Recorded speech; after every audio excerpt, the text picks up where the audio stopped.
Good afternoon, everyone. Welcome to the Ravelin Sports Centre in Portsmouth. It is day 3, the final day of the BUCS Boxing Championships 2025. Really busy day as well. 2 rings in perpetual motion, 40 bouts in total, and we end the day with the championship bouts. Who will be going home with BUCS gold? The fighters are ready. The officials are already in the ring. So let's get this show on the road and hand over to our Master of Ceremonies, Kieran Hardcastle. Good afternoon, everybody. This is the Ravelin Sports Centre at the University of Portsmouth. Welcome for the BUCS 2025 Boxing Championships Finals Day. It's been a fantastic 2 days prior to this in getting here, but this is the all-important titles day. Everything is on the line. General announcements for you. The Sports Cafe is open. For all bout orders and subsequent results, please check the BUCS website or scan one of the QR codes scattered around the venue. Can we get a massive shout out to all the officials and the volunteers and everybody here from the University of Portsmouth supporting this event today? Round of applause, please. And if you do have a spare few minutes, head on over to the BUCS Boxing webpage, fill out an online feedback form for your chance to win a £100 Amazon voucher. All right, it's time to get this show on the road. So could you please, in support of your friends, family, and representatives of your university, get ready to make some noise! Firstly,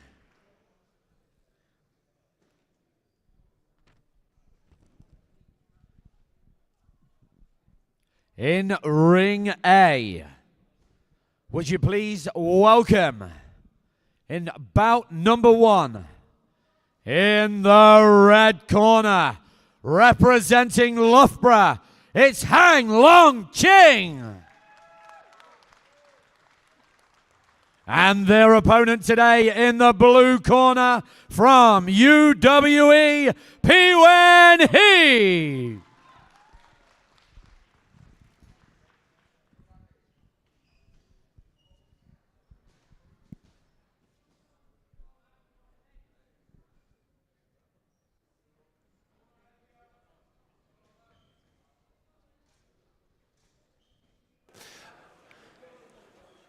Bout number 1 of this finals day of the BUCS Boxing Championships 2025 is in the women's 54 kgs. 3 2-minute rounds for these 2 novices. P-Wen He in the all black with the blue headguard and the blue gloves of UWE, and Hang Long Ching of Loughborough in the African violet. And the red gloves and red headguard. And a frenetic start, high energy from both fighters.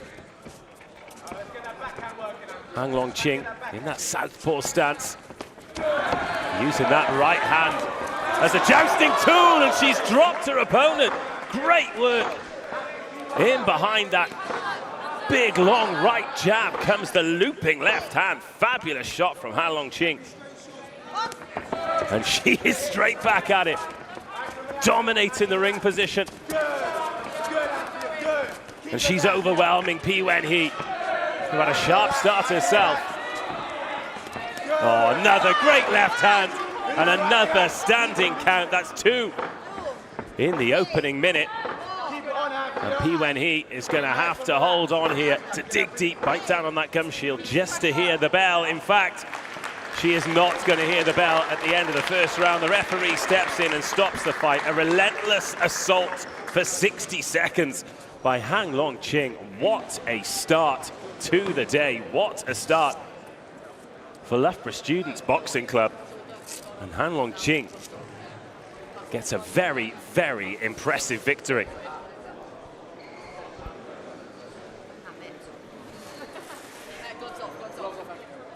Well, the first 13 bouts of the day scheduled. An announcement for 3 for 2-minute all rounds. boxers. Once you have had your post-fight medicals, please make your way to the presentation area where you will receive your medals. And in Ring B, introducing our opening boxers for bout number 1. Firstly, In the red corner, representing Leeds, let's hear it, Amelia Ramji. Well, Hang Long Ching is currently her opponent waving over at Amelia Ramji, who's in the red corner in Ring B, about to get her campaign underway. All the while, we await the official result here. We know what it is. Hang Long Ching, very impressive. It was a high energy start from Pi Wen He, but as soon as Hang Long Ching put it on her, two fantastic left hands, one to drop, one to stop. Decided by way of first round stoppage. Give it up for your winner in the red corner from Loughborough, Hang Long Ching. What a win, what a performance. It didn't take too long, but plenty of great work in that time. All smiles for Hang Long Ching. Victorious here in Portsmouth.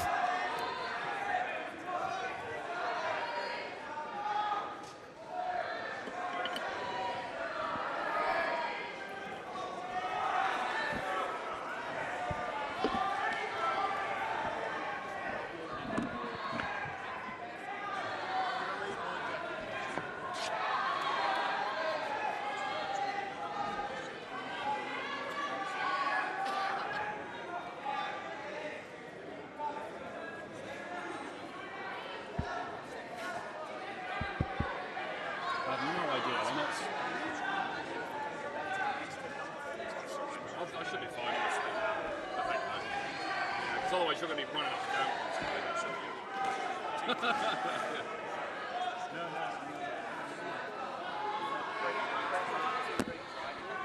Say again? Sorry, I was just saying crazy with the 2 rings. I know. I'm not used to having tandem ones.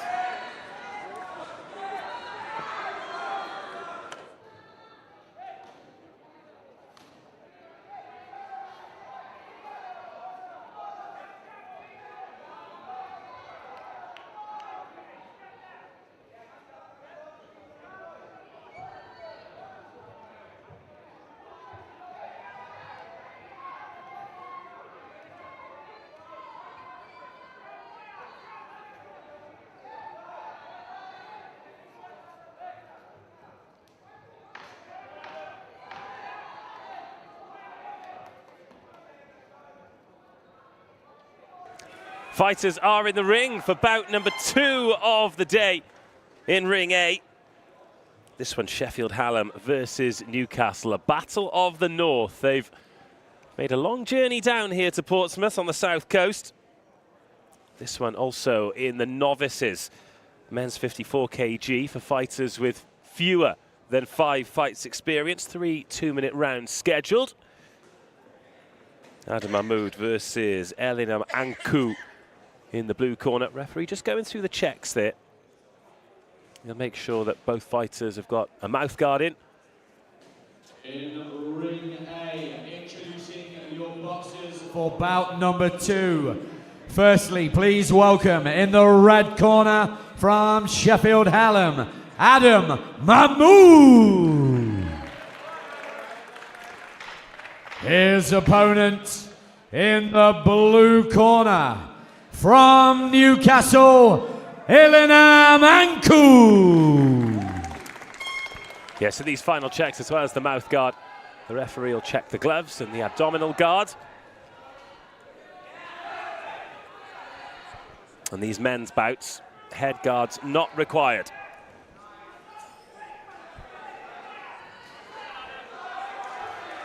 So Adam Mahmood in the red for Sheffield Hallam. Elinam Anku for Newcastle in the blue. 3 2-minute rounds here in Portsmouth.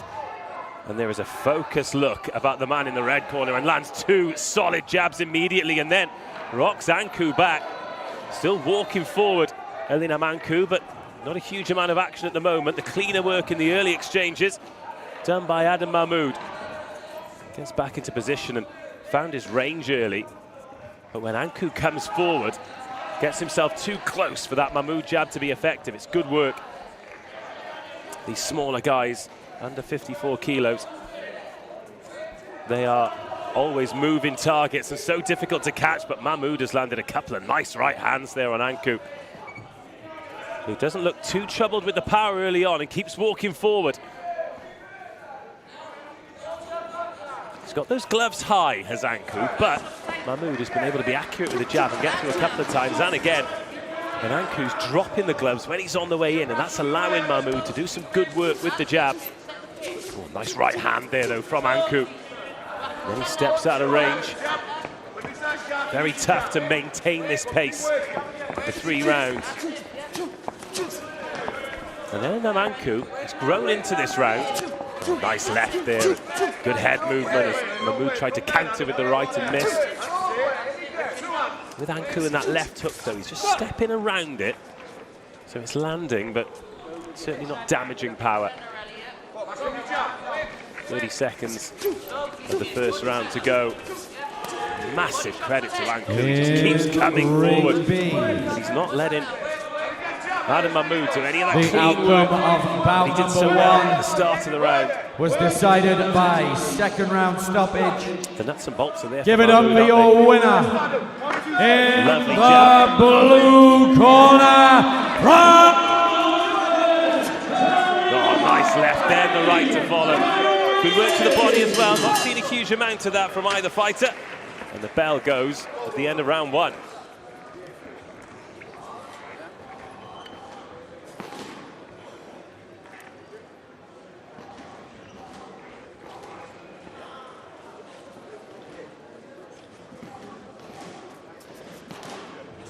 So congratulations, of course, to all our champions. Remember, once you have your post-fight medical, make your way to the presentation area to receive your medals.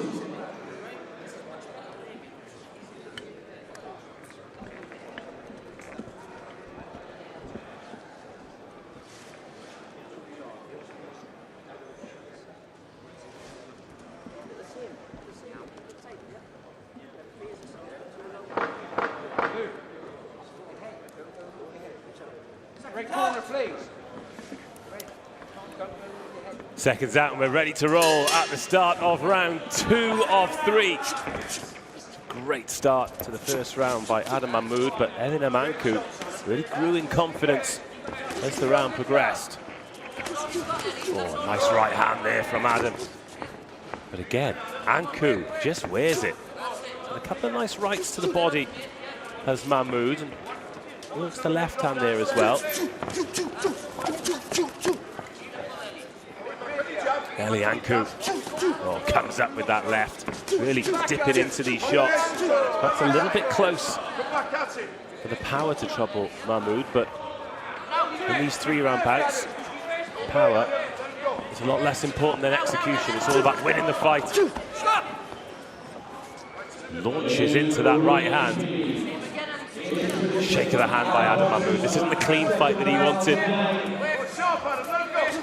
Oh, another great shot there on the counter by Ankou. And is he starting to tire Adam Mahmoud here? It's a tough schedule over 3 days for these fighters. And the initial snap of that jab from Adam Mahmoud has just started to go. He misses with the right here, and Ankou makes him pay. Just loves getting stuck into the scrap, doesn't he, Ankou?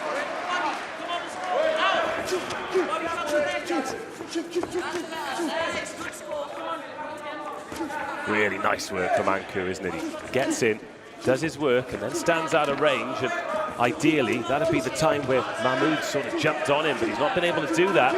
Such is the work rate from Ankou of Newcastle. Oh, another solid left hand. Sent to the neutral corner. It's a standing count here on Adam Mahmoud. He's being told by the referee not to lean on the post. But he walks to the corner. Ankou, he'll certainly be the happier of the 2 fighters. They take a seat. That's 2 rounds done. And I make that 1 apiece.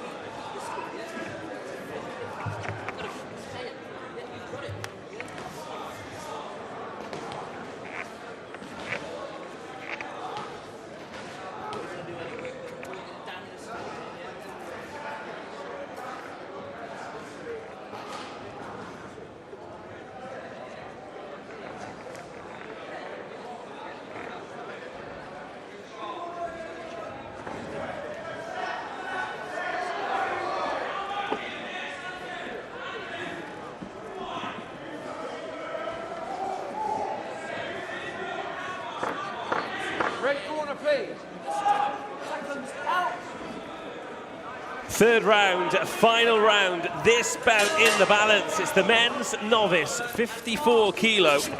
And Adam Mahmoud and Eli Ankou have really boxed well. It's a great contest. It was Mahmoud who started the sharper, but Ankou worked his way into it. And Mahmoud needs to find some energy here.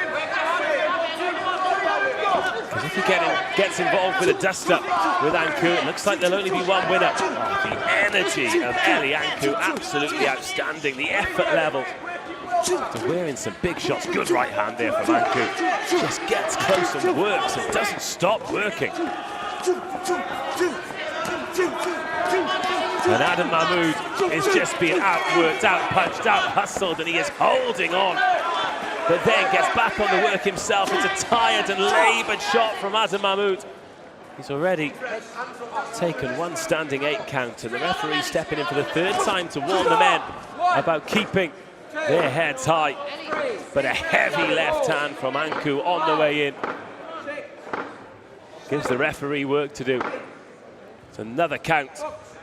Mahmoud wants to continue into the last minute. Ankou overpowering, overworking. And just to survive these last 40 seconds, Adam Mahmoud's going to have to work so hard. Just bite down on his gum shield. And Ankou doesn't show any signs of letting up. Mahmoud looking for that haymaker to try and end the fight. Another warning for keeping the head up. Body shot from Mahmoud just bounces off Ankou, who launches into another heavy right hand. He wants to end this bout before the final bell if he can. 10 seconds remaining. Big finish required.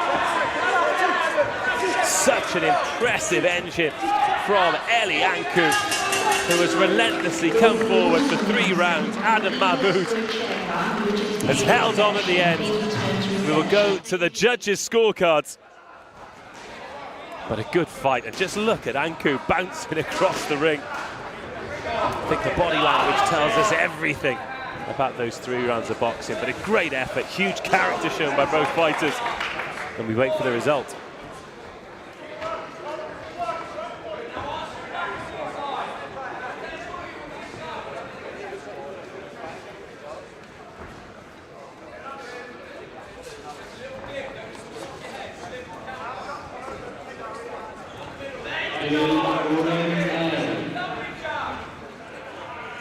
Bout number 2 was scored as a unanimous decision in favour of your winner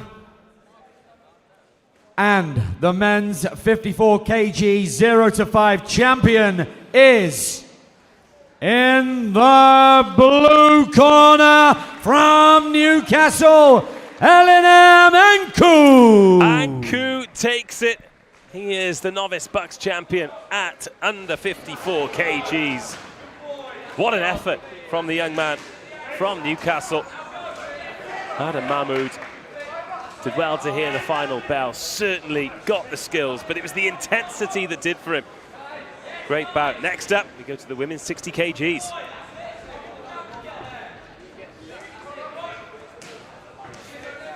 Super busy day today in Ring A, 20 fights in total. These are the first 6. We've already had Hang Long Ching. It took her just 60 seconds to stop P Wen Hee. Some beautiful boxing.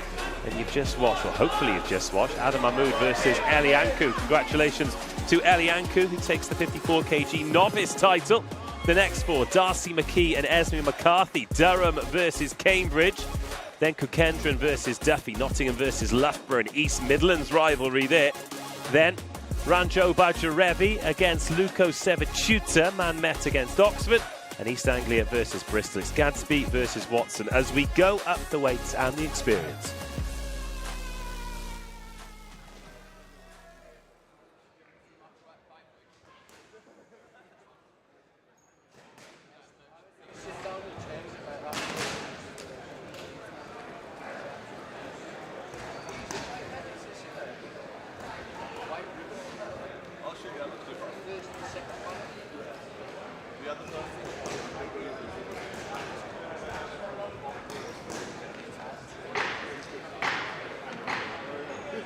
That is Darcy McKee of Durham. Swap platinum purple for red for these BUCS Championships in Portsmouth. Esme McCarthy of Cambridge, of course, a long history and tradition of boxing in Cambridge, the varsity. Phenomenal event every year across the sports, and boxing is no different.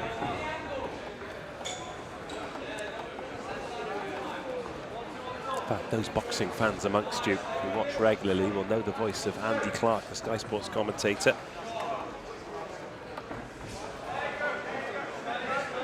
He was at Oxford, and John Dennon, famous boxing journalist who recently wrote a book on Anthony Joshua. I think he got a Cambridge blue, but he'll never tell me if he won or not. Alas, we continue this bout number 3 of the day here in Portsmouth. You join us at the Ravlin Sports Centre. I know we've got a global audience wherever you're tuning in from. Fantastic to have your company. Great day of amateur boxing. Championships on the line, pride on the line, important BUCS points on the line as well. And some of those universities at the top of the BUCS table, Loughborough, Nottingham, are competing, contesting these great finals. We'll be going through till about 6 p.m. UK time. It's now time to Last bout will be the men's heavyweight finals now. Time to hear from Kieran Hardcastle. In the red corner, please welcome once again from Durham, Darcy McKee. And her opponent in the blue corner from Cambridge, Esme McCarthy.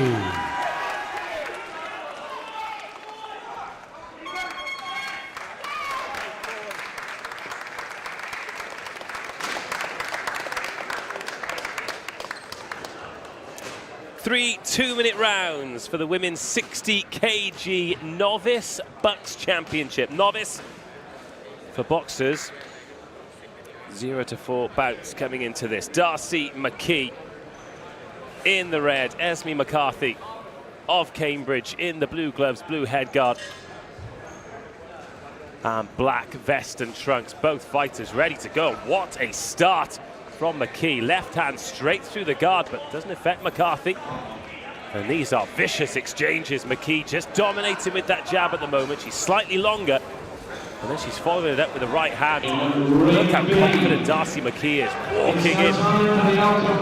And McCarthy looking to jab and move, but McKee just looking to step forward and put it on her. I think both fighters have been stung early on and are a little bit more tentative after that opening 30 seconds. Oh, nice hands from McCarthy. And again, leads with the jab. Darcy McKee just a little bit straight on. And she's upright, she's getting caught with that jab. However, when McKee does get through, you can see she's taller, she's longer, and she's landing solid shots. It's a good jab from McCarthy. Oh, and again the left hand. And McKee just leading with her chin a little bit. And she's fighting fire with fire. A little bit of blood coming from the nose. And just as she was adjusting her head guard, in comes McCarthy, who's really grown into the round. Oh, punching in the clinch there. And I think Darcy McKee is going to get a serious talking to.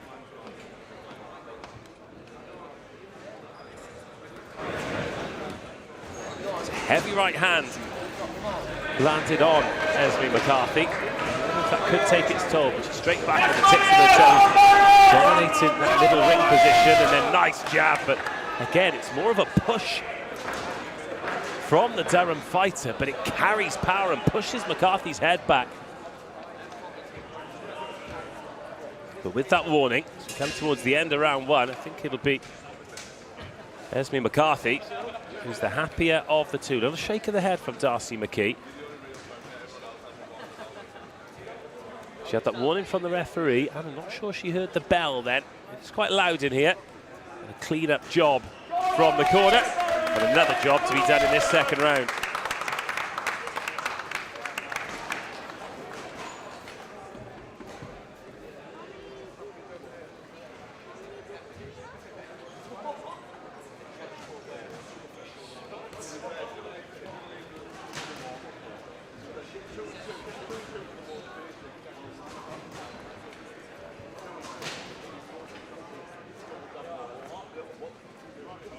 In ring B, introducing your boxers for bout number 3. Firstly, please welcome in the red corner. Round 2, bell goes. And I think it's important for McKee to just stay on the right side of the referee here. God, these tear-ups in the middle of the ring. Stumble back from McKee. McCarthy jumps on her and goes to work. Left, then right, and then backs her up onto the ropes. But McKee's so tough, only knows one direction, and that's forward. Oh, and then the jab. Superb work from McKee. Follows up and misses with the right. But this is an all-action 60-kilo bout between these two novices who look absolutely excellent. You can tell they've been well coached, well trained, and McCarthy just closes the eyes, bites down on the gum shield and throws and throws. Oh, lovely shot by McKee. Oh, she's down. McKee over the top with the right hand. McCarthy has put in so much effort at the start of this second round. Has she punched herself out? She was doing all the right things, McCarthy, but it's McKee. We knew she carried power. Great exchange. Both heads snap back. This, the bout of the day so far.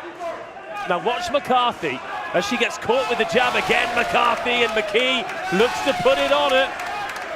Oh my goodness me, it is relentless from McKee. McCarthy just looking for a way out. She gets rocked again.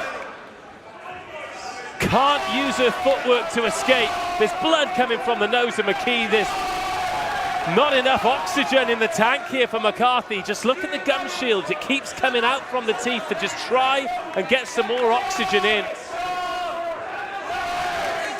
And I think this will be welcome relief for both fighters. McKee needs cleaning up.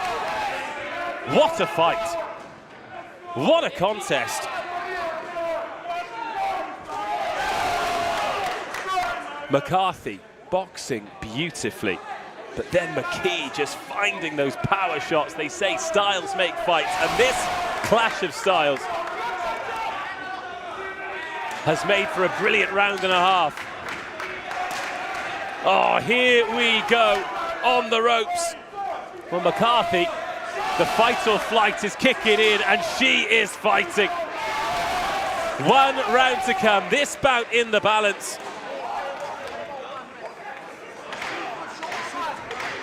3 2-minute rounds. It is fast, it's furious, it's fantastic.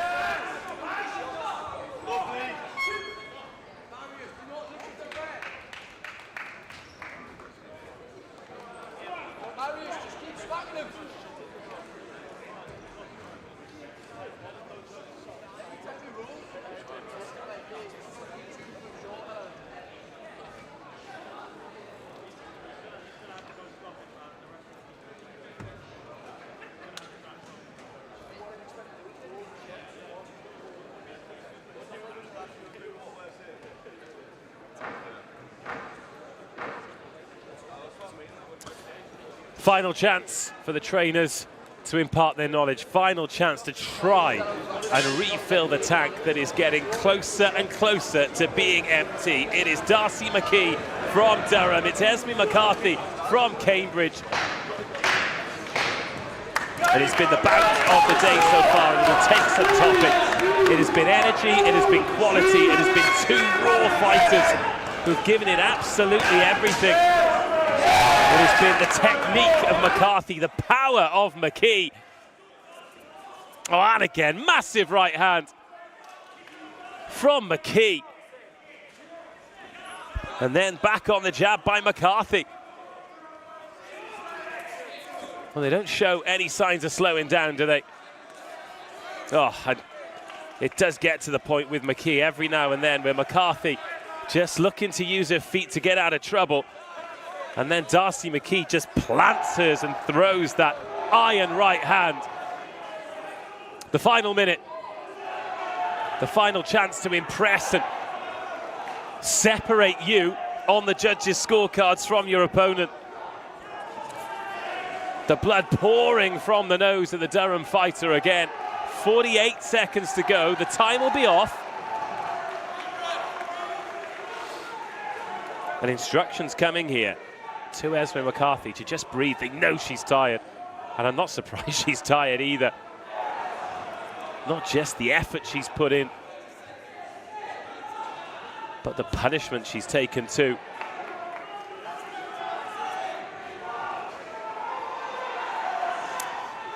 The referee sending both fighters to the neutral corner.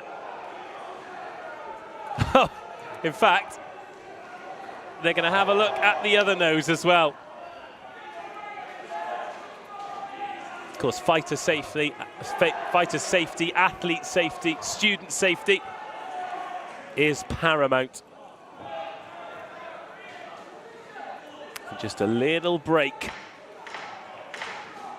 should help this fight come to a barnstorming end. What will it be? Who will have their hand raised?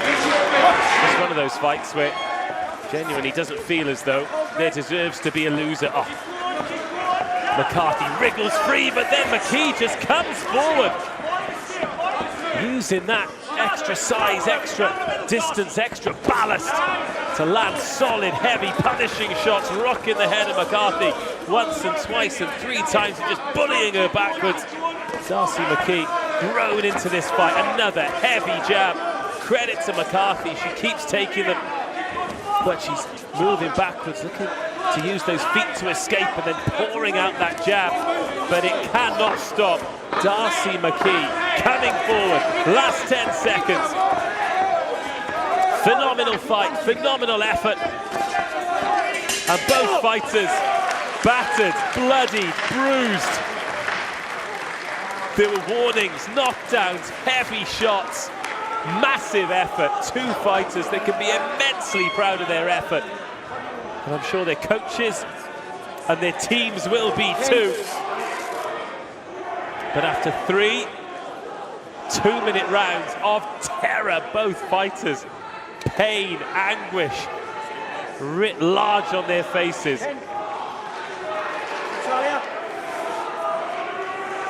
It's time for a result. Well, fights like that are the reason people love amateur boxing.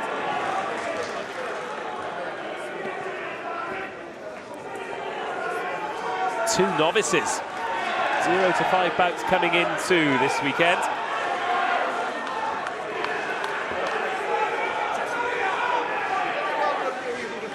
But who's taking the victory? Is it Durham's Darcy McKee or Cambridge's Esme McCarthy? Let's go to Kieran Hardcastle to find out.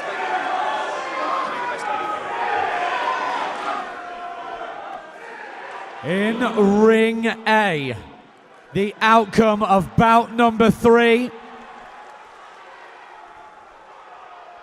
Wow!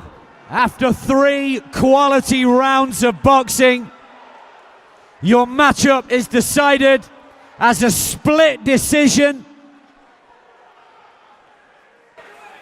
And the women's 60 kg 0 to 4 BUCS Boxing Championships 2025 champion is in the red corner from Durham, Darcy McKee gets the win. Which is so tough on Esme McCarthy, who played her part in a phenomenal bout, but Darcy McKee got over a sticky start to just box beautifully, bravely and powerfully. And she is the under 60 kg BUCS champion.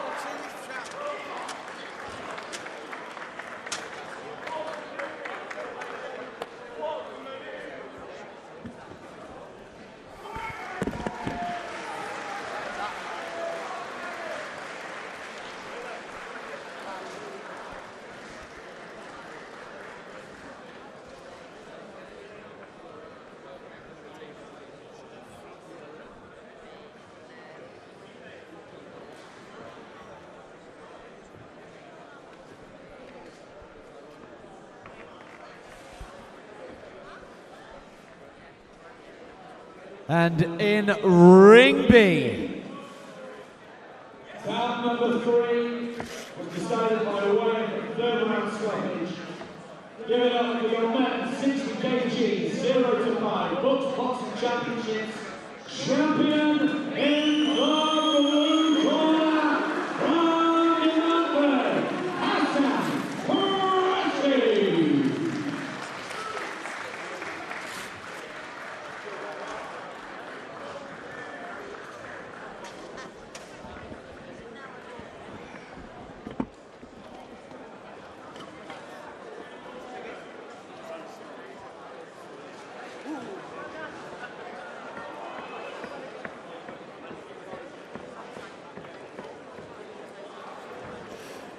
Well, the action came in thick and fast, and not a lot of time to get our breath back after that absolute barnstormer between Darcy McKee and Esme McCarthy. Now we move into the men's 63.5 kg novices, the under 5 bouts coming into this weekend.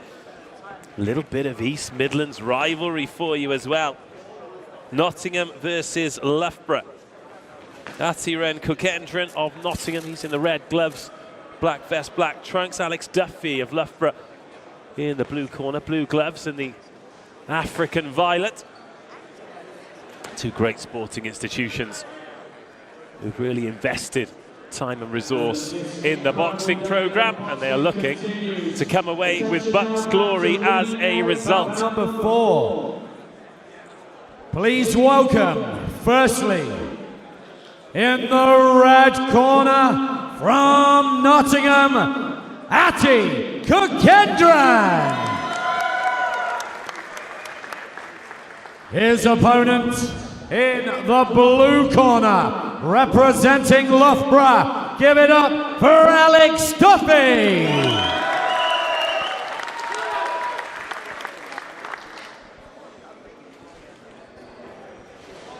A lot of travelling support for these two fighters, Ati Kukendran and Alex Duffy. Also, just behind me, pretty much everyone watching filming on their phones. No need, lads. You can watch the bout back on the live stream. This will be an absolute cracker. 3 2-minute rounds, men's 63.5. Expect lightning speed and precise power. Ati Kukendran versus Duffy. Kukendran all in black. Duffy in the African violet. That southpaw stance. Right foot, right arm forward. Look at it go to work early. Kukendran throws that right hand, just coming out already, warned by the referee, just to keep that head up. Look at the wide bases on both of them. See Kukendran in those Clifton ABC shorts.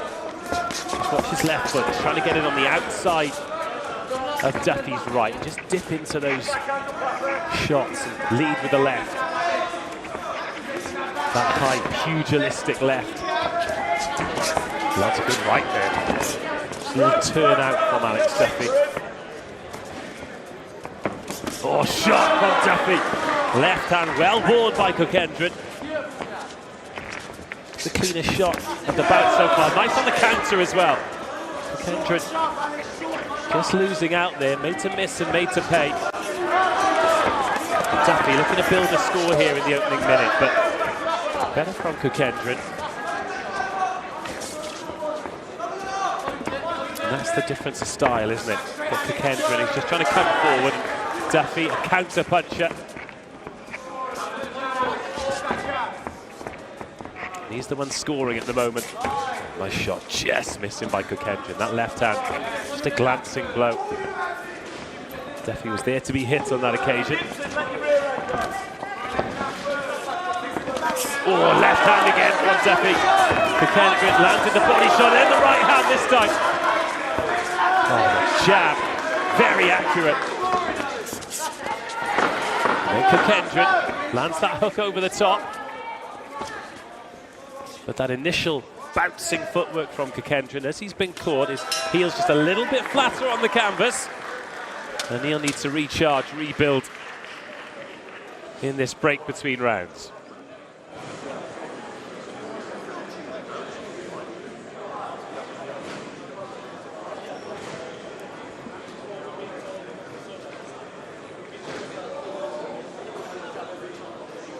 in ring B.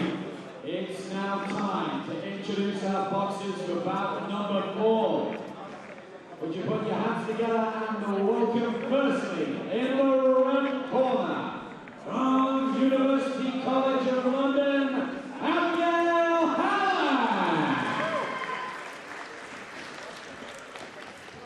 Her opponents in the blue corner from East Anglia, Sydney, Us, Cigarettes Dodger. Round 2 of 3. 2 minutes scheduled in the rounds up until the experienced fighters later, where we go 3 threes. Oh, much better start to the round by Ati Kukendran. It's the first time he's got through with that right hand, landed it square on Duffy. And again with that right. Kukendran's kept coming forward. Good right to the body, but the footwork from Duffy's nice. Just turns, pivots to get himself out of trouble. Oh, solid left. But huge credit to Kukendran. Every time he's been caught, stood up, he's taken it, and he's continued to move forward.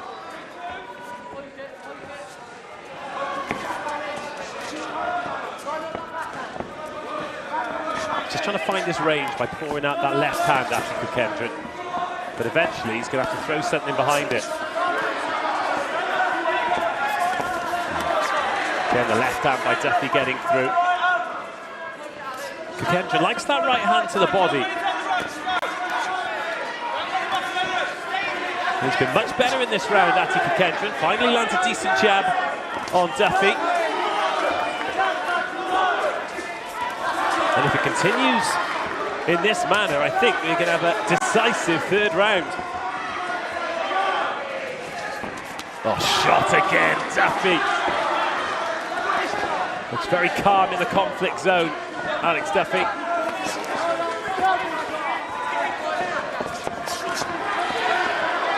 And there's a lot more snap about this work from Ati Kukendran.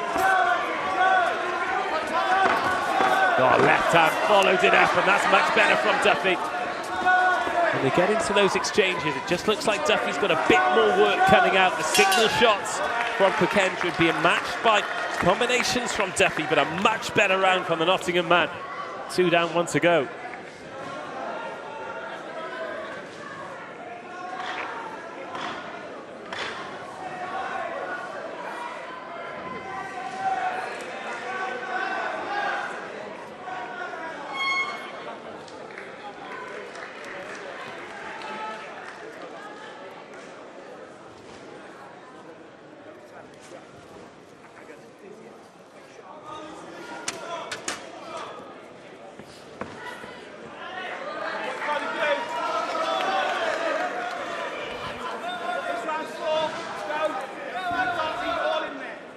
Third and final round incoming. Excellent contest between 2 very different fighters.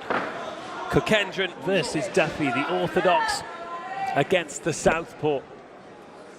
One man who likes to come forward against another who's a counter-puncher. And Duffy excellent in the first round. Kukendran much better in the second round.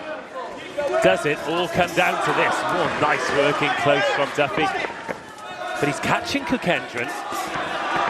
But it's not stopping Kukendran coming forward, so this could all depend on exactly what the judges are looking for, how they judge their fights as Kukendran comes forward with the right hand once, twice, 3 times. Duffy just perhaps starting to tire. It's not the same pace about his work, not the same bounce in his footwork. But he stands still for a bit too long there and allows Kukendran to do some good work himself.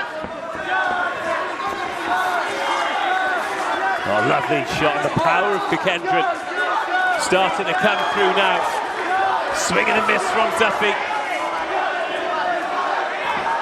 And a shot to the body from Kukendran. Final minute of the fight, it is all there. Those shots that were landing in the early fight for Duffy started to miss, and Kukendran on the counter, landing good work.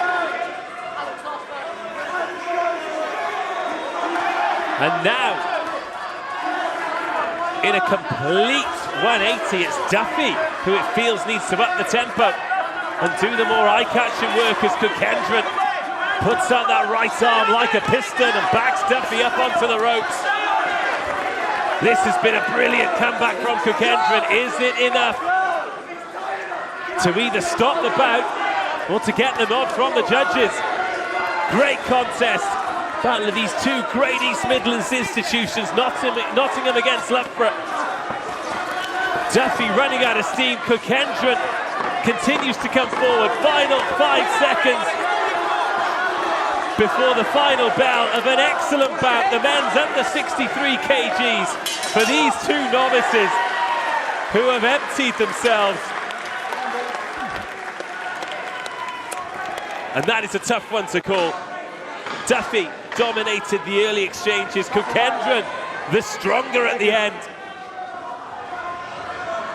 Decisions to be made. And we'll be back with the winner.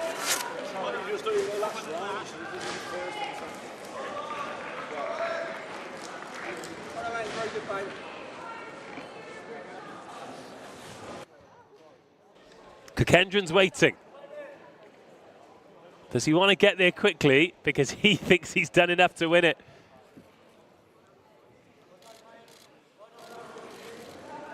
It's time to find out. The men's under 63.5 now kg. Time for the outcome of Novice bout champion for number BUCS 4. 25. After 3 quality rounds of boxing, the bout is decided as a split decision. Your winner and the men's 63.5 kg 0-5 BUCS Boxing Championships champion is in the red corner Ati from Kukendran Nottingham, gets the nod. Ati Kukendran! And who could dispute it? Sensational performance, sensational comeback. That took a lot of guts. He took some heavy blows in those opening rounds. And Alex Duffy looked like he was growing in confidence. But it was Kukendran's power and sheer bloody mindedness. He weathered the storm, and there's a deserved winner.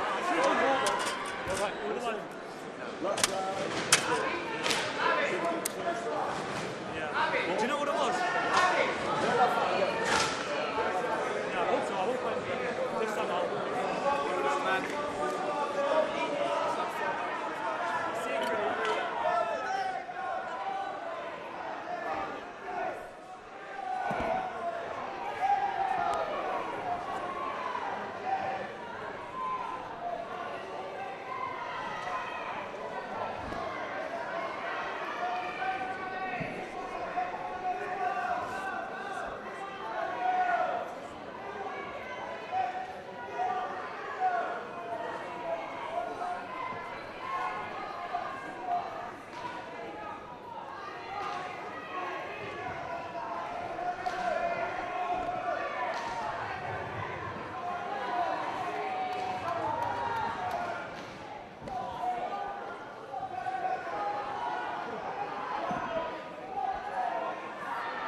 In ring B. Bout number 4 was decided as a unanimous decision in favour of your winner. And the women's 63 kg 0 to 4 category BUCS 2025 champion is in the blue corner from East Anglia, Sydney, Osk Sigurðardóttir. In ring A, time to introduce your boxers for bout number 5. Firstly, please welcome in the red corner, representing Manchester Met, Zara Ranjparo Javeri. Her opponents in the blue corner, from Oxford, Gabby Lukosevicute.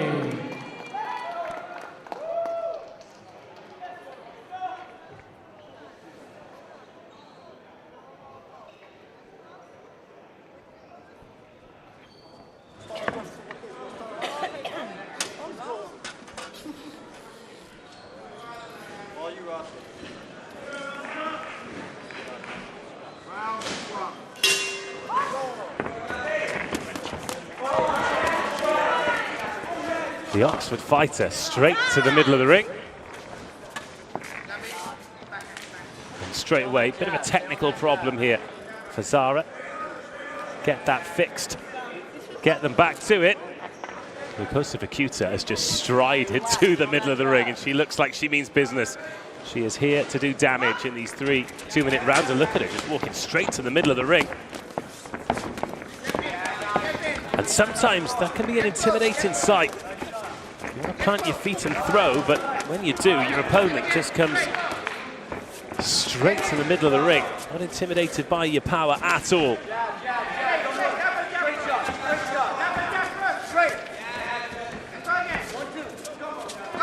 Lukosevicute is a pressure fighter. Just makes you work all the time. She's always in your face. There's no escape. She's won a few shots there from Zara. She's backed up onto the rope, Zara, and you don't want to spend too long there. Big looping right hands, but they're just bouncing off body parts at the moment. Arms and gloves and shoulders. Lukosevicute is going straight down the middle, just pumping that left jab. His opponent today, almost as like a bar, as if to say, don't come near me. from Kingston, You'll taste this.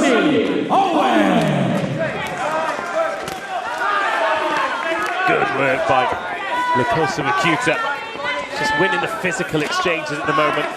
Putting Zara where she wants her.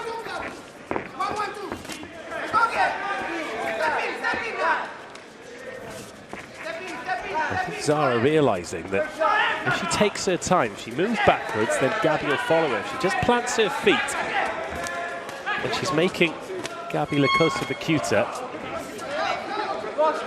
make a few more decisions.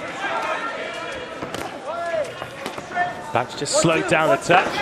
Lukosevicute walking forward again, rocking Zara Ranjparo Javeri.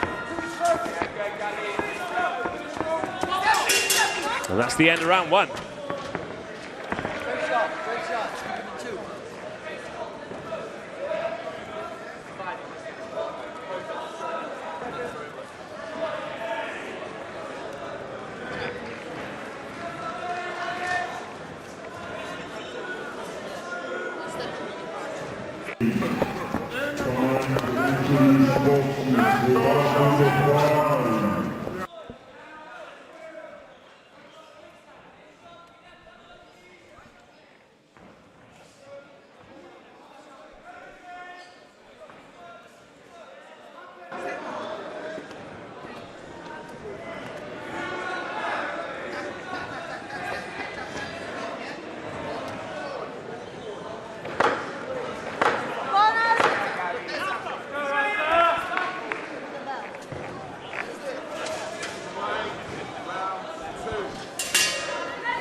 Round 2, and again, Gabby just marching to the middle of the ring. She's here for a dust-up, and Zara meets her and goes to work. And we can see this kind of energy at the start of a round can really sap towards the end. It's impossible to keep this volume of punches up.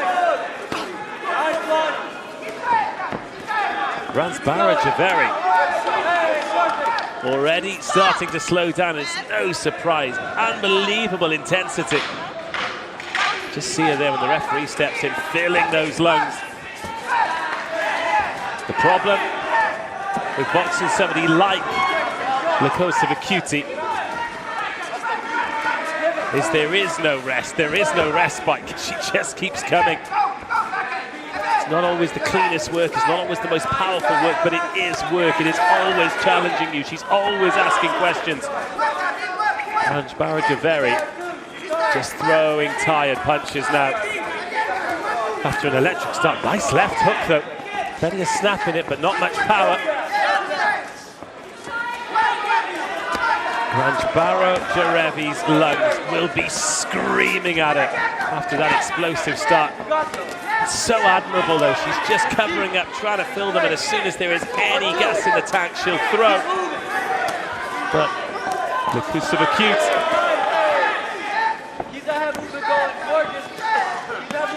Still coming on, right hook, good right hook. Oh, and again, a few on the money. And Zara is holding on here. Might only be 20-odd seconds of the round left. But that can seem like an eternity in there. In fact, the hammer's just gone down. Final 10 seconds of the round. And this break in between rounds will seem like about 10 seconds for Zara Ransbara Javeri, who gave it everything at the start of that round and now looks exhausted.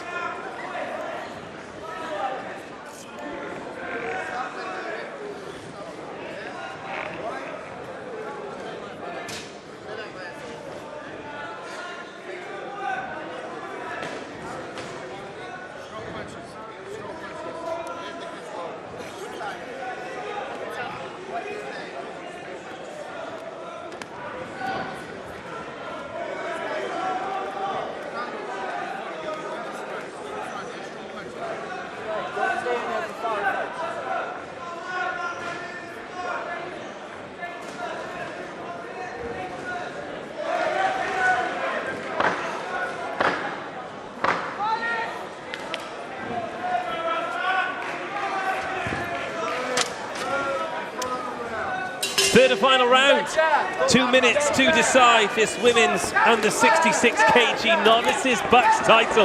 Again, somehow, Ransbara Javeri has found some energy to come out swinging in the round, but that tank soon empties.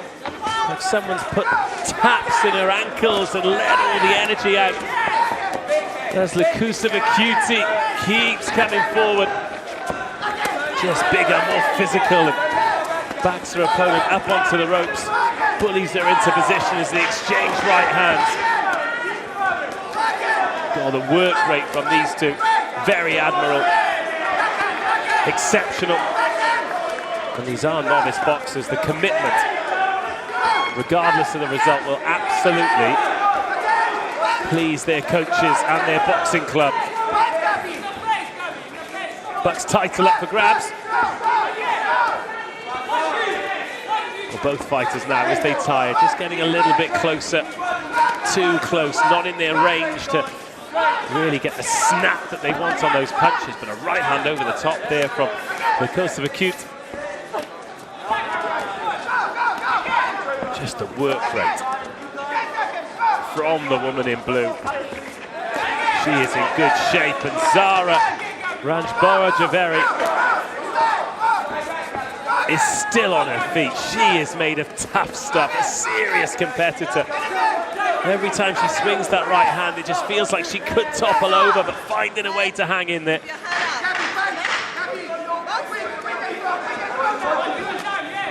Long right hand from the Oxford fighter. Final few seconds, last chance to dance for these two. One shot could end it, but both deserve to hear the final bell. And they will. That draws a close. to this 66 kg novice final. You can tell by the body language often. Gabby walks over to the corner, high five from the coach. Zara strolls back. She has emptied the tank, but she's done herself and Man Met Boxing proud. Over to the judges' scorecards to see who's taken the title.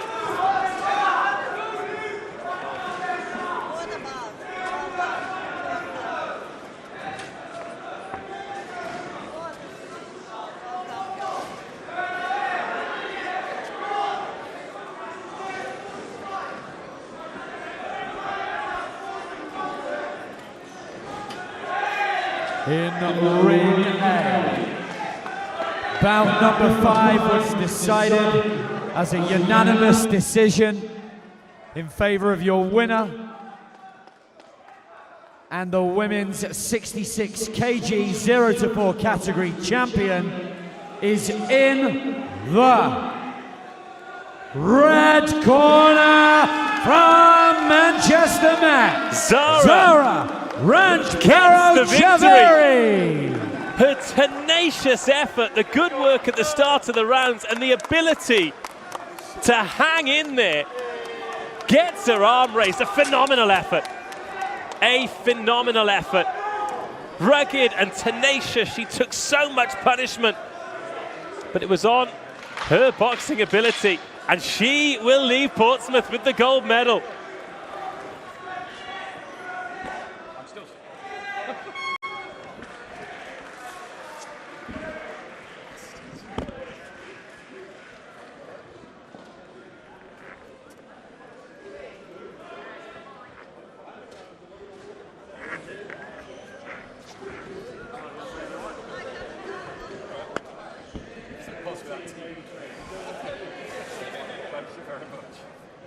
A reminder to all of our boxers, once you've completed your post-fight medicals, to make your way over to the red presentation area. It's like one-sided though.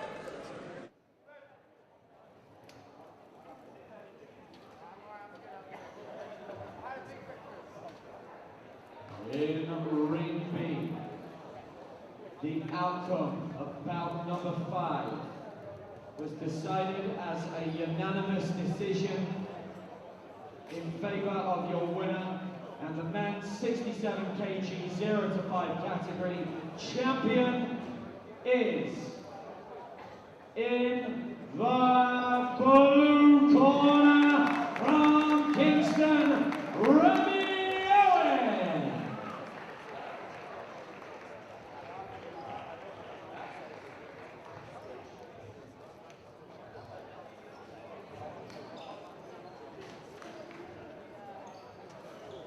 In ring A, introducing your boxers for bout number 6.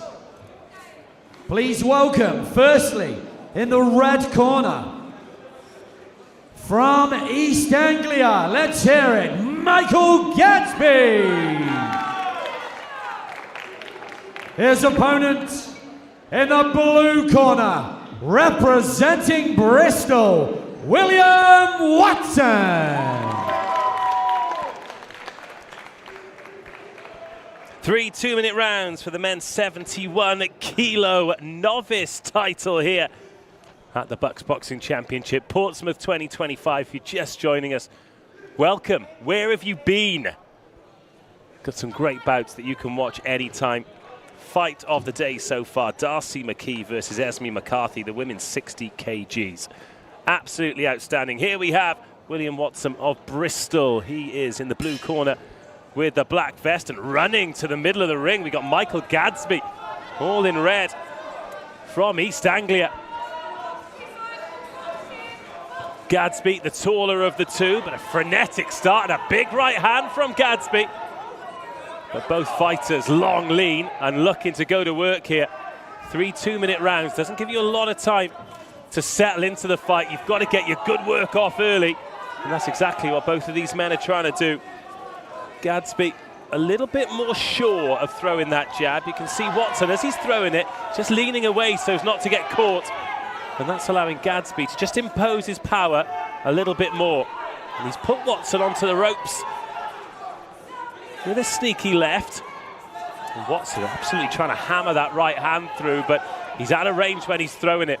If he's going to throw it, he needs to commit, but if he does commit, then he runs the risk of getting caught, and he has got caught there from Gadsby. Already a bit of marking on the face of Watson, just on that cheekbone below the left eye. That's better work from Watson, but again, as he's throwing, he's looking for a way out. And look at him just walking forward. He's come to play here, Watson. When he's throwing that right hand with a big smile on his face, I'm not sure if he truly believes he can land it. Oh, good right lead there from Gadsby. And the body shot as well.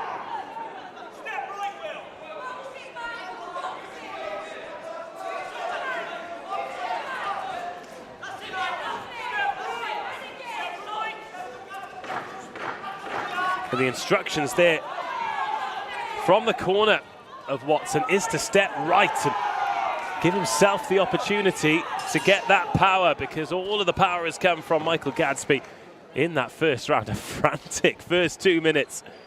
Chance to catch the breath. In ring B. It is now time to introduce the boxers for bout number 6.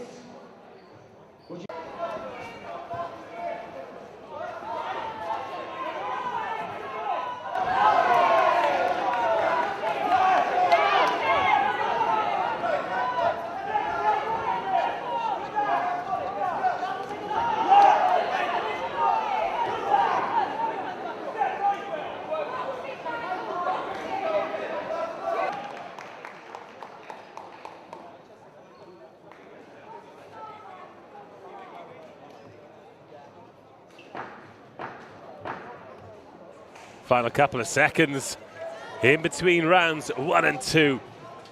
Watson and Bristol, they're just biting down on the gum shield, smiling and ready to go. And they both charge to the middle of the ring. Gadsby, perhaps confident he edged the first round, but it wasn't for lack of effort from Watson. And if the judges decided they liked his particular endeavour, we've already seen them favour that. And if you can be tenacious and hang in a fight, then you've got an opportunity to win it. Those frenetic movements from Watson, and the amount of time he throws that right hand, if it does land, it could be problems for Gadsby. Oh, shot from Gadsby though. It's a bit quicker to the punch, and then Watson beats Gadsby to the punch in return. Both men have taken a fair few here. We talked about that right hand of Watson's and if he believes he can land it. There have been a few with Gadsby where I don't think he's entirely sure. Neither of them are really teeing up that power shot, throwing it more in hope than expectation.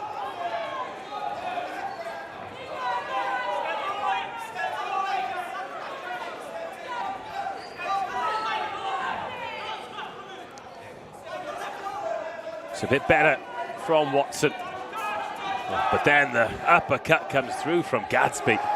Nice shot. But in terms of controlling the ring position, it's been a bit better from Watson in this second round. Again, the reminder coming from the corner to move to the right. His natural instincts for Watson mean he wants to move to the left, but he gets caught by Gadsby. Big power from the East Angular man. And then goes to the body. Michael Gadsby does so well.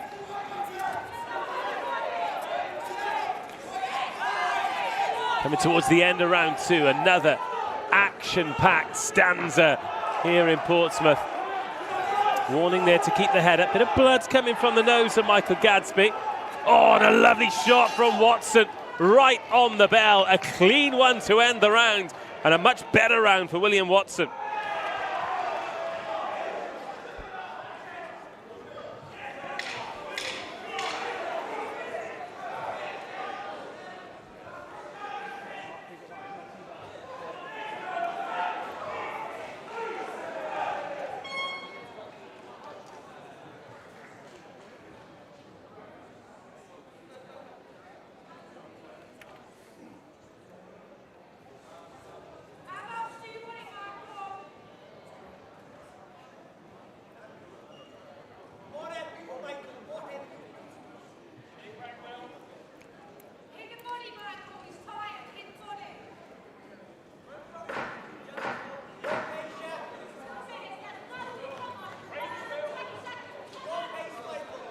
Third and final round. This one well and truly in the balance. It's the men's 71 kg, and Gadsby runs to the center of the ring.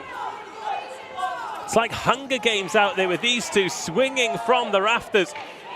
If one lands from either man, it could be lights out, but both have shown that they're rugged and they're durable, and they can take what their opponent is throwing at them. Watson has worked his way into this bout.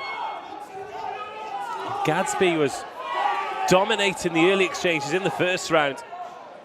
Probably quite clearly took the first round, but since then, there has been a slow transfer of power. What does the remaining minute and a half have for us? Oh, lovely shot from Gadsby. Steps in, lands the uppercut. I mean, Watson takes it, but then the arms go up. He's lost his gum shield.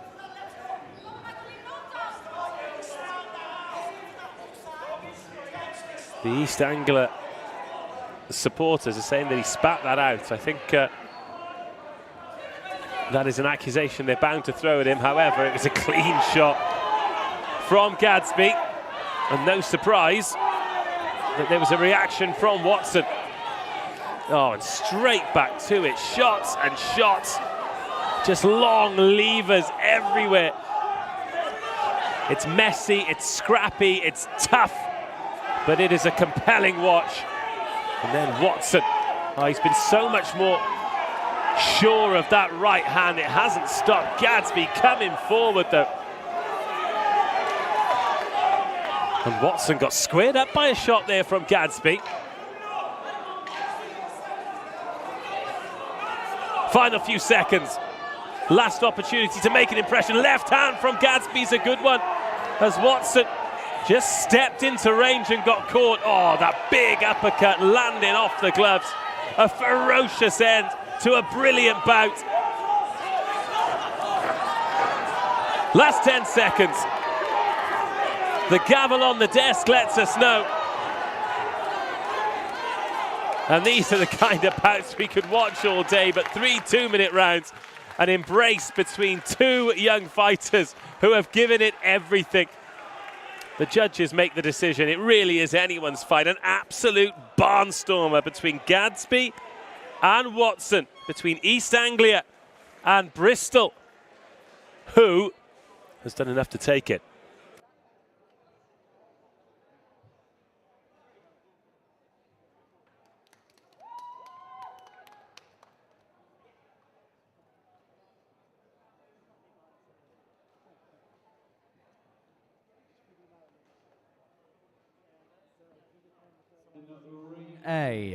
The outcome of bout number 6 was decided as a split decision.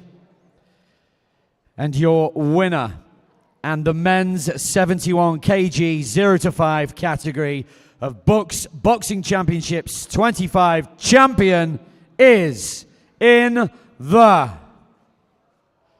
blue corner from Bristol, William Watson. It was a split decision.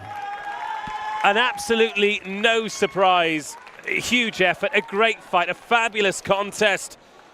And Gadsby had such an assured start, but the judges today very much favouring the fighters who build their way into performances, and that's exactly what Watson did. He weathered the early storm, and towards the end looked like he could go for any number of rounds you needed him to. Great performance, great victory. Tough on Michael Gadsby, but William Watson, a deserving BUCS champion. We are absolutely flying through the fights here. 6 already. So let's take a look at the next 6 bouts here as we move our way through the weight classifications. Lisa Houston versus Isla Johnston next up. Our first Scottish-based fighter of the day. And then Theo versus Giovanni, Durham versus Sussex. That is in the men's 80 kgs. Then we are up to the 92 kgs, the super heavyweights, Northumbria versus UCL. UCL back in the ring with Victor Chikaza against Orlando Gibson of King's College. Then Joanna Livesey versus Neve Monaghan. That is coming up. That's in the women's 63.5 kgs. As we start to get into the intermediates then, 5 to 9 bouts. And then Martez Cope versus Jawad Dildar. Bournemouth against Queen Mary's there, and that one is going to be in the men's 63.5 kg intermediate. Still 3 2-minute fights, 3 2-minute round fights, should I say. And we are getting back on with it. Next up will be Lisa Houston versus Isla Johnston.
In ring B.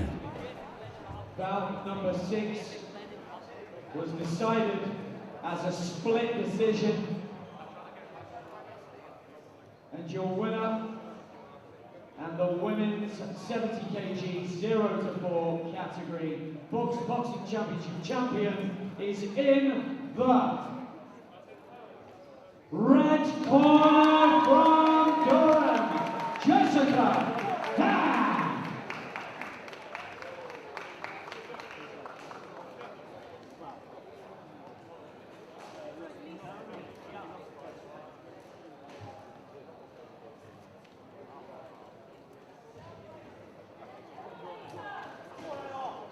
In ring A, introducing your Boxers for bout number 7.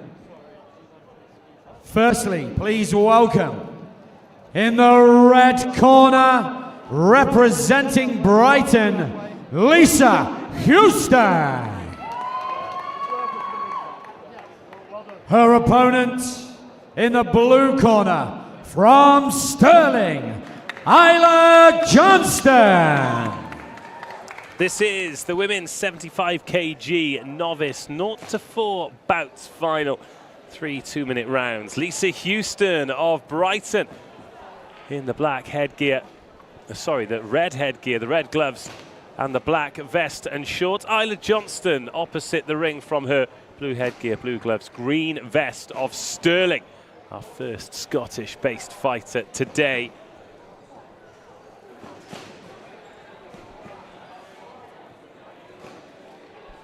Referee just getting everything out of the ring before we get this show on the road. Bell goes at the start of round 1. And Lisa Houston goes bouncing into the ring and lands a couple of straight lefts. That jab working really well to find her range. She's got longer, taller, better range, Lisa Houston, and she's able to use that very well early in this fight. Isla Johnston just looking for a way in and can't find a way in at the moment. She's quite upright, she's quite square on. And as a result, she's not able to maneuver herself around that Houston jab. And as a result, it's a standing count. In ring B, introducing... Really sharp start here from Lisa Houston. Excellent boxing, and now she started to put that right in behind the jab, having established herself early on.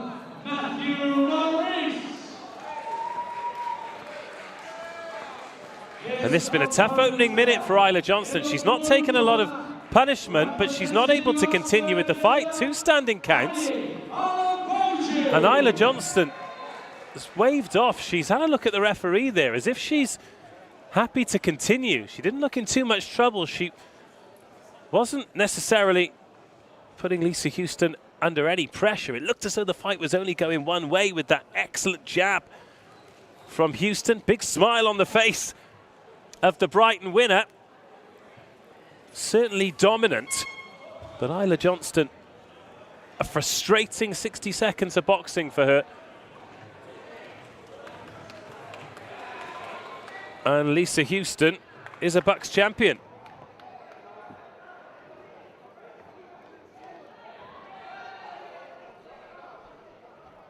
In Ring A, the outcome of bout number 7 was decided by referee stoppage, and your winner and the women's 75 kg 0 to 4 category BUCS 2025 champion is in the red corner from Brighton, Lisa Houston. Lisa Houston. An excellent technical performance, great fundamentals. The jab working wonders. No way in for Isla Johnston, and Lisa Houston leaves with a BUCS gold medal. But with that, I think we're going to pop over to see what's going on in Ring B. There are 2 rings happening simultaneously here. Matthew Maurice of Durham against Adi Ologboji of Oxford. Ologboji in the blue. And the red gloves of Matthew Maurice. That was just got underway, so we're coming towards the end of the first round. Nice jab from Maurice. And then the right hand over the top of Ologboji, who's got his man into the corner, and that'll be a standing 8 count. Hard left hand from Ologboji. It squared up Maurice, and the referee did well. And he's waved it off. An early stoppage. And Adi Ologboji is going to take the win after a rocket left hand through the guard of Matthew Maurice. And he will leave as the men's novice champion at 75 kgs. Pure power. And we arrived just in time to see that shot land. That is a great performance and an excellent victory from the Oxford man.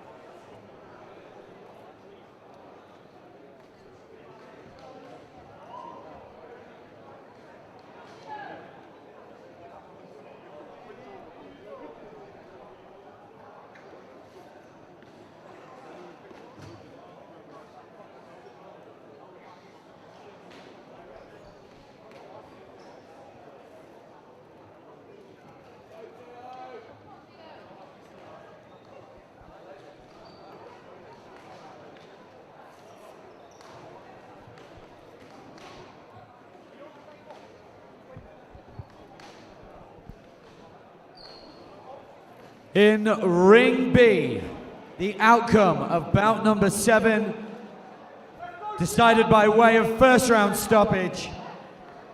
And your winner and the men's 75 kg 0 to 5 category at the BUCS Boxing Championships, your champion is in the blue corner from Oxford, Adi Ologboji.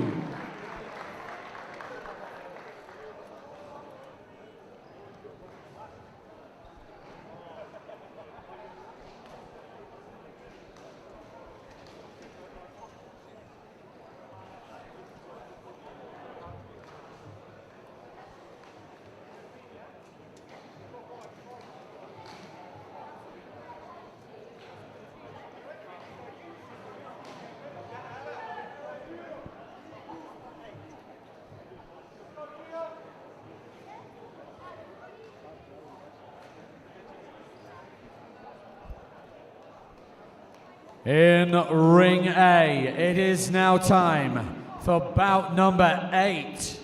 Please welcome your boxers. Firstly, in the red corner, representing Durham, is Theo Levy-Magne. His opponent in the blue corner, from Sussex, Giovanni Abdelmalik. This is the men's 0 to 5 fight, 80 kg final in the BUCS Boxing Championships 2025. Welcome to the Ravelin Sports Centre in Portsmouth. 3 2-minute rounds to decide this one. Theo Levy-Magne of Durham. He's in the all black with the red gloves. Gio Abdelmalek bouncing on the spot, ready to go, and he is a heavy set 80 kg athlete. He's in the blue vest Those black trunks pulled up high and the blue gloves, boxing out of the southpaw stance. Powerful start from both men as they engage. And look at this work. Oh, lovely stuff from Gio Abdelmalek. Theo Magna. Well, certainly looks like he can box, but both men at 80 kgs, but a real physical size difference. Gio Abdelmalek. Heavy around the shoulders, taller and longer. Bit more weight in the trunk for the man from Durham. In ring B. Theo just trying to find a way in at the moment. The referee just making sure that both men keep their head up. I think he was a little bit worried about Theo Magna just dipping into those shots. Good counter work from Abdelmalek. More work at the moment from the man from Sussex, however, not a lot of it landing. There's a real awareness about Theo Levi Magna. Very focused on the work, but he got caught there with the left hand. It's all well and good focusing on the shot that's coming towards you, but you still have to try and find a way to make it miss. Oh, shot from both men. The counter from Abdelmalek after being caught. Coming towards the end of round one. A little bit of marking around the cheekbones and nose of both men who've been caught. Oh, left hand again from Abdelmalek. Backs Theo Magna into the corner. And then warned for keeping the head up. Last 10 seconds of the round. An eventful round. I think Theo Levi Magna's probably spent a little bit too much time in the corner. Gio Abdelmalek will probably want to tidy his work up going into round two.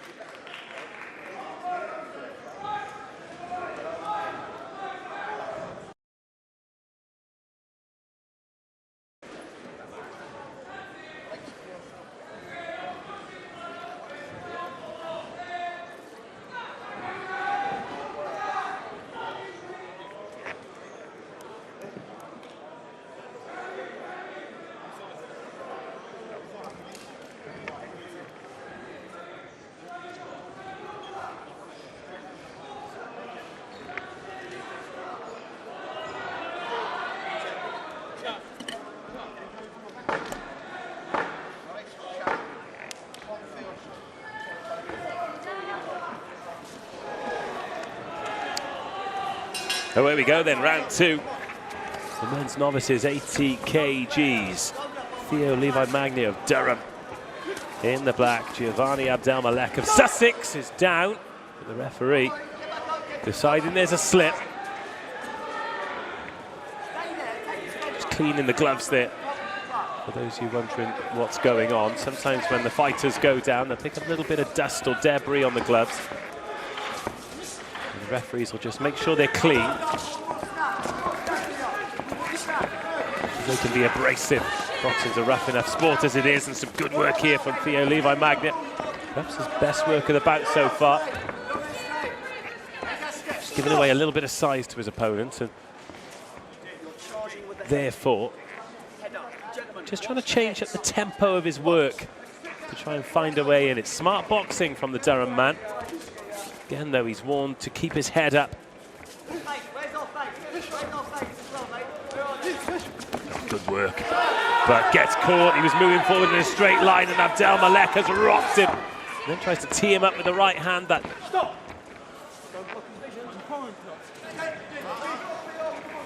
Be quiet. That's the last time you spoke to me. Box. Well, the referee giving Gio Abdelmalek a real warning there about back chat. He's asked him to do something. He's trying to say he's doing something else, and the referee said, that's the last time you speak to me. Theo just repositions himself, and Gio Abdelmalek is dominating this ring position. That's something that judges really like, but good head movement from Theo. Gets himself out of trouble, but it's not long till he's in it again. Gio Abdelmalek wants to work and really wants to put it on his opponent, who stumbles back. Theo Levi Magna looks hurt, gets rocked by a left hand, and then Can't punch his way out. He stopped throwing here, and it'll be a standing count. Giovanni Abdelmalek thought it was over. He is bouncing and ready to get back to business. Theo Levi Magna of Durham is in survival mode, right on the bell, perhaps saved by the bell in the second round. As Giovanni Abdelmalek springs into action.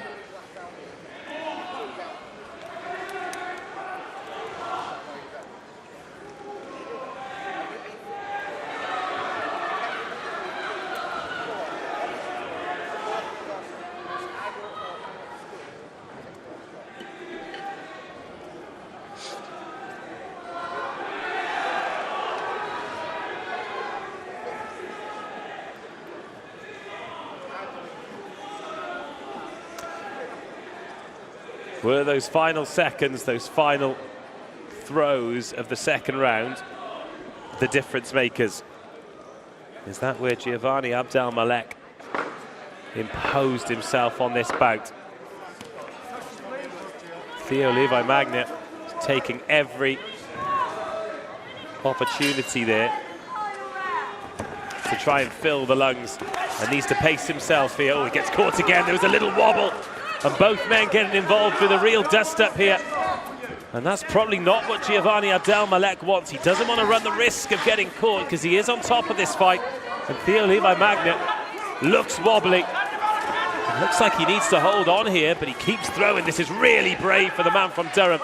He's looking to unleash some of that explosive power and end this fight with one shot. It's not looked like that kind of bout so far.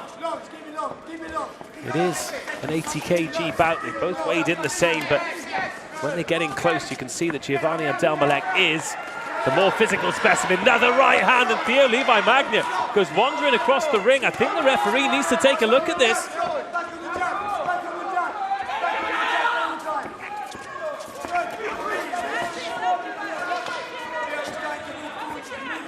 You can see Theo Levi Magna, just look at his eyes, he's looking for a way in. He's looking for a way to try and end this bout. There was nearly a head clash then. Both men have been warned to keep their heads high. But Giovanni Abdelmalek is he ahead on this bout? He certainly looks the more energized of the two.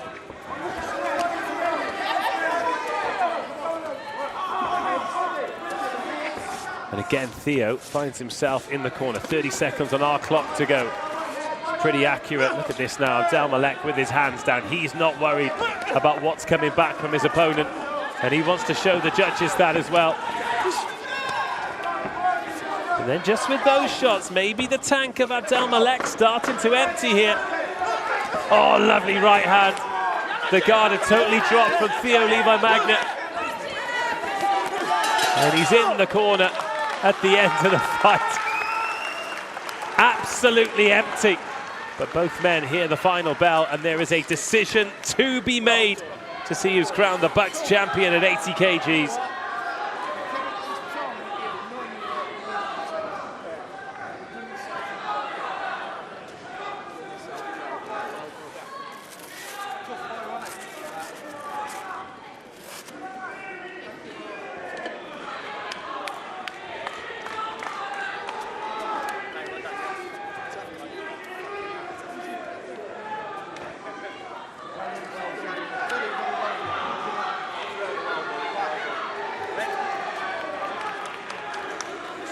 Into the middle we go.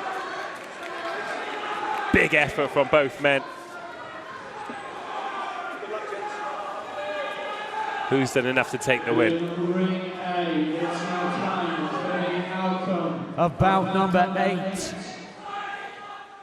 The bout was scored as a unanimous decision in favor of the winner and the men's 80 kg 0 to 5 category BUCS Boxing Championships champion, who is in the blue corner from Sussex, Abdelmalek gets the nod.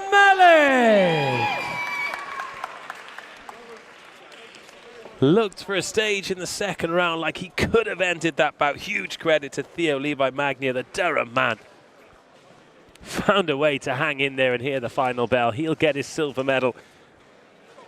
And that is a well-deserved silver medal. Heroic effort, brave effort, but Giovanni Abdelmalek too good on the day. And he is the BUCS champion.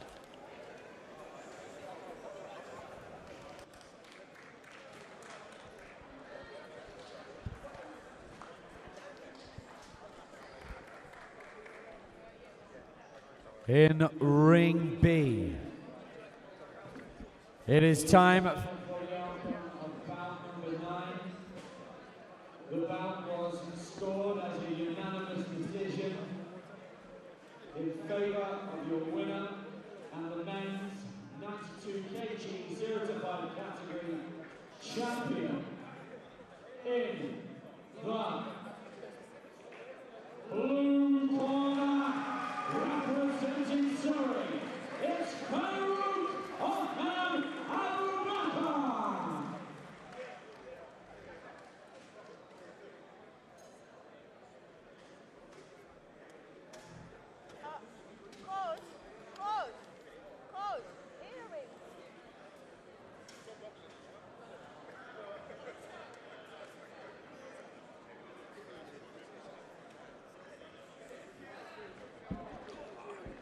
Ring B will now be taking a short 20-minute break with our next boxing bout due to commence at roughly 2 p.m.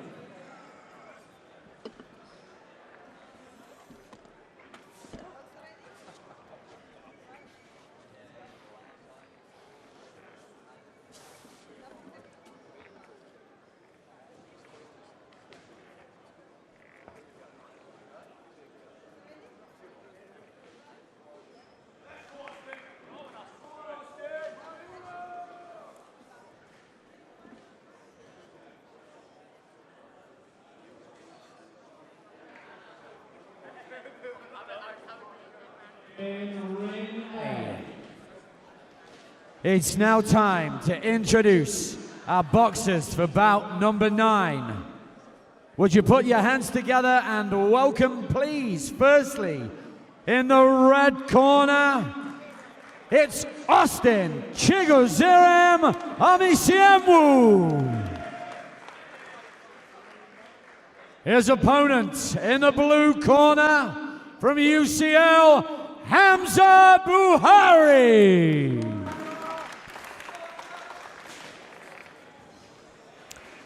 Do not blink. It is time for the big men, the under 92 kg novices.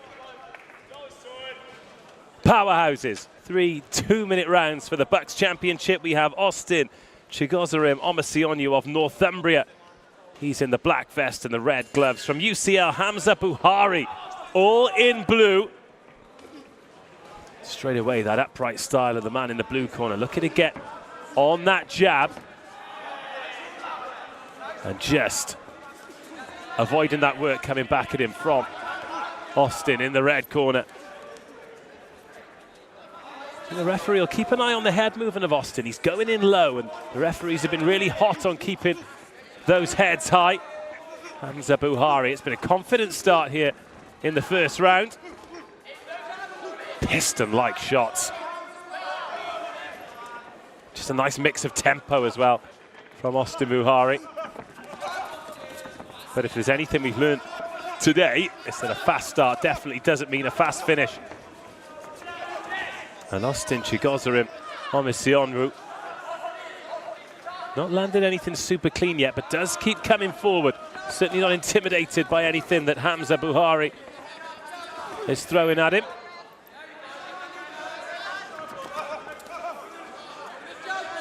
Good high hands on the man from Northumbria, but throws and misses that right and covers up quickly. That's one thing he has done well, is cover up quickly when he's missed.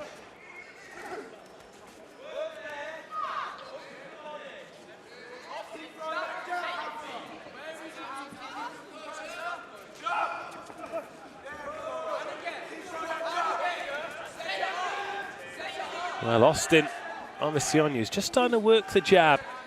It's been untidy work feels like he just needs to relax, because Hamza Buhari certainly does look relaxed. It's a good shot though. Buhari's been using that jab, but he's left a huge gap there for Austin to try and exploit. Last few seconds of round one. And a good shot there from Austin Chigozarim on the Sionyu. Might not have been clean, but it was certainly powerful. 1 round down, 2 to go.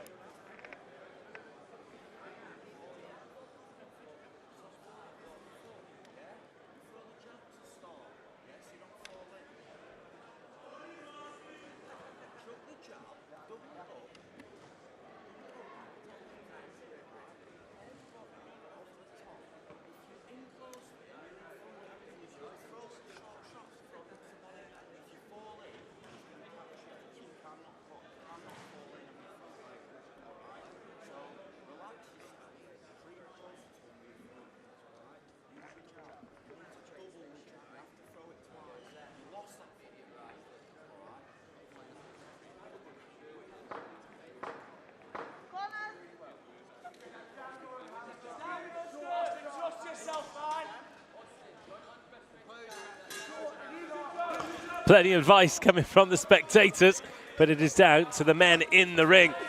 Thomas Sionyu against Buhari for this men's novice 92 kg BUCS title, 3 2-minute rounds. Not better from Thomas Sionyu, but when he gets to the end of the combo, his footwork's not great, so he just overcommits, and that lets Buhari back in. High energy from Buhari. His balance not great either, but he lands a good left hand there, Buhari. And both men at the moment just struggling with their range, just spoiling their work. Not giving themselves the opportunity. On the Sionyu, just leading with that head again.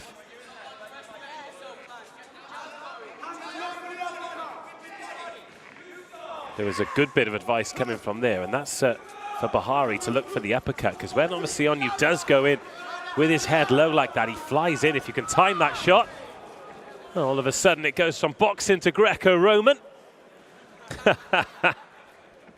Buhari picks his man up. He's keen to get on with it. But when it is rough and tumble like this, it's a lot more energy sapping than you might expect. Oh, nice shot there from Sionyu. But again, they're just spoiling each other's work, getting in too tight, too close. Look at Sionyu just throwing his man towards the ropes and then dipping in with the shoulder. Referee's losing patience. It's another warning from Sionyu to not lead with the head. And then Buhari, some good work from him in close. It's a really tough fight to score as we come to the end of the second round.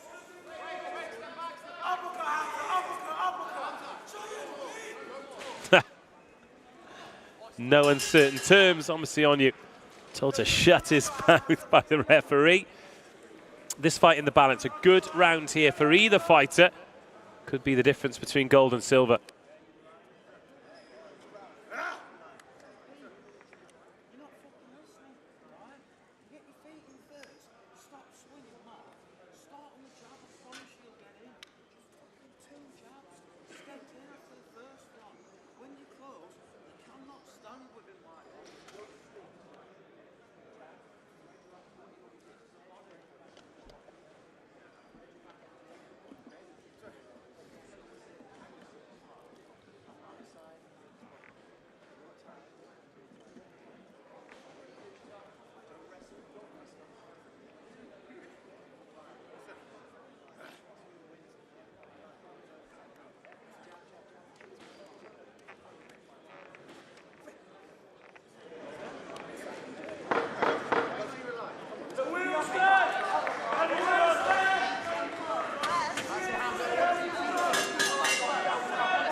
Final round in the men's 92 kg novices here at the BUCS Championships in Portsmouth. It's Austin Chigozarim Omosionwu of Northumbria against Hamza Buhari of UCL, and it's a standing count for the Northumbria man. Is that the advantage that Buhari needs to take this home?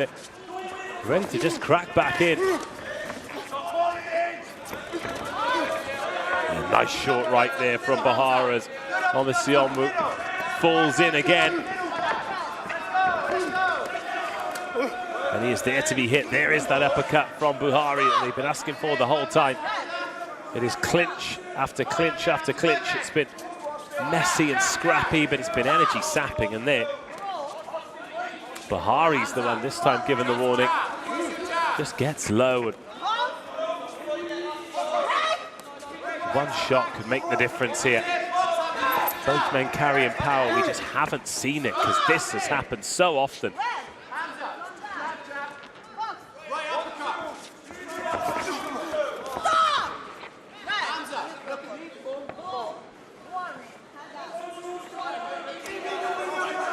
Well, that's a point deduction from the referee. They've been warned and they've been warned. And now they've taken it out on the scorecard. Oh, nice left there by Hamza Buhari. He's throwing that uppercut but not really committing to it. Just watch the head. When he moves it back, he's not really able to launch the power.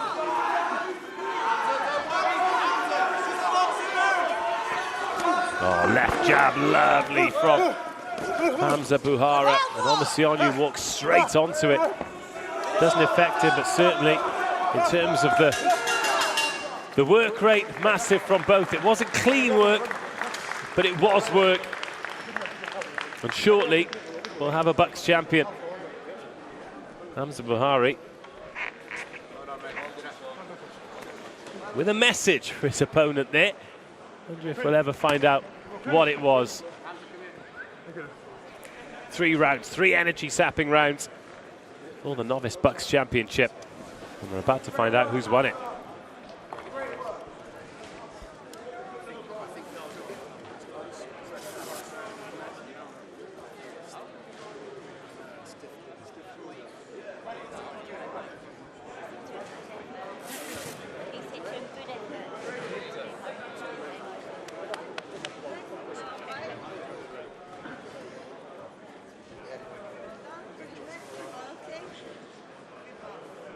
In ring A. After The 3 outcome of rounds bout of pure number 9. effort, we're about to find out whose hand is raised. In favor of your winner. And the men's 92 kg 0 to 5 category BUCS Boxing Championship champion in the blue corner from UCL, gets the victory Hamza Buhari, for his endeavour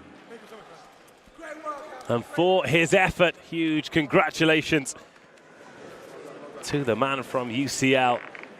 He wins the Novice Heavyweight Championship.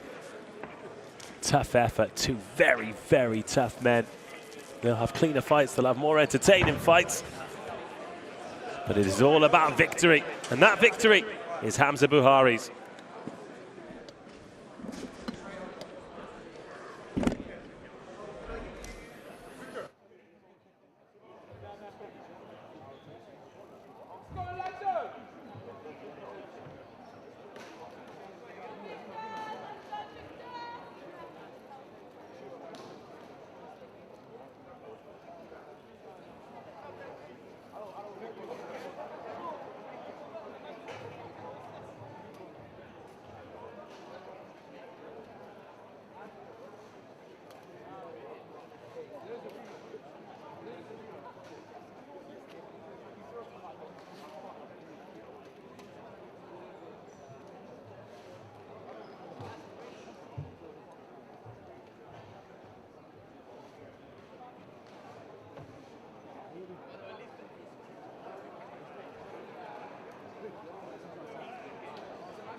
In ring A. Bout number 10.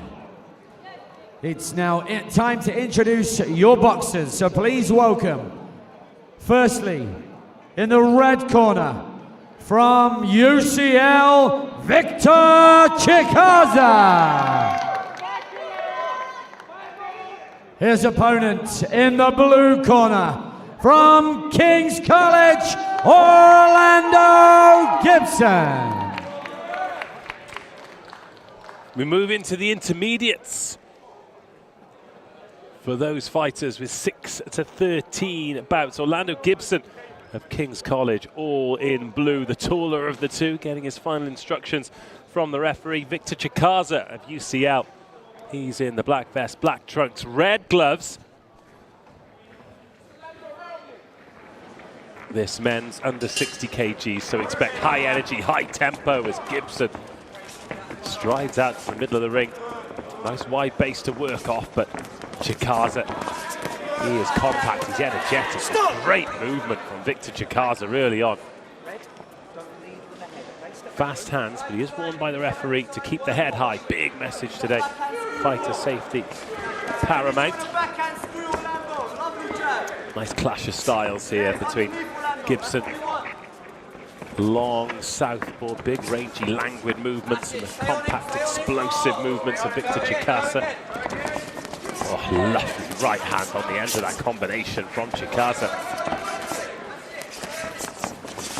Just turns defense into attack so well. He's got those high hands, wide elbows, so no way to attack the body or the head for Gibson at the moment with Chikaza. Then he gets in close and just pumps and pumps and pumps. But that's the second warning from the referee. We have seen points deducted today already. Nice left there from Gibson. He just steps out of the way. But work rate at the moment. It's all Victor Chikaza, isn't it?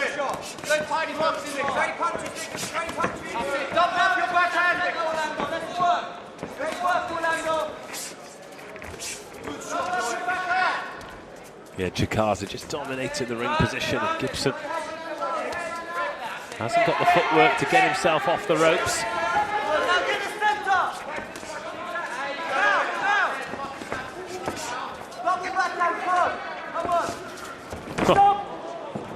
Well, that was a lead with the elbow there from Orlando Gibson. He just walked over the top of Victor Chikaza. Quick check of the gloves, and we'll be back to it. And then Chikaza straight back on his work, and that's a good shot on the belt. And that ends round one, around that Victor Chikaza will probably feel as though he edged.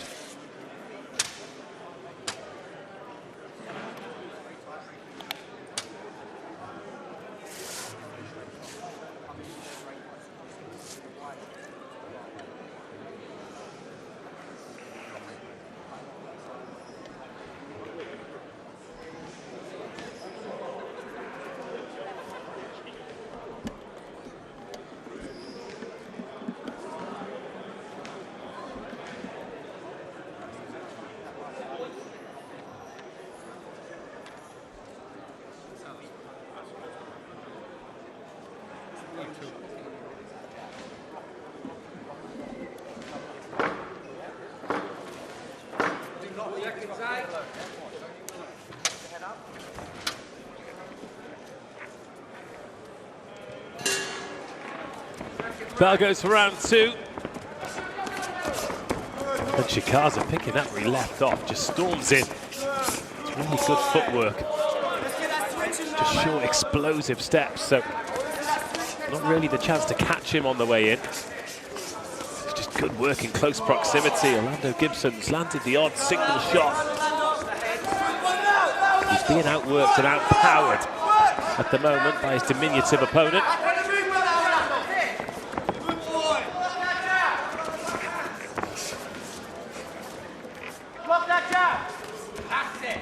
Chikaza in close again. He's more concerned with work rate than accuracy. And when he does get in close, because he's got those shorter levers, he's able to work, whereas Gibson really, because he's so long at the weight, needs to keep the fight at range, but he's just not able to do that. Now in this position here, this is where Bailey should be working, where he should be trying to keep Chikaza at range with the jab, but he's not been able to do so. Good shot there though from Gibson.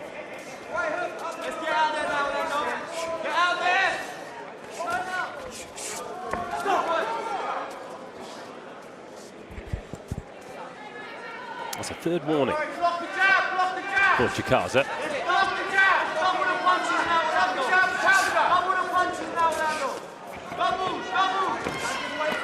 But the question is, can Victor Chikaza keep up this tempo for 3 rounds? Because it is a high tempo. He's been caught a couple of times there by Orlando Gibson. But the power not stopping him at all. The right hook there. Some of that power and snap starting to disappear out of the Chikaza shots, but they're still clean, and that one got through the guard. That nice one too from Gibson. And the bell goes at the end of the round. Another frantic, frenetic exchange.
Final round, fascinating contest. The one that Gibson has largely spent with his back to the ropes as Chikaza has just kept coming. Not sure he's hurt his opponent, but he has just outworked him. But these are the kind of exchanges that Gibson needs to start to dominate, and does so there with a couple of crunching left hands before being caught with a right of his own. Well, this doesn't need to be a fight in a boxing ring. It could be a fight in a phone box. That's it, Victor. Up and around, up and around. To work, Victor. Straight back and jab, Orlando. That's it, block it, go. Straight back to work. Let's go first to the backhand now. Backhand. Chikaza needs huge credit for his conditioning and just the way he can find a way in against a man with much superior reach. Oh, nice. Lands the right and then moves the head. Wear him out, wear him out. That's it. Keep him there, Victor. Gibson finds himself defending on the ropes again. Come on, let's go. It's interesting with Gibson because when he plants his feet like this here, plants his feet and pulls everything in, it's difficult for Chikaza to move him because he is physically bigger, Gibson.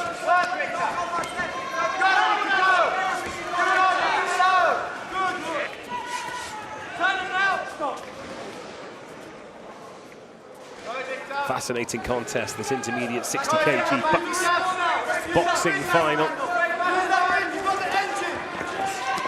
Pretty much every round has looked the same. It has been Gibson with a nice bit of footwork to get out there, but Chikaza just trying to back him up onto the ropes, into the corner. Work the body, do damage, just out-hustle his opponent. And he has hustled hard for these 3 rounds. Will it be enough to pick up the BUCS gold? We're going to go to the judges and find out.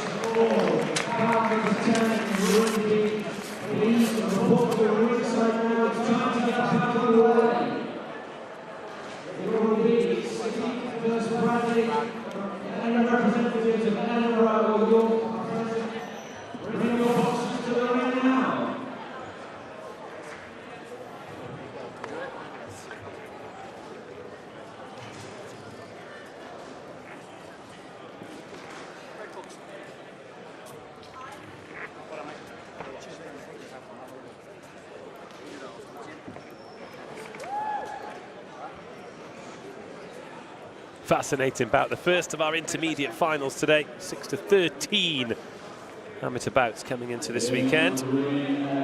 Let's get the result. It's now time for the outcome of bout number 10.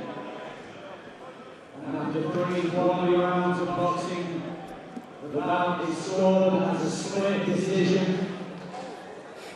Your winner and the men's 60 kg, 6 to 13 category BUCS Boxing Championships champion is in the blue corner. Orlando Kings, Gibson gets it. Orlando Gibson. Well, Victor Chikaza's work rate not rewarded. It was Orlando Gibson's durability. He withstood an onslaught, worked hard, found a way, and he is the BUCS champion.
Unfortunately, it's all on one side. We have to flick it over the side. All those big cameras on that. All we need is a left-handed cam.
In ring B, introducing your boxers for bout number 10. Please welcome firstly in the red corner from Edinburgh, Anna Siddiq. Her opponent in the blue corner representing York, Megan Bradley.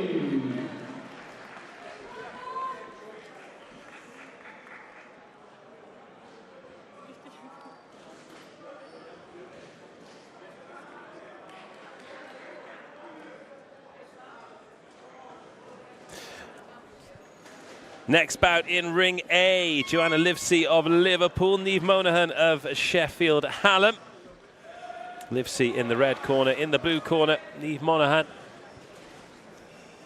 There are 2 rings here at the BUCS In finals. ring. We're bringing you all the action from Ring A. If you want to watch Ring B and you're close by, there are still tickets available. We'd love for you to join. There's still 8 bouts, including the more experienced fighters, as we go through the gears here on a brilliant day of amateur boxing. This is Joanna Livesey from Liverpool. A great reception from her boxing club, supporting her here today. Battle of the North, this one. Niamh Monaghan of Sheffield Hallam. Already had one fighter from Sheffield Hallam, Adam Mahmood. He had a great final against Eli Ankou. Ankou got the nod for that one.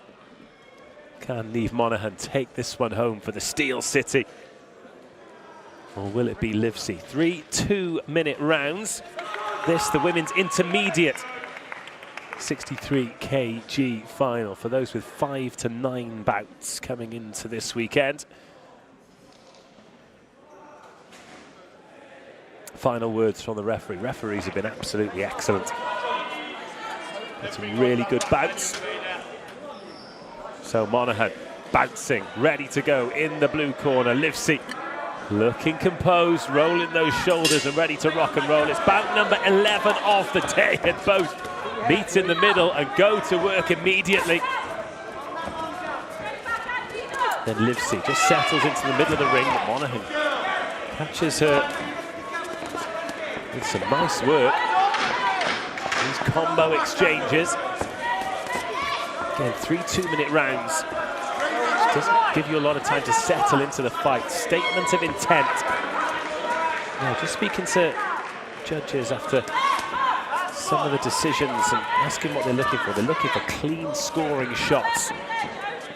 You can throw 100 that bounce off gloves and arms and shoulders compared to your opponent. If they land 3 clean ones, then that is going to be enough to take the victory here in the BUCS Championships.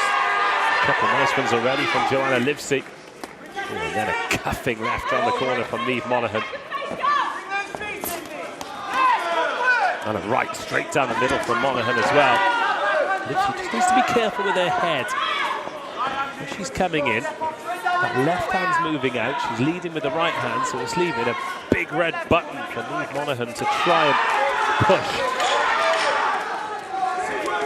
And then Monaghan's done exactly the same thing and opened the door for Livesey.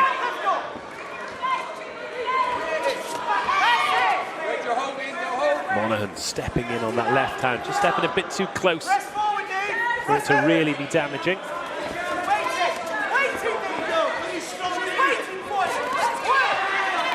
Left hand there by Livesey, then Monaghan comes back. It's a good contest and the counter punch from Livesey, nice with the right hand.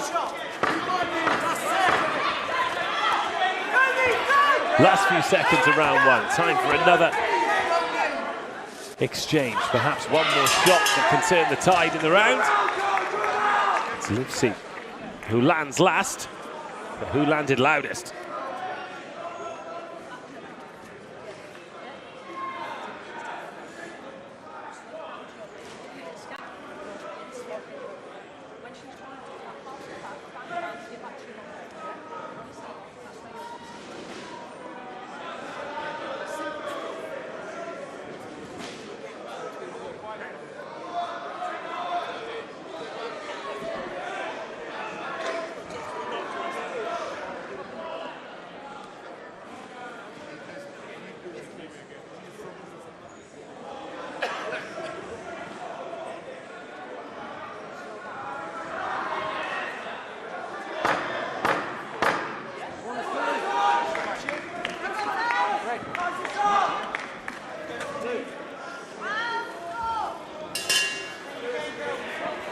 Round 2.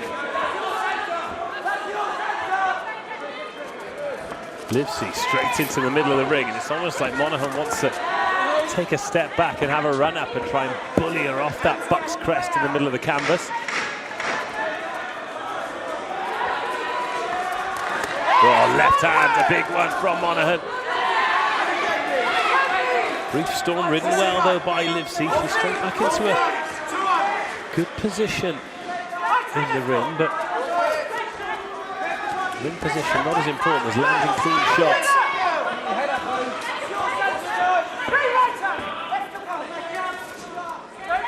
Oh, that was a nice one. Just that right hand. And that's something Livesey's done really well. He's waited for Monaghan to come in and then just thrown that right hand. Just as the feet move on. Nice left hand by Joanna Livesey. Straight through the Monaghan guard. At least for the moment, at least. Niamh Monaghan, she's just stopped throwing. It's allowing Livesey to go to work. Sometimes these fighters do take a little bit of a break to recharge the batteries, but they've not got too long here in these 3 2-minute rounds.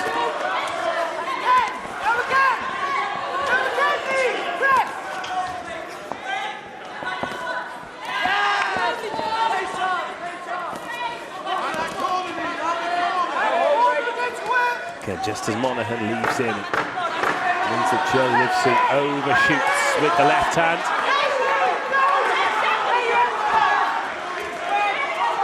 Livesey just increasing the tempo at the end of that second round.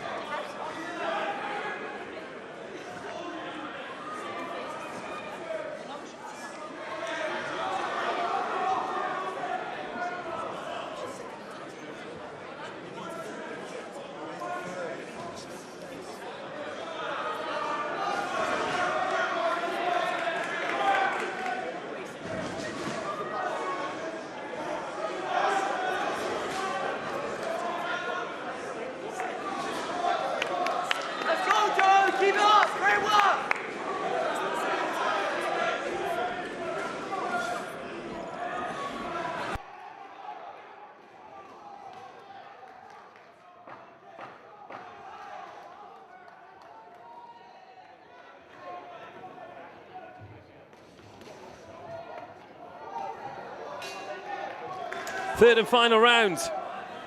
This women's 63 kg intermediate final. Jo Livesey from Liverpool in the red corner. Niamh Monaghan, Sheffield Hallam in the blue. Monaghan just slowed down towards the end of that second round, and Livesey just trying to put her where she wants her. But then Monaghan steps in, tries to land that big right hand.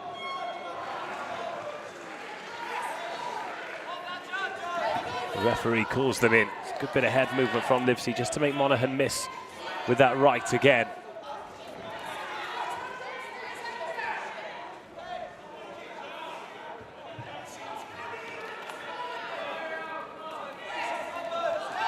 Seeing work the key, Livesey there just landing on the head guard of Monaghan.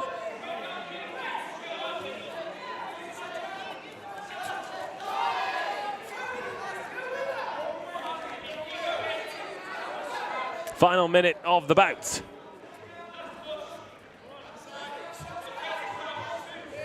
And the speed just slowed down. I think Livesey knows she's on top and doesn't want to gamble.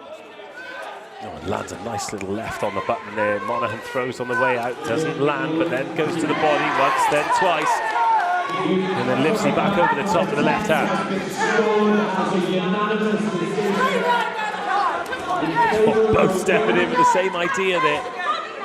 Orthodox against the southpaw. Yeah, another nice left hand from Livesey.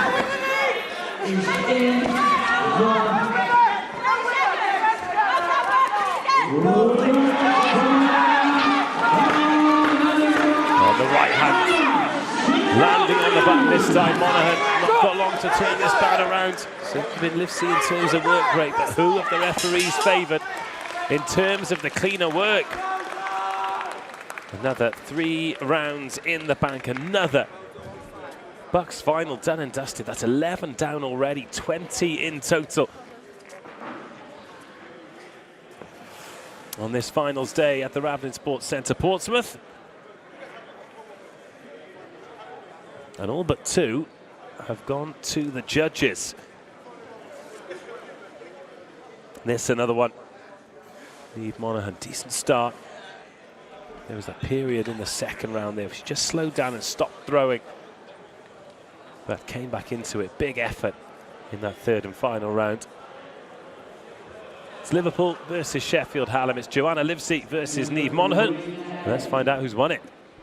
After 3 quality rounds of boxing in bout 11, our judges scored this as a unanimous decision in favour of our winner. And the women's 63 kg 5 to 9 category BUCS Boxing Championships champion 2025 is in the red corner. It is Joanna from Liverpool, Joanna Livesey. She takes home the BUCS gold after 3 dominant rounds here in Portsmouth.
Ring B.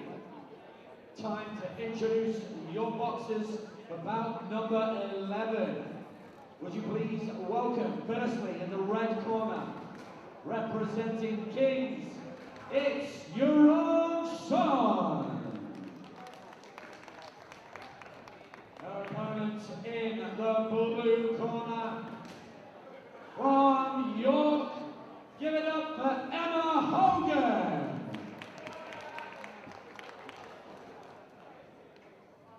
And in ring A, introducing Boxers for bout 12. Firstly, in the red corner, from Bournemouth, Martez Cole.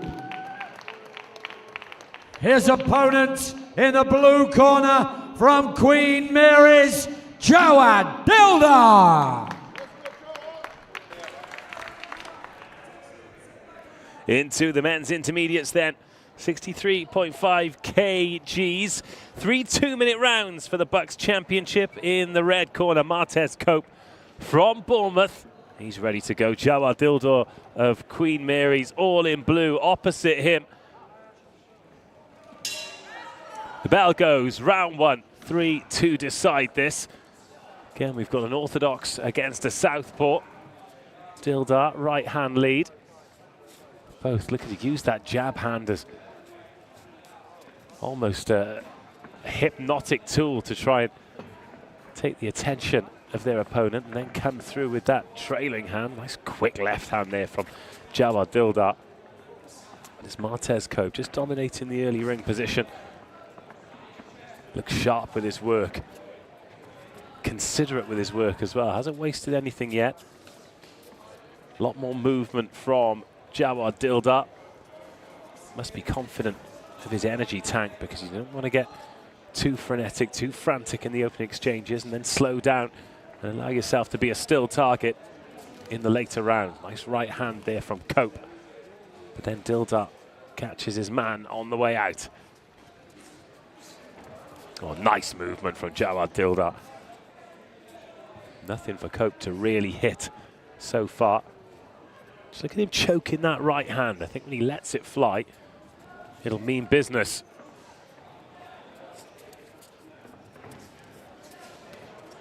There it is. Powerful, clunking right to the body there from Martez Cope.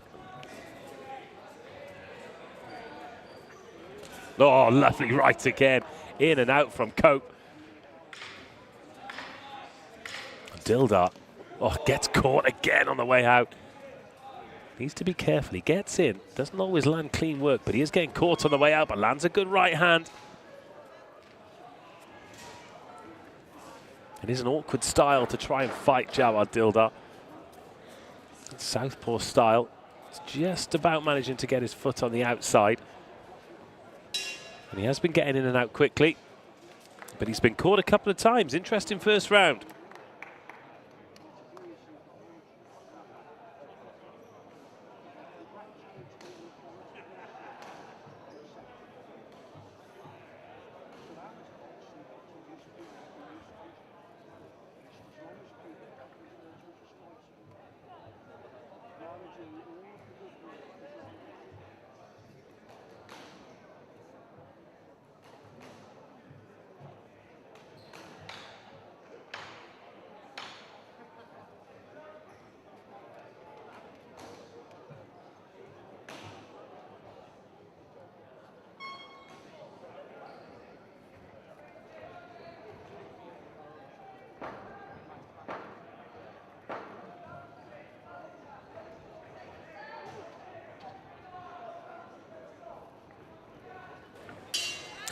Second round in this clash of styles for the men's 63.5 kg intermediate championship.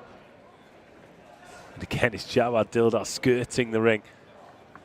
Those little short movements there, and Martez Cope almost stood stock still a lot of the time. He maintains energy a lot better than his opponent, but at some point he might have to show that he can go through the gears. However, these judges are looking for clean shots, and he certainly landed the cleaner of the two fighters in the first round. Just different shapes, aren't they? Jawad Dildar on that wide base. Very long, very lean. Martez Cope a lot more compact. Not just in terms of his boxing style, but in terms of his physique as well. Another right hand from Cope. He's used that sparingly, but he's used it well.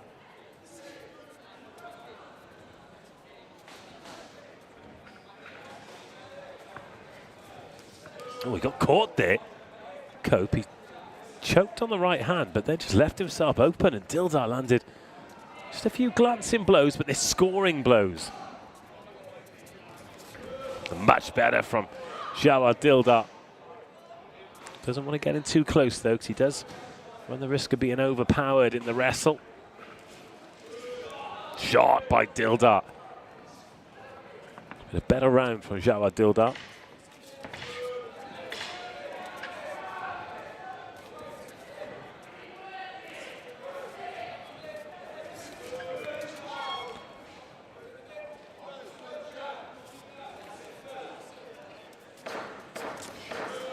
Good jab from Cope. Nice footwork from Dildar, dancing around the ring at the end of round two.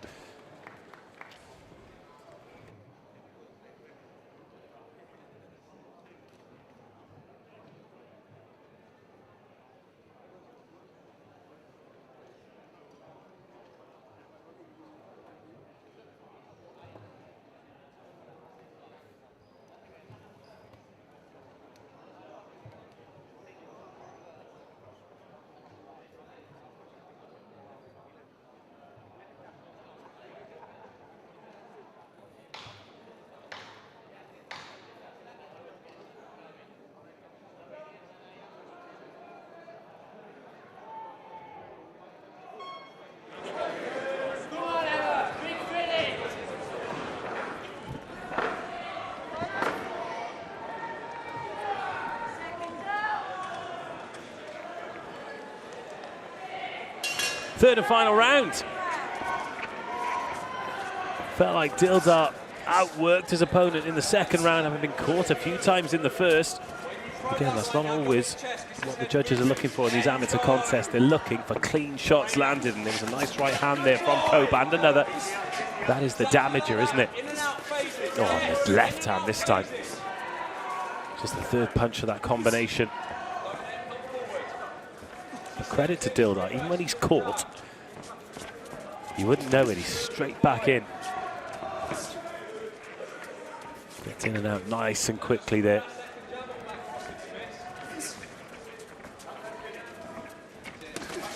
Oh, good exchange.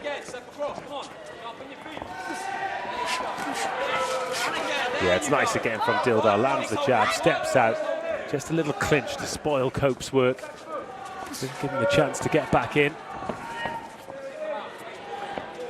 Doesn't want to give him the chance to unload that power either. Tasted that a few too many times in the first round. Doesn't want it anymore. And who can blame him? Lovely feet from Dildar. He's just in and out of range. And he's leaving Cope, chasing shadows a lot of the time. Been told by his corner to keep the energy high. That's what he's doing.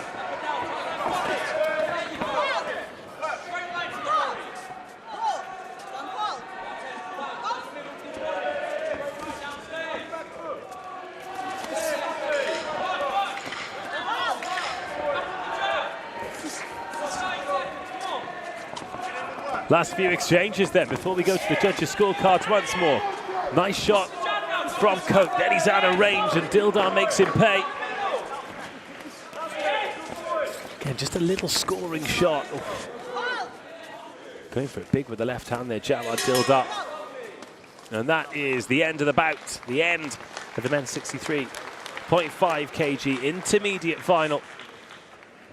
Will it be Bournemouth? Will it be Queen Mary's? Some great work by Cope in the first round. They were the cleanest shots of the bout. But Dildar with the higher work rate. Decisions to be made.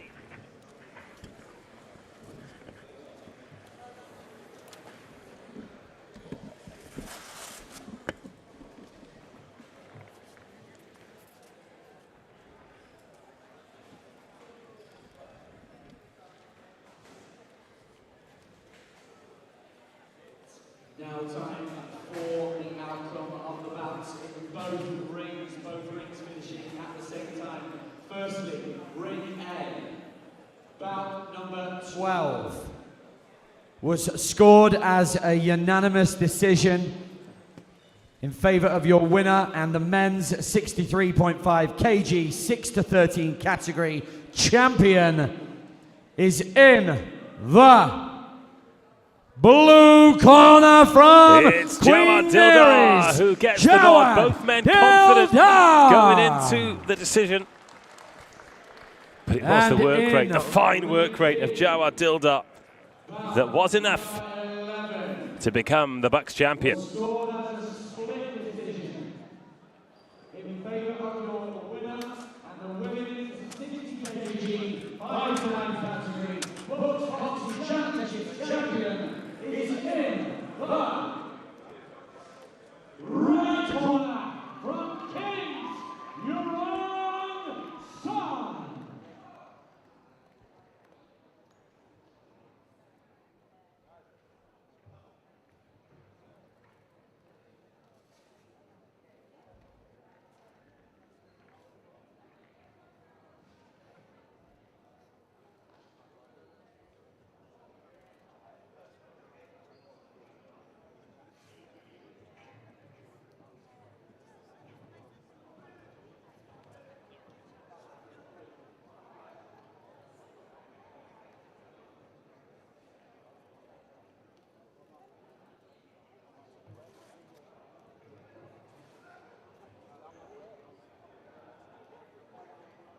Reminder to all boxers, once you've completed your bouts and had your post-fight medicals, to make your way to the presentation area in the corner of the room to receive your medals.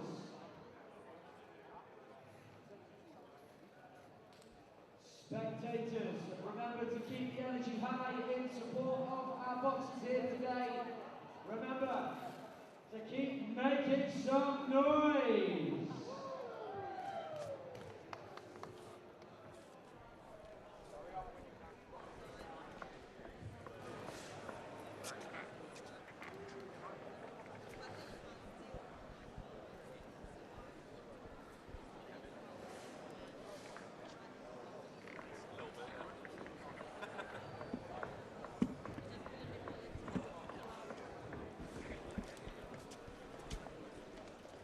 in ring A. It is now time to introduce our boxers for bout number 13.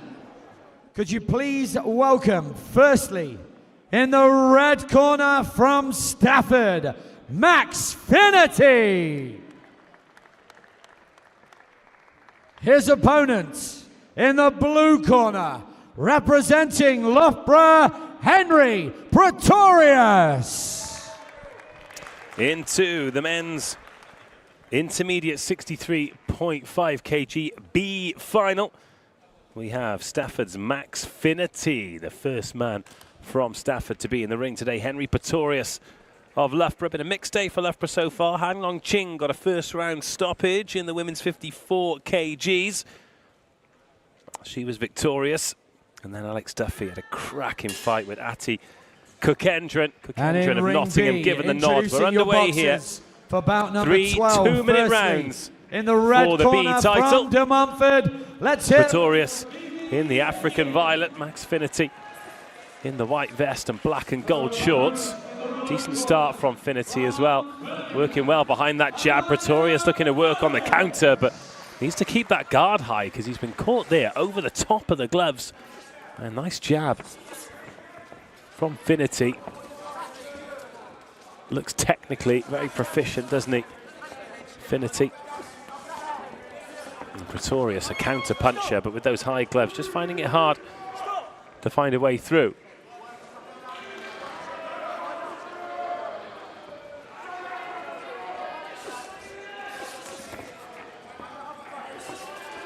Yeah, it's upright and very traditional for Finity, isn't it? Pretorius, oh, nice left round the corner. Oh, and then gets caught again. Those low gloves are going to be a real problem for Henry Pretorius.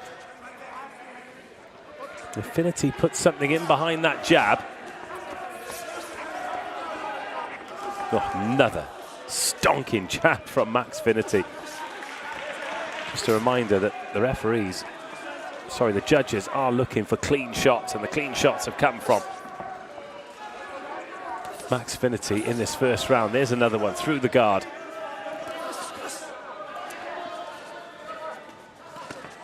Good body shot from Pretorius.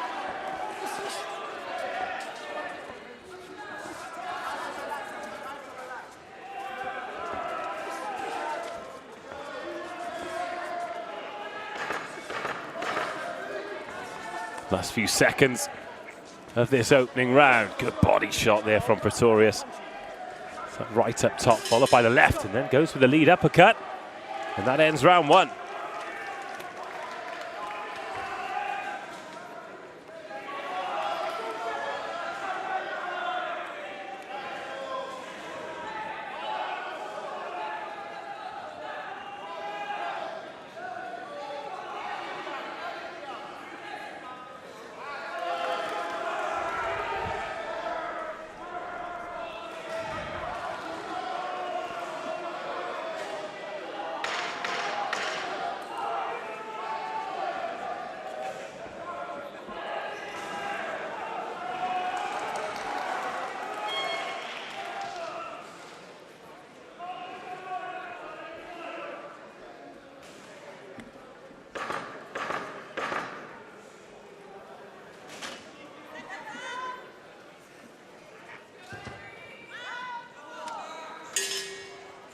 Second round, for a decent start from Finity.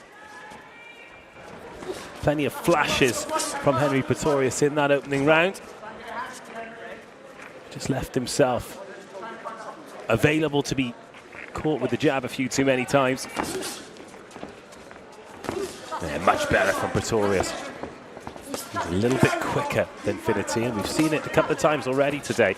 Good first round. There's absolutely no guarantee of victory in the fight, and if Pretorius can work his way in, this bout's certainly still there to win. Yeah, both men have had a warning about where their heads are. A couple of body shots there from Pretorius, and then the lead uppercut.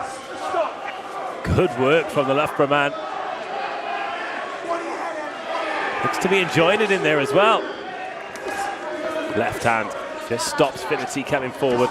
It's a much better round from Pretorius. Obviously a counter puncher, but in 3 twos. Not always the opportunity to do that.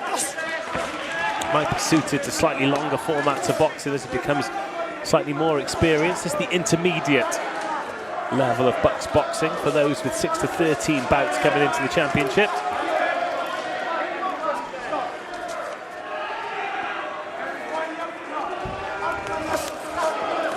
That counter again, good left hand. Infinity just stumbled backwards. I think he lost his footing as opposed to being rocked, but that's another positive and a huge shot from Pretorius. Lead right hand.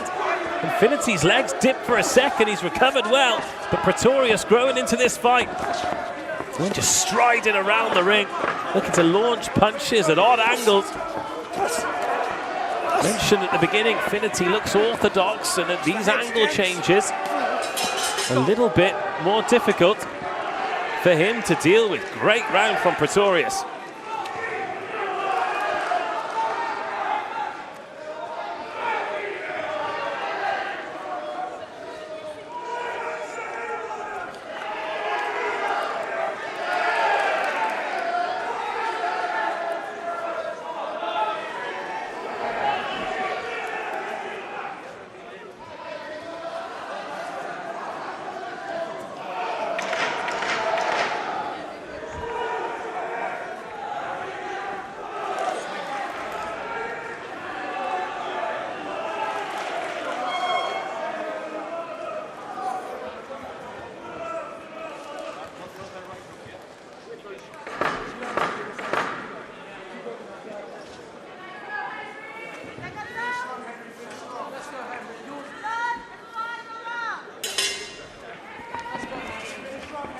Third and final round.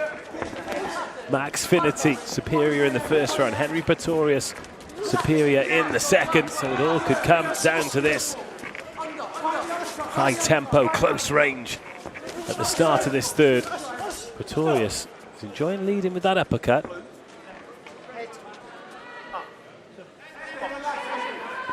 It's a little look over to the corner there from Max Finity. Try and get a little bit of advice to find his way back into this fight. He eats another left hand from Pretorius. Seems as though Pretorius' power is just starting to tell. It's stinging Finity and it's stopping him doing what he did so well in the first round, which was fight at range and beat Pretorius with the jab. Blood coming from the nose now of Finity. He's been caught a good few times.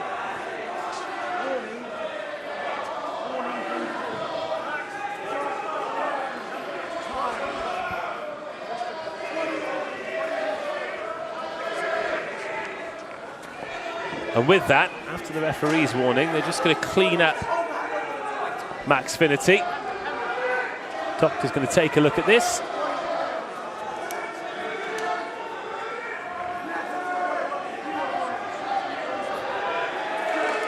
And this will be frustrating for Pretorius because he just wants to go to work here. Feels as though he's in the ascendancy in this fight, but doesn't know if he's done enough yet. There were some clean shots from Finity. Now that nose has been boxed up, it's harder to breathe, it's harder to recharge, and Pretorius just goes to work, and he's working that body too. 4 or 5 really clean shots, lovely left to the body by Henry Pretorius. Frees the hands and wants to go again. Nice right hand from Finity, much better from Finity. Lands that with the right hand again. It could be the defense that costs Pretorius here, the low hands, those shots that land from Finity, they are scoring shots. And that'll be noted by the judges. And if Pretorius just drops his hands and keeps getting caught, that's how he loses this fight. It's unlikely to be a stoppage. We're coming towards the end. And these fighters aren't rewarded for endeavor, they're rewarded for clean work.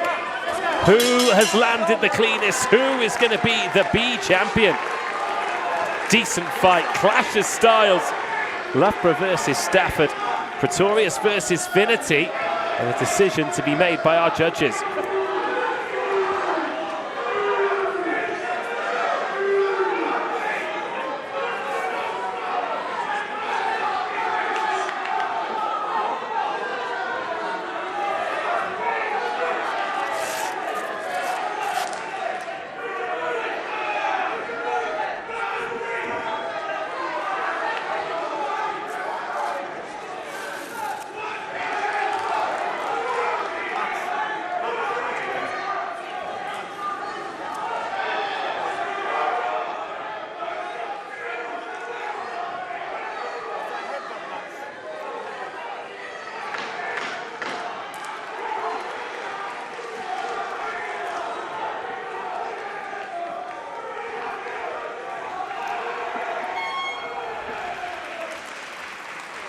Really good fight.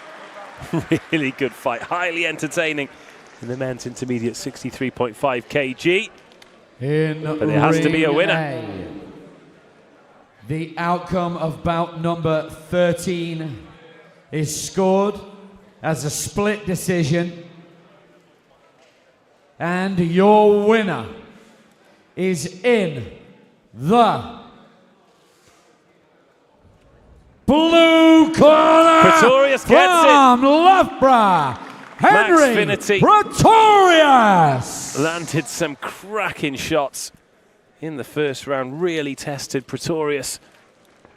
But he developed, he grew into the fight, landed the cleaner, more stylish work, and he picks up the B championship in the men's 63.5s.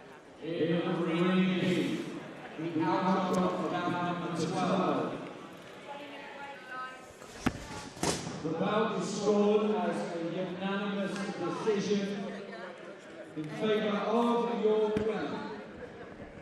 And the women's 66 kg fighter category BUCS Boxing Championships champion is in the blue corner from Birmingham, novice.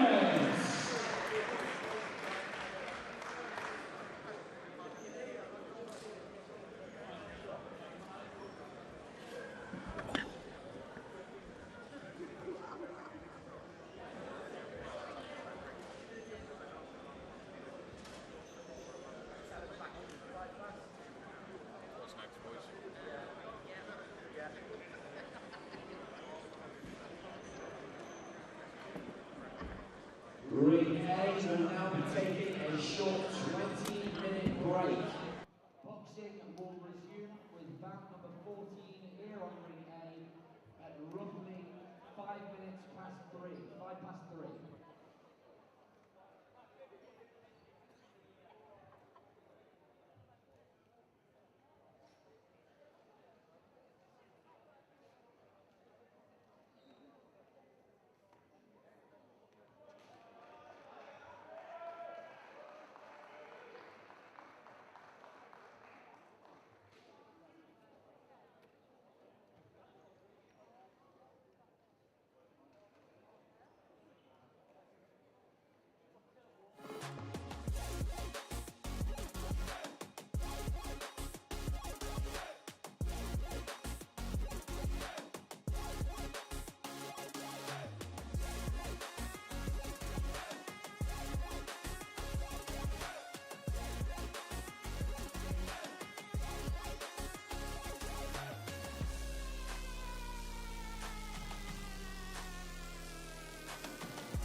Introduce our boxers for bout number 13.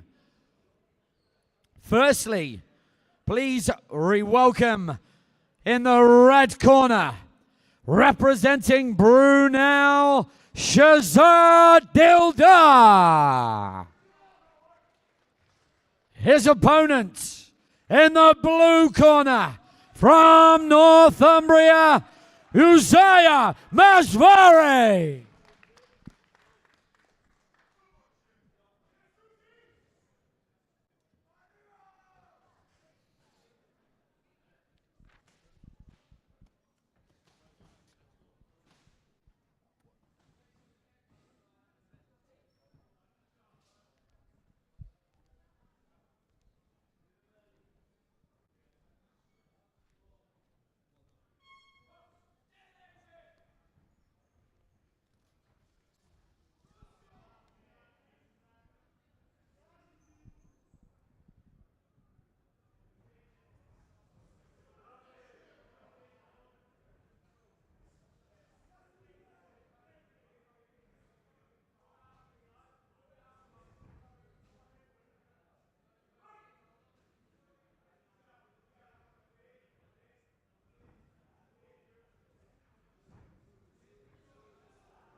First round then. Nice chance to have a look at the goings on In ring B, this is Shirzad Dildar of Brunel. He's in the red gloves. Zaya Masvare of Northumbria in the blue gloves.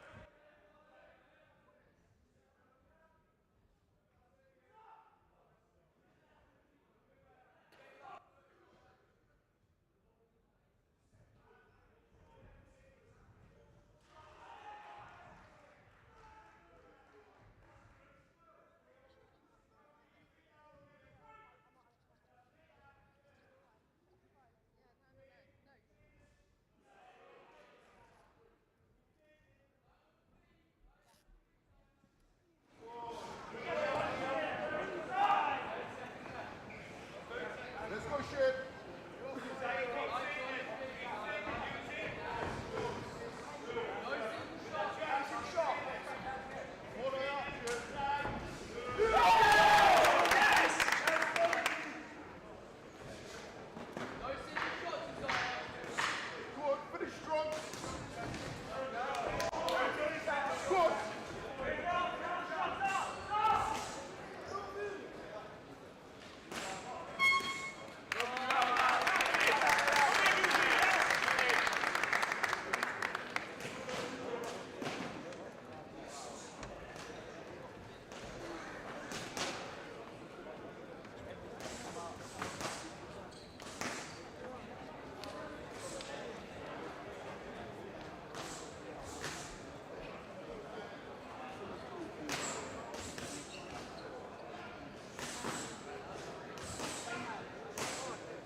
Come on, Shirzad. Let's go.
In ring B,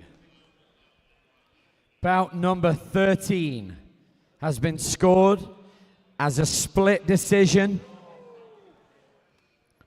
And your winner and the men's 67 kg 6 to 13 category BUCS Boxing Championship champion is in the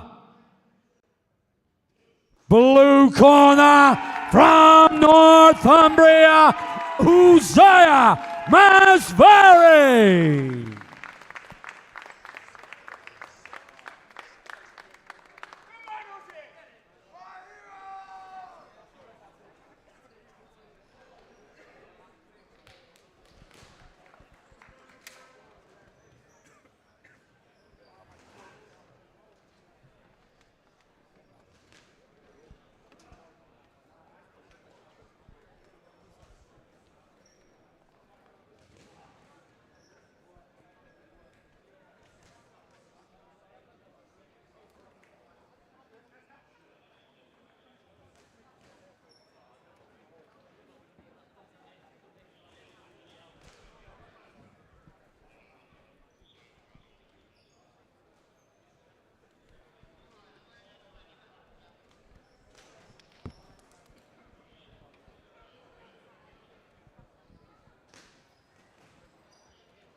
In ring B, time to introduce your boxers for bout number 14.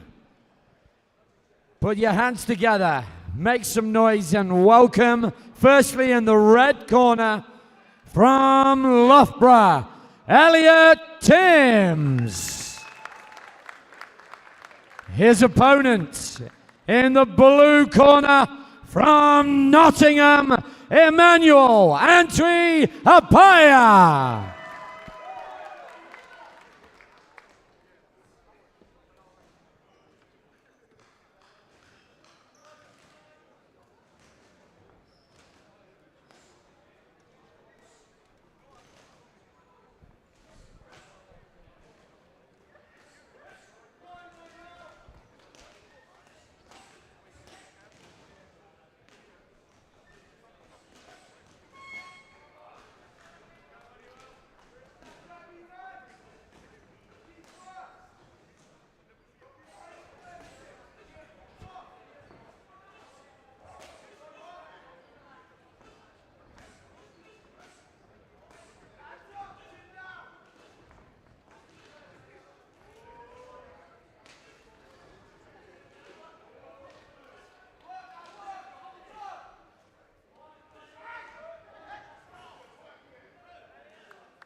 Introducing our boxers in Ring A.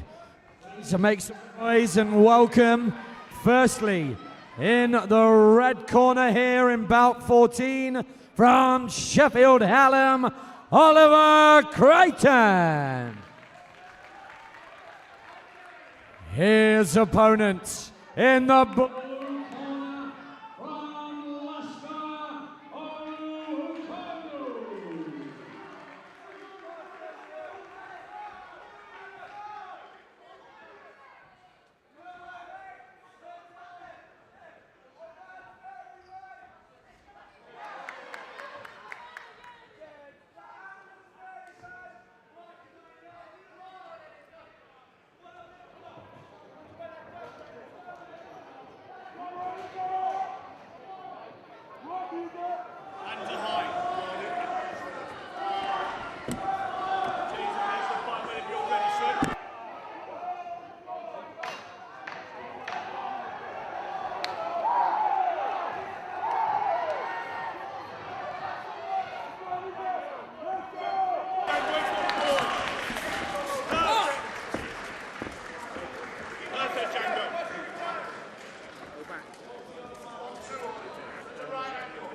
Stop moving that edge, Django, please. Good boy.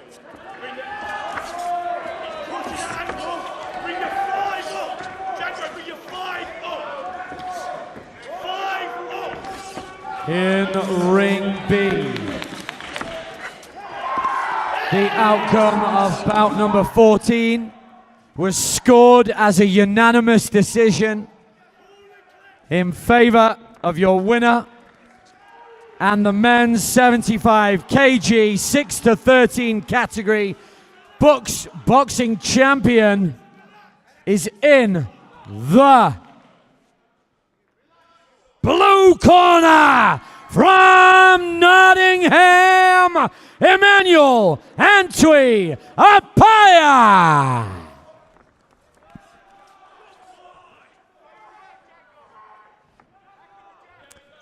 Well, the decision made over there. Nottingham get it over Loughborough. You join us in Ring A. It's Ollie Crichton of Sheffield Hallam in the red corner. Oliver Kono of Leicester in the blue corner.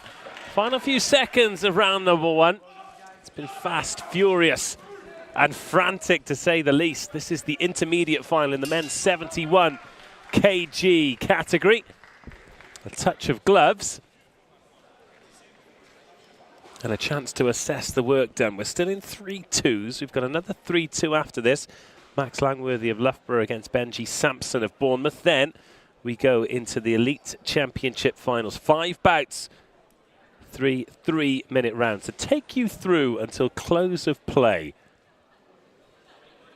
here in this BUCS Boxing Championships. First time I've come unstuck with that one today. Hey, welcome, wherever you're watching around the world. Great to have your company at the Ravelin Sports Centre. We're in Portsmouth on the south coast. It's been a great host venue, and it's shielding us from the weather outside. The storm, well, it's not quite past. It is hosing it down. We've got a great crowd here. Boxing clubs from up and down the country, and everyone's focused now on Ring A. Hallam's Ollie Crichton in the red corner. Olu Okono of Leicester in the blue. This round number 2. Olu Okono, massive right hand. That rocked Crichton. And that is going to be a standing count. In Ring B, Crichton introducing on your his feet. He looks shocked and shook, but he looks ready to re-engage. But Olu Okono showing his power. It's happened a couple of times with Crichton. He's just left himself open, and that time he got caught. Comes back with a good shot of his own, though. Excellent comeback from Ollie Crichton. Does a bit of work, but then wraps his man up. Gets warned by the referee, but it just gives him chance to recharge the batteries. I think the force of that shot from Okonu, though, just knocked the fight out of Crichton a little bit. Power from his punches has disappeared for now, and sometimes when it disappears, very hard to get it back.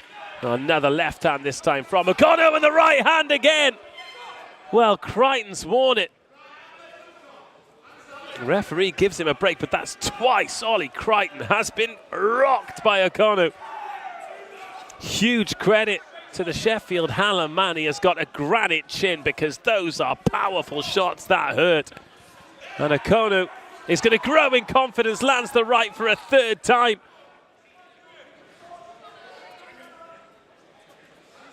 The referee doing a good job here. Fighter safety is paramount. Oh, another right hand stops Crichton in his tracks. He's going to have to do some defending here.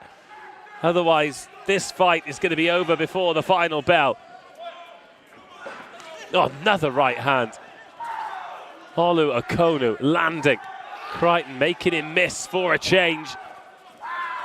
And then looping over the top with the right hand. The bell goes, and it is a slow walk back to the corner for Ollie Crichton after some big damaging work from Olu Okonu.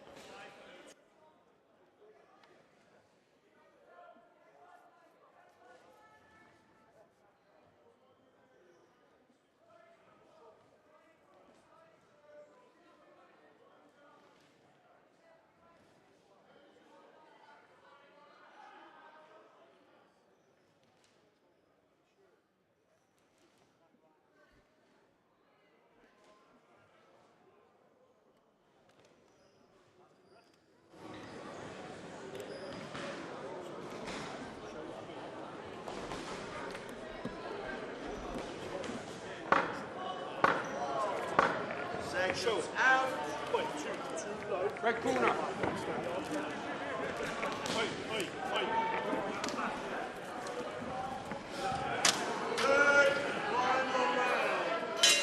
Keep your shape. Third and final round. Okonu on top. Crichton still in there, and anything can happen in these BUCS Boxing finals. This time Okonu goes to work with the left hand, having done so much damage with the right. And there's another landing clean. Crichton's taken some punishment here. He stumbles across the ring, and Okonu tries to pounce on him. It's another standing count. Okonu sent to the neutral corner. 6, 7, 8. A huge credit to Crichton. Straight away, the hands are up. Wants to continue. He is a tough competitor, but he's being picked off here. He's slowed down a touch, and Okonu is able to plant his feet and pick his shots.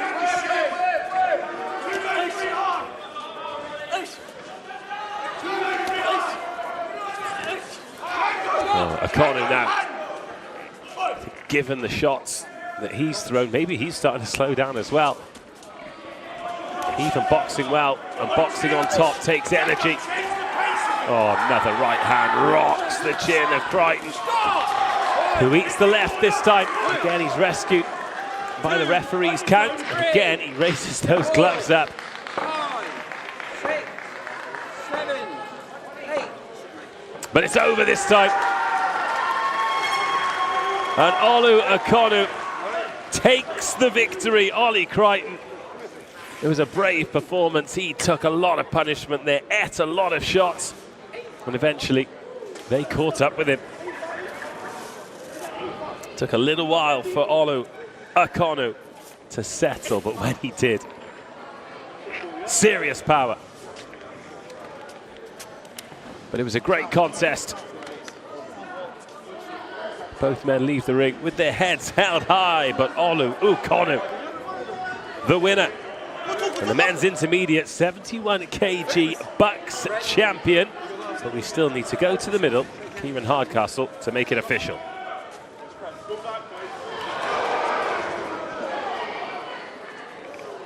Ring A, the outcome of Bout 14 was decided by way of third round stoppage in favor of your winner in the blue corner, the new men's 71 kg 6-13 category champion from Leicester, Olu Okonu.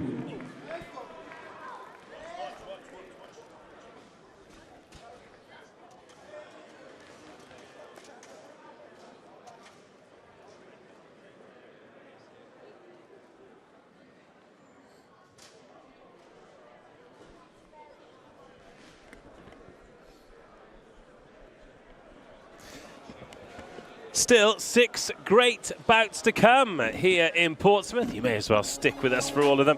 Next up, Benji Sampson against Max Langworthy. Bournemouth just down the road against Loughborough there, down from the East Midlands. They've had a great representation here throughout this weekend. Then we are into the elite fights. First of all, it is the men's 60 kgs. We have got Oren Clancy against Nakati Hassan. Then we move up to the 63.5. So Louis Silk, hometown hero from Portsmouth, takes on Ryan Bakra. Then 3 to go after that. 67, 75 and 80 kgs to finish. Ollie Monroe against Eniola Aking-Bisotti. Davidas Kiselis against Mani Mohammed from East London. And then Nabil Abdullah versus Sam Akinsete. East Anglia versus Mannet to finish off. Stick with us. The quality is going to go through the roof as we get into these elite fighters. But first, it is Benji Sampson versus Max Langworthy.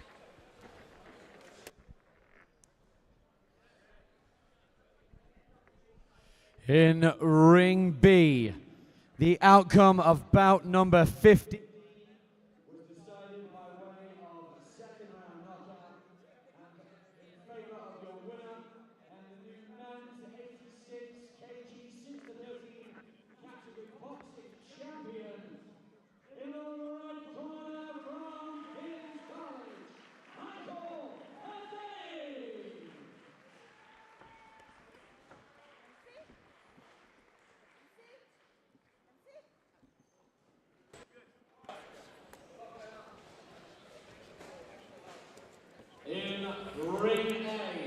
Introducing your boxers for bout 15. Firstly, please give a warm welcome to, in the red corner, from Bournemouth, Benji Sampson. His opponent in the blue corner, representing Loughborough, Max Langworthy. Bournemouth versus Loughborough. Benji Sampson versus Max Langworthy for the intermediate men's 80 kg BUCS title. There's a huge grin on the face of Benji Sampson. He is absolutely buzzing for this. Max Langworthy looking to pick up gold for Loughborough. They've got to a lot of finals, but not had their arm raised a great deal today. And to the middle we go. 80 kgs. But both tall and long at the weight. Ben Sampson going to get that power underway early. Throw shots like that, those big looping right hands, wild haymakers. You're not even necessarily expecting to land them. You just want to impose yourself on your opponent. But it's Langworthy who lands the clean shots early in that African violet vest. Benji Sampson shrugs the shoulders and comes in there. Just looks like a man who loves a tear up.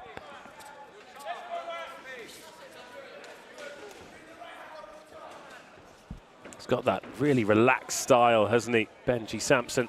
He's got his left hand low. Constantly moving though, he's tough to hit.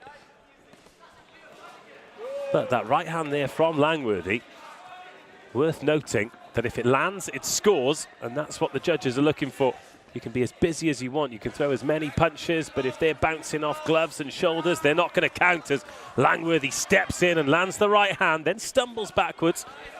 Just loses his balance on the way out as opposed to being caught by Sampson. Introducing your boxers for bout 16. Firstly, give it up for in the red corner. It's a nice left there from Langworthy, but he misses with the chopping right. Sampson's just settled in a little bit after that frenetic start.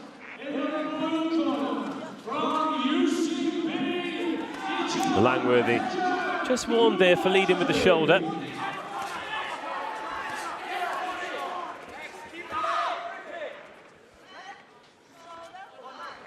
Now Sampson warned for exactly the same thing.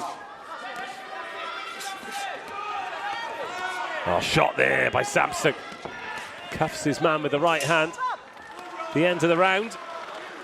Feels a fight that Max Langworthy would benefit from keeping it a little bit longer, using that range that he has, that long jab that he has, but Sampson making that difficult. 1 down, 2 to go.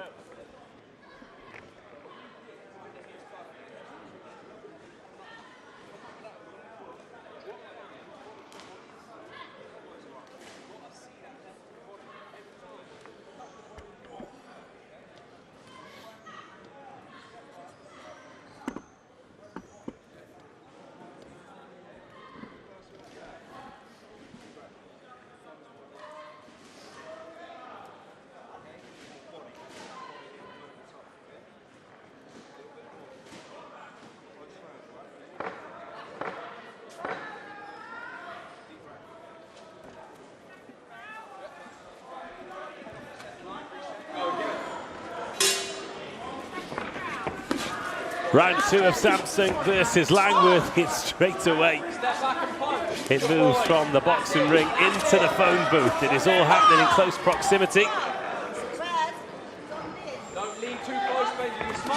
The referee calls them back in. Oh, nice body work there by Sampson.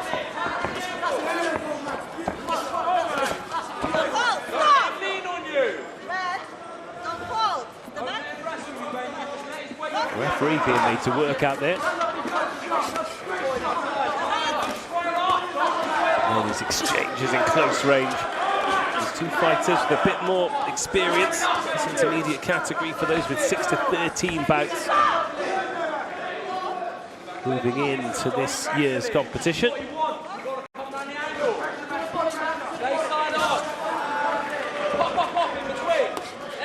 Sampson just keeps guessing with that lateral movement, but he gets caught there by Langworthy. Do move sideways at that one tempo. A well-timed shot can be effective, and that's what Langworthy came up with there. And then on the way out,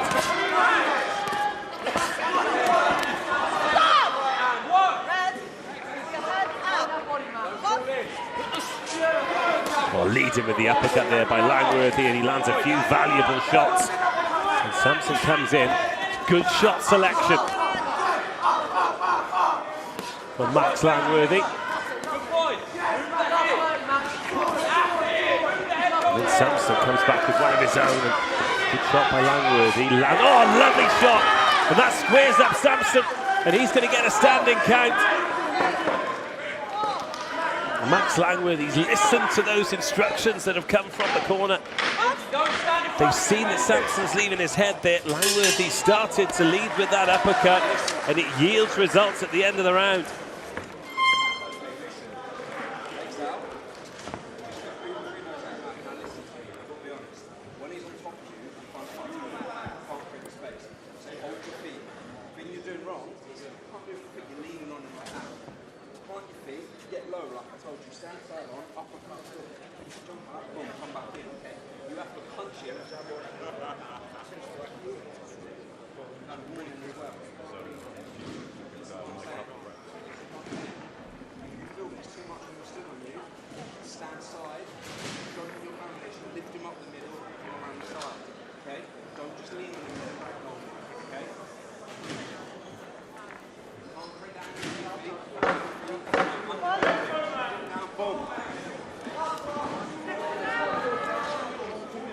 Two minutes to go. 2 minutes for one of these to stamp their authority on the bout and become the BUCS champion at 80 kgs. Max Langworthy settled into that second round. And it's a big test now for Benji Sampson. Needs to do enough, needs to land enough clean shots to show the judges that the gold medal should belong to him. That one off the gloves, but Langworthy looking more confident in close proximity. But a good change of styles from Langworthy as well. He was perhaps getting a little bit overpowered up close in the first round, but no sign of that in the second and third. Look at these long shots from Langworthy.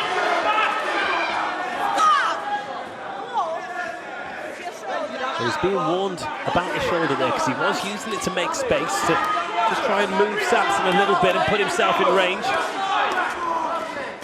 Last minute.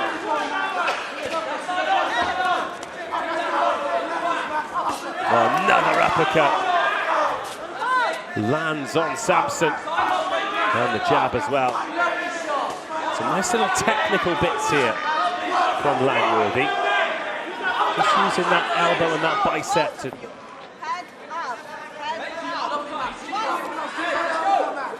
The referee steps in again, yeah, just using that left arm to move Sampson around. Trying to create space where there might not be some.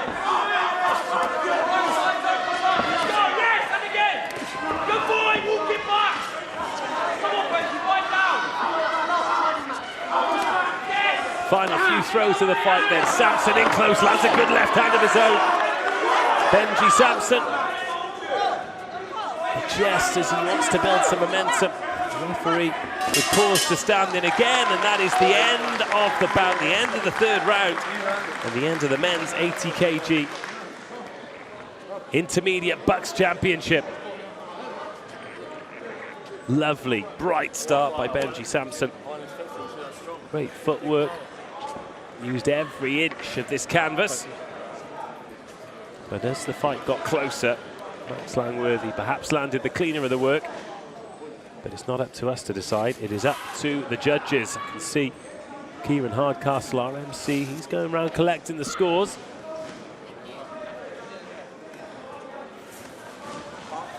Good fight, though. Good standard.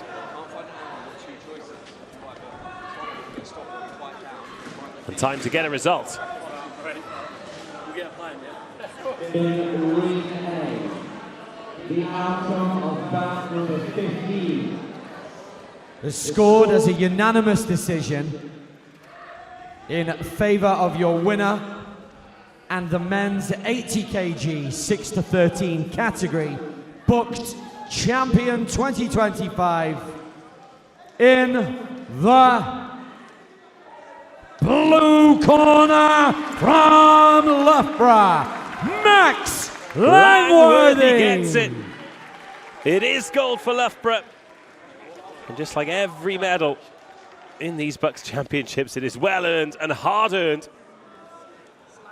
It must have been quite a tough day for Loughborough Boxing Club. They've come second more than they've come first. That is a little bit of well-earned glory for them and for Max Langworthy.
Well, that was Benji Sampson versus Max Langworthy. Now we move into the Elite Championship bouts for those boxers with over 14 fights experience.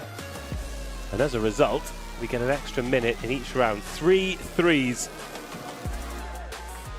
So it is Elite Amateur Boxing now, as you'd see at any amateur championships. Really interesting here to see the gold of Nakati Hassan in the blue corner in the famous green and gold of the Repton Boxing Club in Bethnal Green, just up the road from York Hall. Many legendary fighters have come out of East London. The club itself, welcome, firstly, like an incredible museum of British boxing history. But Ulster, in and of itself, a city that loves its boxing. In the blue corner from Oxford To Small Brooks. Hall, Give it up for Nakati legendary Hassan. venues as well in Ulster and Bethnal Green. Of course, Ulster Hall and York Hall.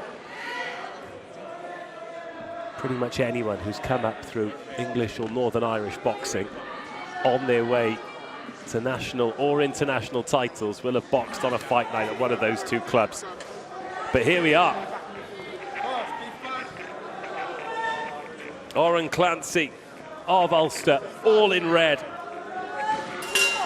Nakati Hassan of Oxford Brooks, but in the Repton colours. 3 3-minute rounds, and straight away they are going at it. Hassan looking to put it on Clancy. Clancy the southpaw, both exchanging backhands. If you can here, Try and take a look at the feet, because when it's an orthodox against a southpaw, it is a battle to see who can win the battle of footwork, to get that lead foot on the outside. And already, in these opening 30 seconds, we've seen the toes being trodden on a few times, but it has been Hassan who's had the sharper of the starts. Clancy having to weather the storm at the moment. Dancing off the ropes, back into the middle of the ring. That's a good counter left there. As we approach the first minute gone, this fascinating bout. Hassan, the one applying the pressure though. Clancy manages to get one to the body. He just seems to be landing shots to just try and buy himself time and space at the moment, whereas Hassan is landing shots to try and score and to really apply pressure.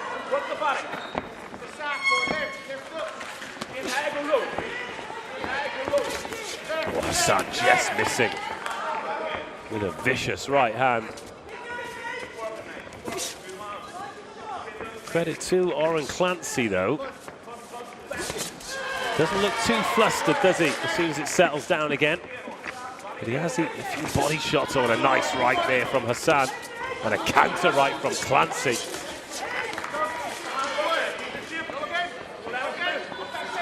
Oh, good right.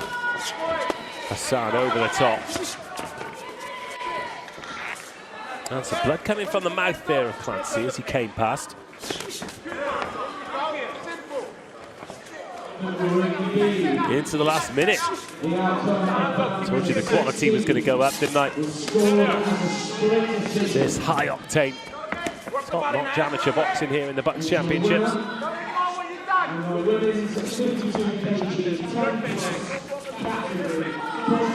Boxing champion is in the... Again, I like that from Clancy, the way he throws and then moves. But sometimes he waits till he feels the ropes on his back before he does that. Hassan desperate to land that big right hand. Swung over the top a couple of times with it. Body shot's a good one. Oh, then the right following the left as well, tees it up with the jab. And we hear the bell at the end of the first round.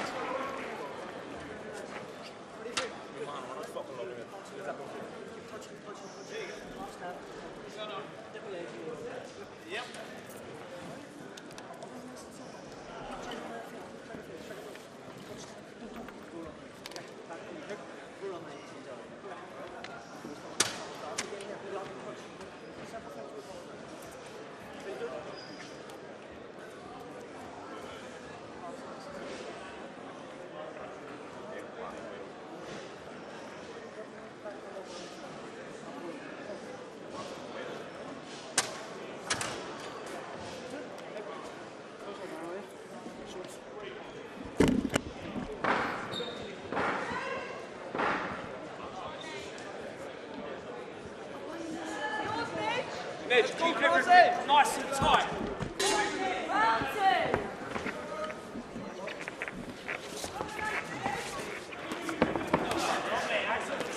Round two underway. Again, it's the focus of Hassan who's dominating the ring position. And another body shot. His work to the body has been outstanding. A couple of eye-catching shots up high.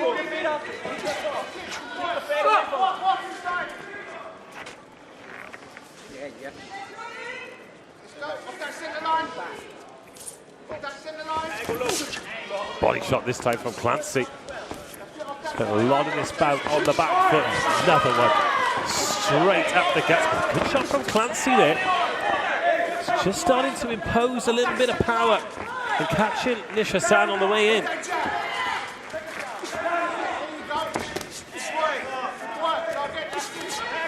Better from Clancy. Much better from Clancy. A little bit of a spring in his step as well as he grows in confidence. Starting to change some angles.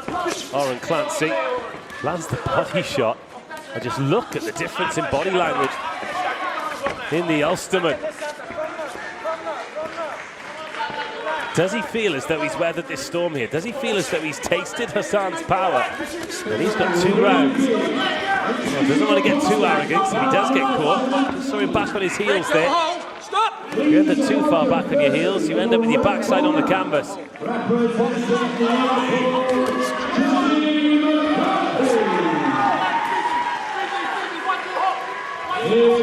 Oh, shot there from Clancy. Short left, and Hassan comes back with one of his own.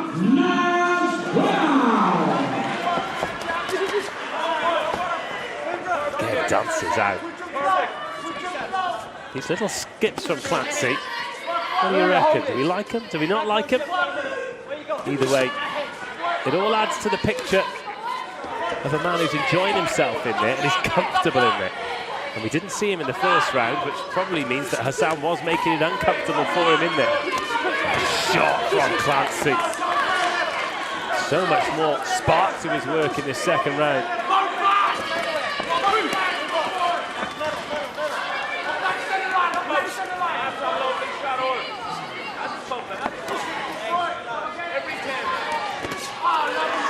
Important few seconds here in this second round, a round which Hassan has done some good work, but not nearly as much as he did in round 1, and Clancy has really grown into the fight, sets it up beautifully for the third and final round of this first of our elite finals, but Clancy finds himself in the corner, has to wrestle his way out this time.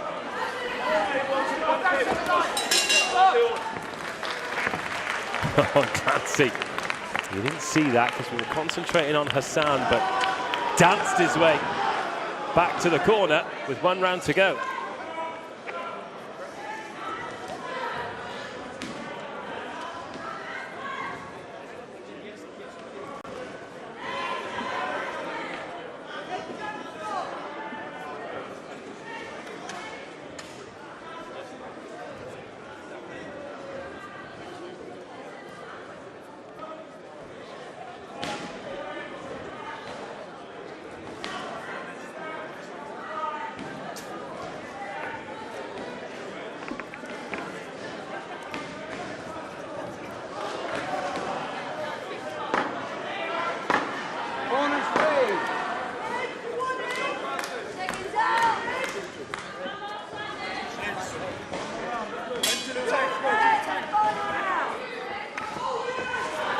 Third and final round of this captivating elite final in the men's 60 kgs between Clancy and Hassan. High tempo start. This is what suited Hassan in the first round. And he was really able to put it on Clancy and not allow him to do any good work. But in the second round, when the tempo dropped a little bit, Clancy looked very stylish indeed. Again, 3 threes. For those of you that watch a lot of professional boxing, might not seem like a long time, but the way these amateurs fight, the way they're conditioned, it is a tough old go out there. 100 miles an hour for 9 minutes. And this is a really tough fight to score now. The request from the corner is for Nish Hassan to keep applying pressure. That's what he's trying to do, backing Clancy up onto the ropes. Clancy seems pretty happy there though. 2 minutes to go.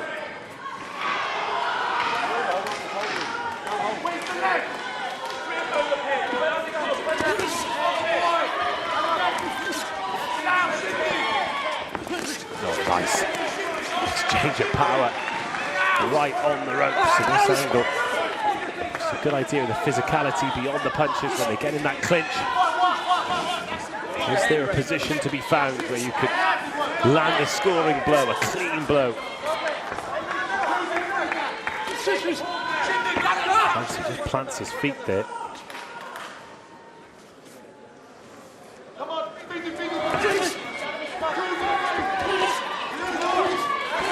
Much better from Hassan.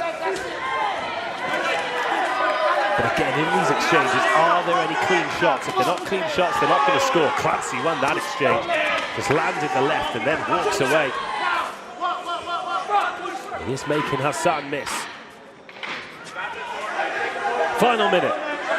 Final chance to make a difference. And again, Clancy sticks and moves, and Hassan keeps applying pressure. And the footwork from Clancy, and he's dancing away here. Lovely shot.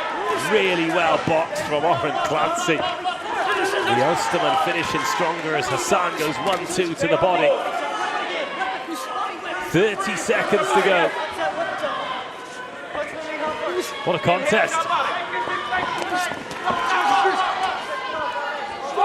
A BUCS gold medal on the line here for one of these two. Look at Clancy just eyeballing him. Again, just throws and moves and throws and moves, and Hassan tries to find a way to step on him.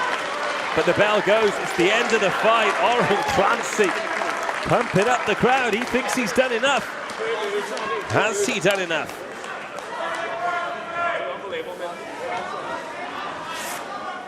Really good fight. Just the footwork in rounds 2 and 3 from Clancy so much better than they were in the first round. And Nish Hassan just put it on him a little bit, but who's done enough? Is it Clancy's footwork? Is it Hassan's work rate? Let's find out.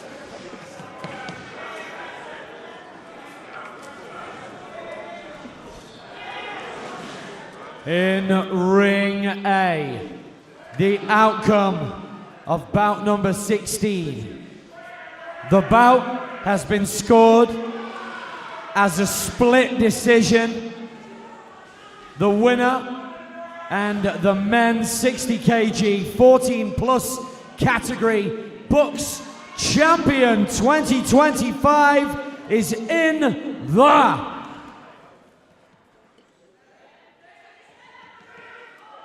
blue corner from Oxford Brookes, Nakati Hassan. What a performance, what a fight. Two high quality operators. It was a fight that Clancy grew into. And he's absolutely devastated, but Hassan deserves it. From start to finish, when it went his way early doors, it looked like he was going to have 3 easy rounds, but that young man, Clancy, just grew into the fight, made it more and more tough, and you can see exactly how devastated he is. Highly competitive fight. That's why it was an elite final, and it finishes with victory for Hassan and Oxford Brookes.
In Ring A, introducing your boxers for bout 17.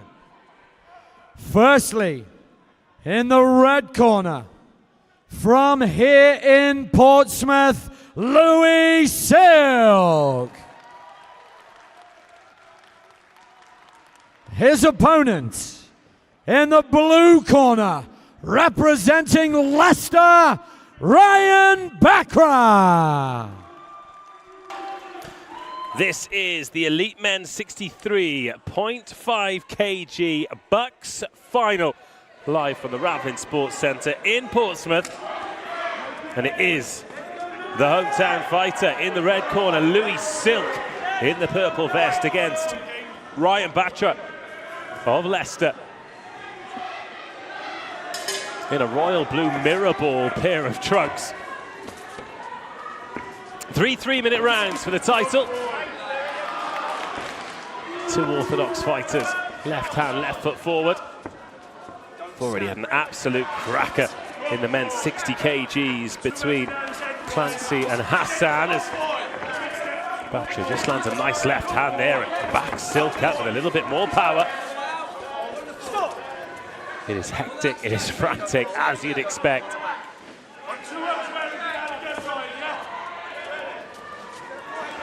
63.5 kgs. Both men pretty big framed at that weight. Also, absolutely brutal scheduling from BUCS.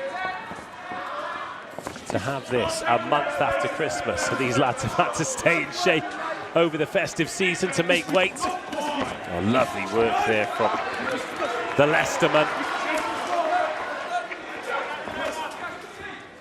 But every time Batra's come forward, Silk has dealt with it well. Counter-punched himself, but the cleanest work at the moment from Ryan Bakra. Already a little bit of marking on the face of Louis Silk. Lands a nice counter right of his own there, though, Silk. Oh, nice left in there now. That's a scoring shot. And again, the right hand.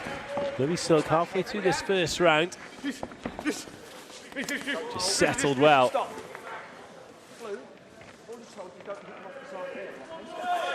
Referee not happy with Ryan Bakra there in the clinch. Doesn't like him doing his work. Says, when I say stop, you stop.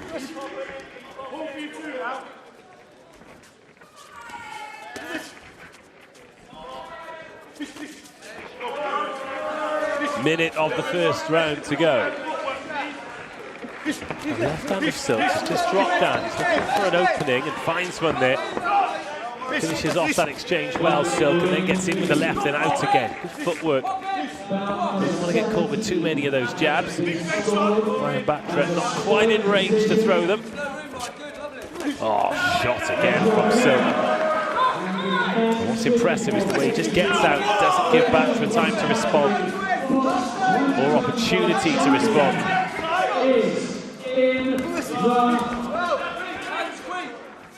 Starting to get confident in this, Silk. Doesn't want to get too confident. He's got an able opponent across the ring. He will get caught out, he will get caught.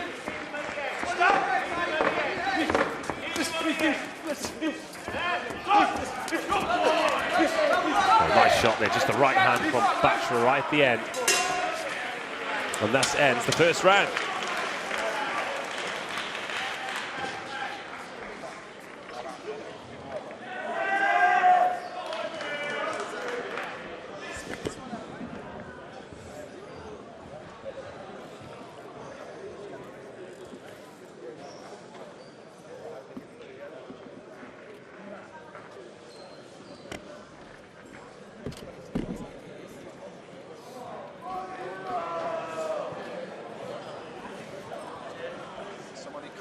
Somebody crunching into the room.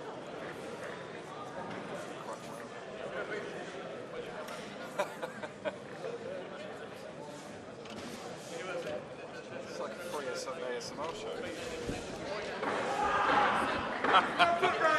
Bring it on.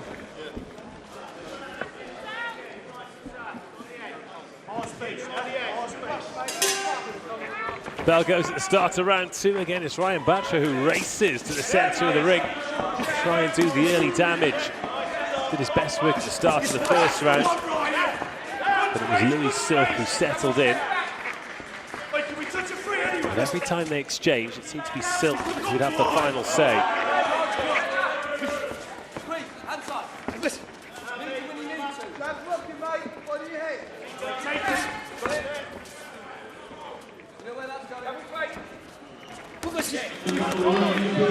Again, it's Silk who just gets out. Leaves Batra chasing shadows.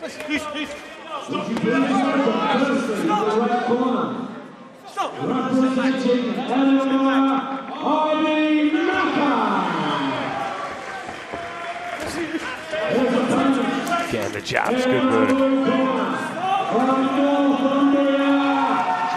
Feels a little bit like it's going to need a change of tact here from Ryan Batra to get his way back into this bout. Like that little change of range from Silk as well.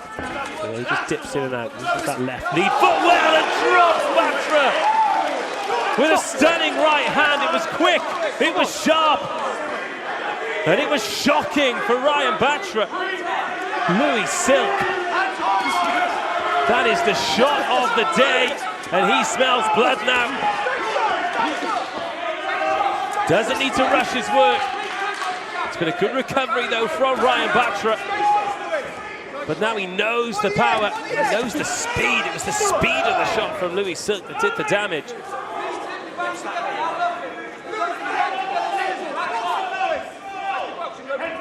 And as we move up through these weights, the power increases. The likelihood of that quality increases. And with that shot, Louis Silk completely takes control of this bout.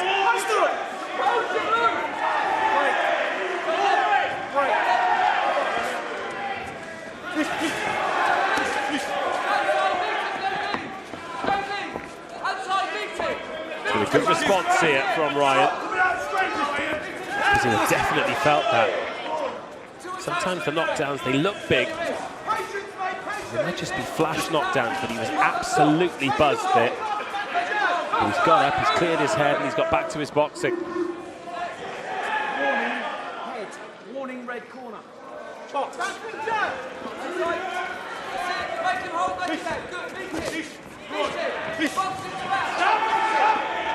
Final few seconds of the round then. Another clean right hand there, and then in and out goes Silk. But his hands are low now. Doesn't want to get too caught.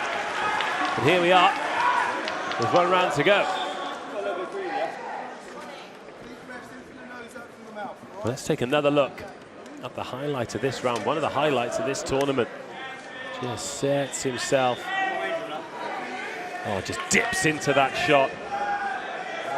And then Batra wasn't sure what shot he was throwing. Got caught between two minds. And Silk detonated.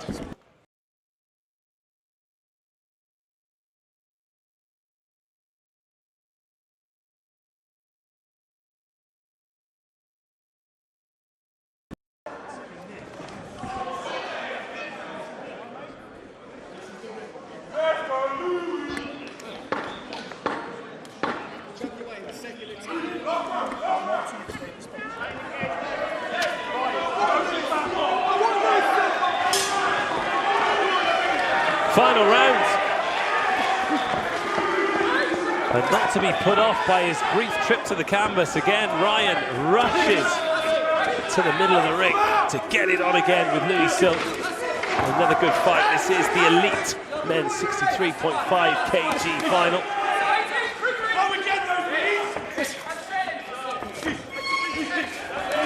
And that's better from Ryan. Louis Silk just got caught in two minds there, didn't commit to the shot. Just managed to get a couple away.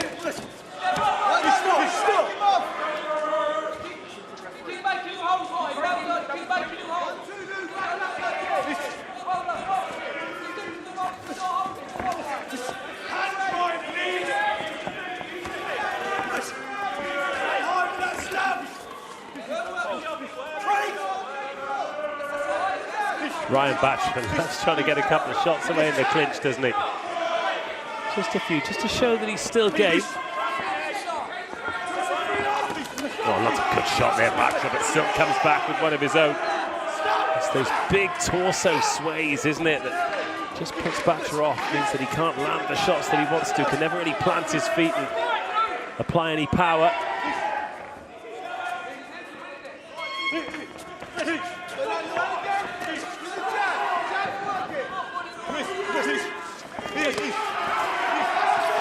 Better from Ryan Butcher again. Just those little taps to the head in the clinch.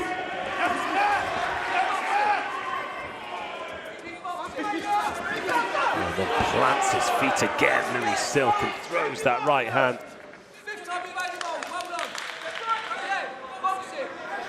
It's all about the timing of the shot, isn't it, as we go into the final minute.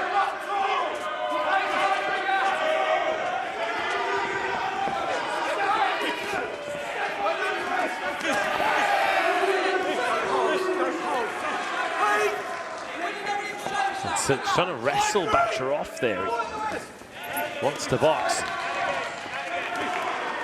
Another right hand. Butcher gets caught on the way in.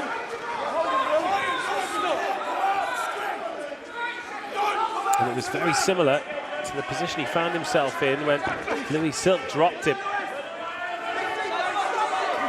Just gets in close, doesn't protect himself. Not sure if he wants to throw or if he wants to clinch, but leaves that chin open. And Silk helps himself. Again, right hand on the button. It's really good amateur boxing, because he lands these shots and then just steps away, and it makes it so obvious to the judges that he's the one in control of the fight.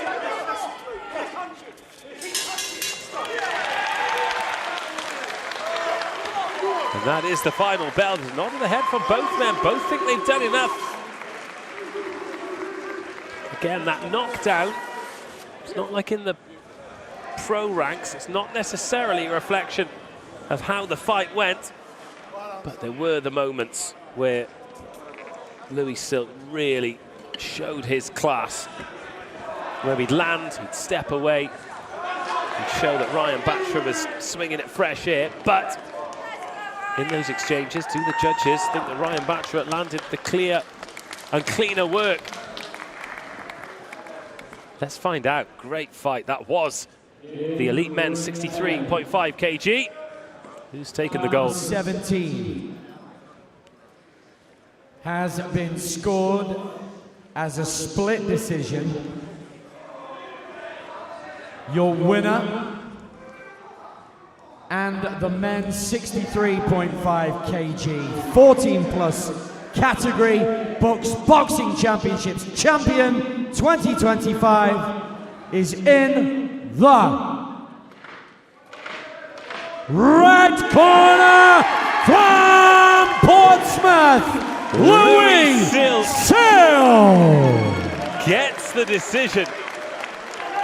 A split decision, a great fight, a huge effort from Ryan Butcher. Got himself up off the canvas and forced a split decision. But Silk takes the gold medal. He is the BUCS champion.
It's time to introduce our boxers for bout 18. Please welcome, firstly, in the red corner, from Northumbria, Ollie Munro. His opponent in the blue corner, representing Birmingham City, Eniola Akingbasote.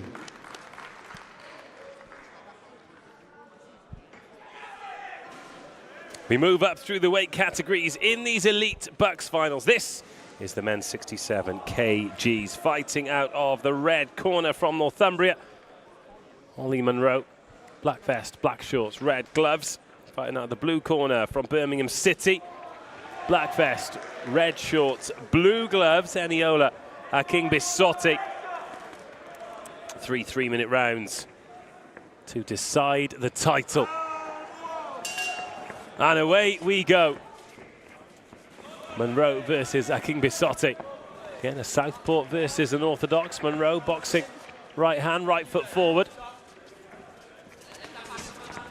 And a little wobble backwards there from Akingbasote. Slightly wider base from Akingbasote. Already a little sign of footwork there that he might switch hit. He's just settled in, isn't he, Akingbasote? Doesn't say that, he loses his balance. He tries to throw that right hand. I say he might switch hit. He has switched from left to right, but he's found himself mixed up a couple of times where he's been right foot forward, left hand forward, and that's how he found himself off balance there in that first minute. This good work from Munro to the body in the corner. But Akingbasote, super relaxed in there. Practically got his hands in his pockets at times.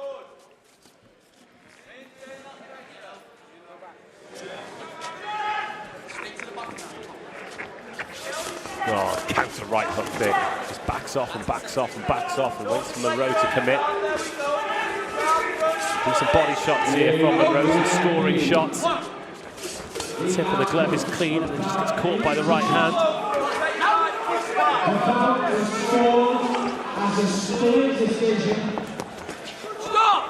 And your winner, and the men's 71 kg, 14+ category of the BUCS Boxing Championships. Akingbasote told to keep his head up. Just about every fighter in these championships has been warned at some point. Referees, of course, really keen on fighter safety as Akingbasote lands a couple of shots. He throws from really peculiar angles. It's difficult for Munro, not just to defend them, but to even know where they're coming from.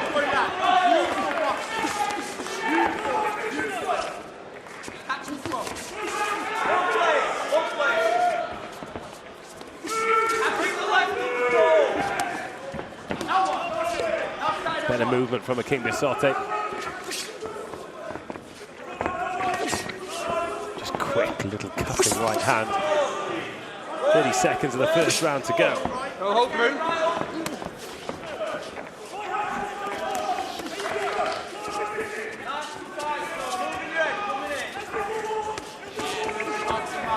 Oh, lovely work from Akingbasote.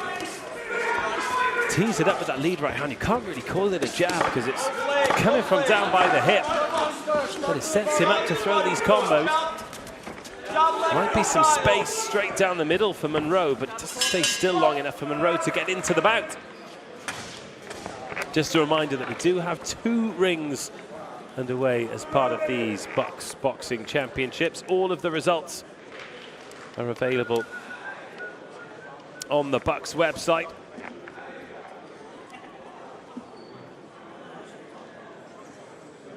5 athletes from all over the country. Yeah, that was that early moment where he just wasn't sure whether he was going to be orthodox, whether he was going to be southpaw, and just overshot. But then when he settled in, Akingbasote.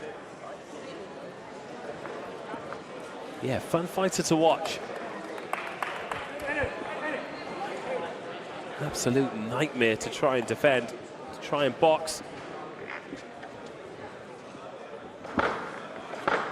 He's ready to go, isn't he? King Bisotti, Ollie Munro, taking every second that he's able to do. And away we go. Round 2, Munro out quickly, and then gets caught very quick on the right hand from King Bisotti, isn't it? And a shot there though from Munro, left hand over the top.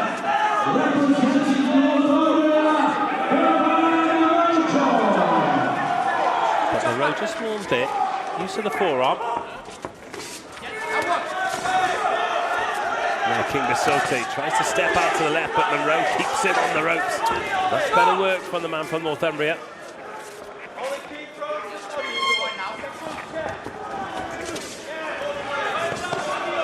Yes, nice work by Munro. And King Bisotti steps around him and looks to tee him up for that right hand. Didn't even throw the left, just almost used it to try and square Munro up and keep him still long enough to unload the power.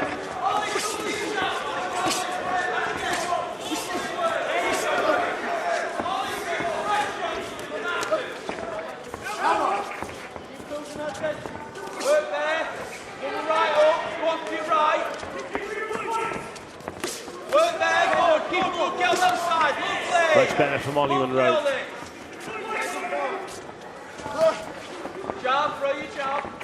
He's gesturing to the referee. There might have been a bit of a head clash there. The refs have been hot on today. Particularly. Well, the referee stepping in for shoulder this time, but particularly when you've got an orthodox against a southpaw, and of course, King Bisotti's switch hitting. He's back to get that front foot dominance, and they both step in, more likely to get a head clash.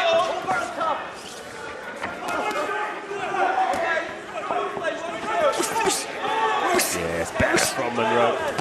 Trying to impose himself a little bit. The style of King Bisotti, with so much footwork, so much lateral movement, you get a little bit more tired. It's just harder to keep moving.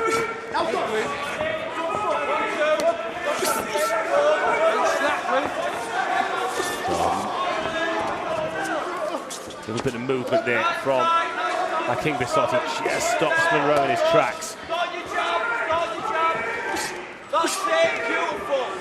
A bit more consistent from Munro in this second round. There's 3 or 4 there before King Bisotti throws anything back. And he gets the warning then that Munro got in the first round. Yeah, nice counter. Munro falls short with the uppercut. King Bisotti counters back. Final few seconds of the second round.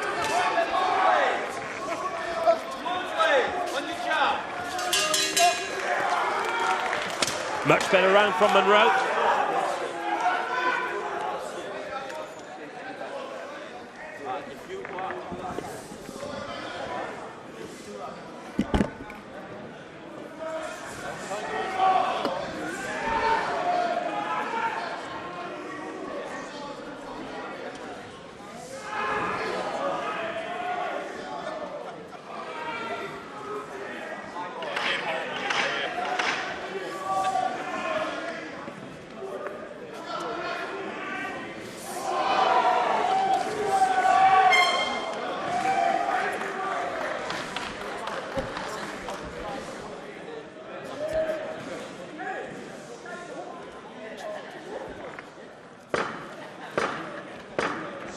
Well, the big call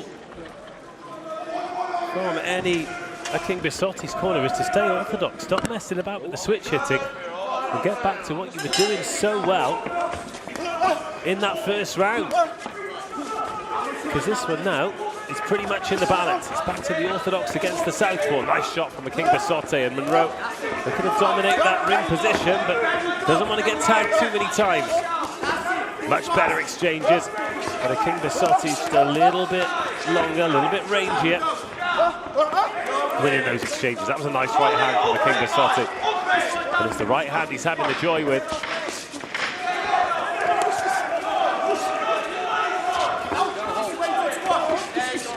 Lands a good uppercut there. Monroe with the body shot. Wants to fight this close. King Bisotti probably a little bit better at range, and Monroe wants to get in tight and go to work there.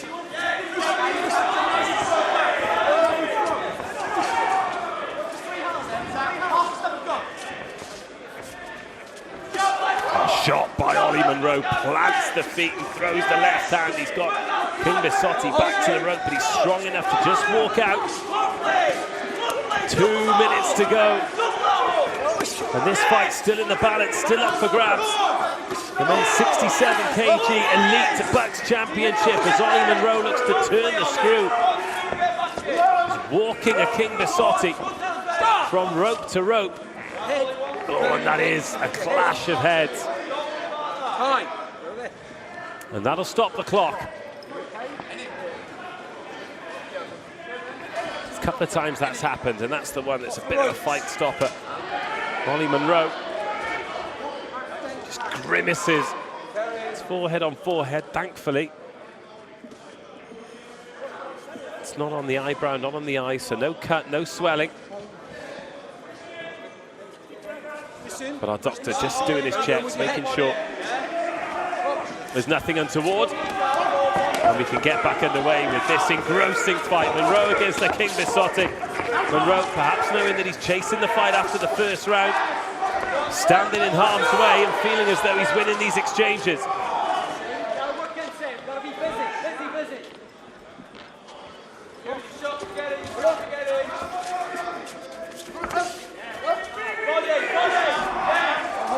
King Bisotti finding it harder and harder to get himself out of trouble. He tried to spin there, but Monroe catches him with the right and then pins him back on the ropes. Much better from Ollie Monroe before a King Bisotti just springs. And then into the middle of the ring. How long is he going to stay here as the tear-up continues? And again, Ollie Monroe does well. He puts a King Bisotti on the ropes. Lovely pivot. Gets himself out of trouble and puts his opponent in it. Final 30 seconds of this Elite 67 kg final.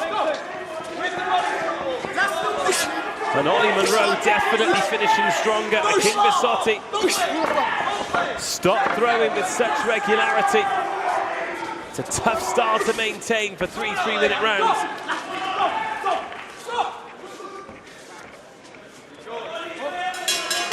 And that is the final bell. Really, really good contest again, as you'd expect in an elite final. Eniola King Bisotti of Birmingham City started so quickly. He was dancing around Ollie Monroe, making it almost impossible for him to do any clean work. But as he tired, he was a little less evasive. Ollie Monroe's work rate, work quality increased. But is it enough to take home the gold?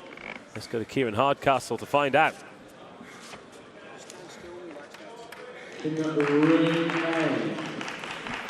The outcome of bout number 18. The bout was scored as a unanimous decision in favor of your winner, and the men's 67 kg, 14+ category BUCS Boxing Championships champion in the red corner from Northumbria, Ollie Monroe gets the decision.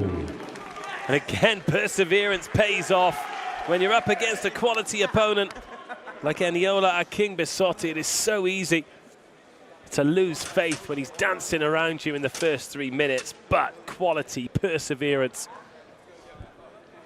a tough chin, and some great technique means that Ollie Monroe of Northumbria is the BUCS champion.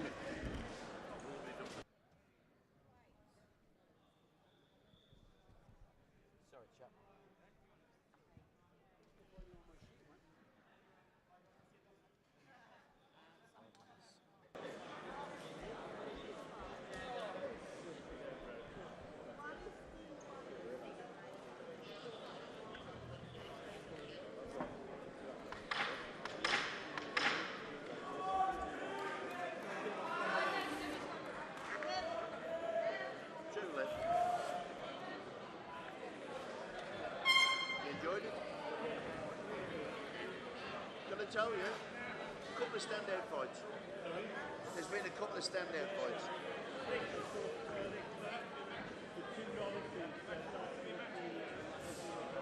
Yeah.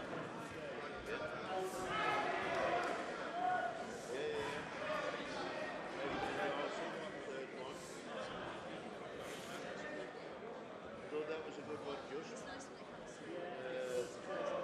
Portsmouth, Silk and back.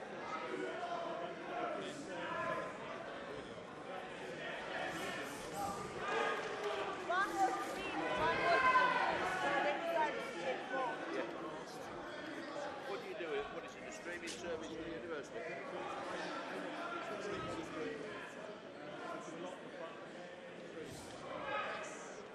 Two bouts to go. Casellis and Mohammed. Next up, it is Loughborough versus East London. And then we finish off with Abdullahi against Akinseti in the heavyweights.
Well, the penultimate bout is incoming. It's Loughborough versus East London.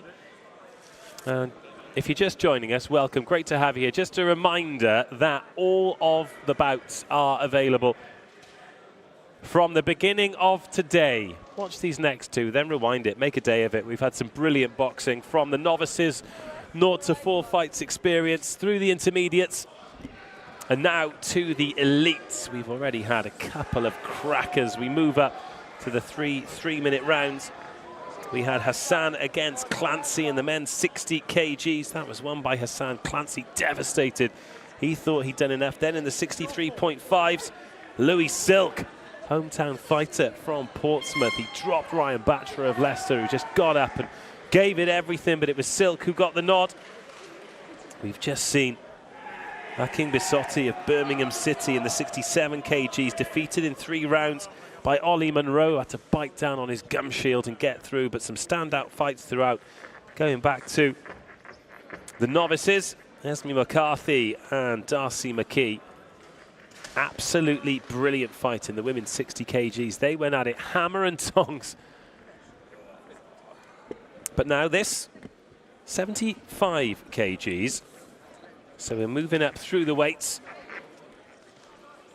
Big, powerful fighters. Mani Mohammed of East London in those famous colours of West Ham. West Ham Football Club, West Ham Boxing Club. And Dovidis Casellis, certainly in the university space, those African violet colours of Loughborough, just as famous.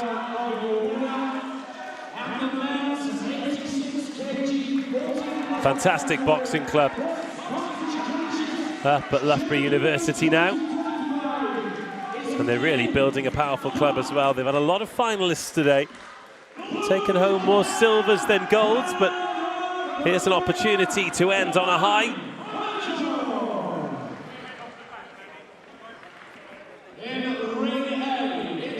boxers for bout 19. Please welcome, firstly, in the red corner, representing Loughborough, Dovidas Casellas. His opponent in the blue corner, representing East London, Manny Mohammed. The referee calls them in for the final instructions. And Manny Mohammed straight in there, desperate to make eye contact with Casellas, who stays firmly at the chest, but now laser focus.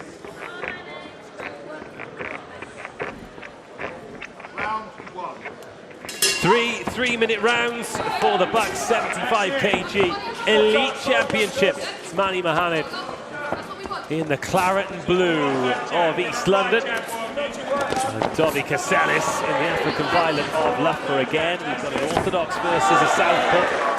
Manny Mohammed boxing in that southpaw stance. And again, when we go wider, just watch out for the feet. The right foot of Mohammed, the left foot of Casellas. As they look for that battle of the outside foot. They're just treading on each other's toes, spoiling their work, but also if you do manage to plant your foot on top. You're not supposed to, but it's a great time to throw because your opponent can't move.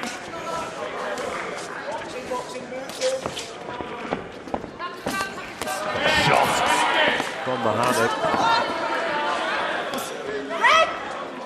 Straight back on the jab. Come on, get a nice sharp start. Come on. 1-2 from Mohammed. Comes in, stings Casellas. He then throws a right hand, doesn't land it. Gets punished on the counter. Good start this from Manny Mohammed. Good opening minute. And then Casellas comes back with a decent shot of his own. It's an interesting stance from Mohammed. I'm ringside, you can't really see it with the camera angle at the moment, but he's almost, before they engage, he's almost leaning backwards. It makes it hard to hit, but it must mean he's got a tremendously strong core to get forward quick enough to make his shots effective. Right left, come on. Right left. Keeping that left hand high, Mohammed, as well. Allowing any room for Casellas.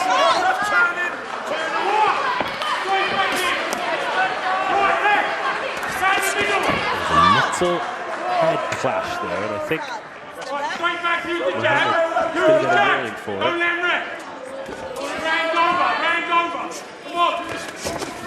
Going in for Casellas at the moment, Manny Mohammed. Quick and sharp. Not done a huge amount of damage, but has done some good work. Straight shots, Manny, don't wait. Come on. Set out the jab, the backhand, straight down the middle. And again.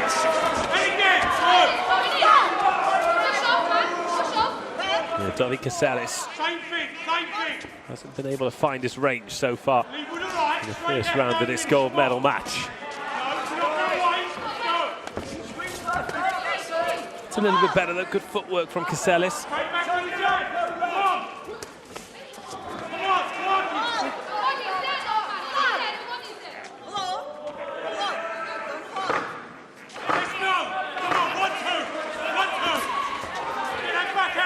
Final few seconds then, coming to the end of round one. A touch of gloves and to the corner.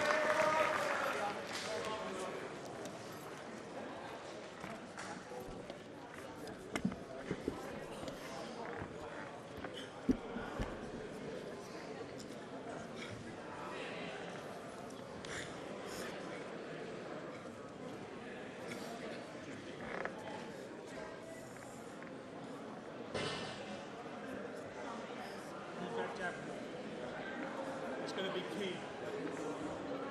Man, he's fading fast. They must have killed him. He's fading fast. You're hurting bad.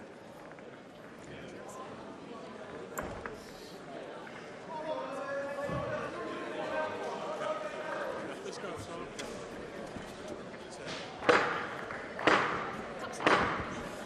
Well, we need this round. Let's go. 3 minutes. Round 2. In for round two then, as Casellas had some advice as he's seen a weakening where he can find a way in here because Mohammed making it very difficult for him at the moment. Nothing of jab there, just poking that right hand through, but a 1-2 from Casellas. Probably the most success he's had in the bout so far. Follows it up with another strong right hand. Better start to the round. And Dovey Casellas, then both men go stumbling back after an exchange mid-ring.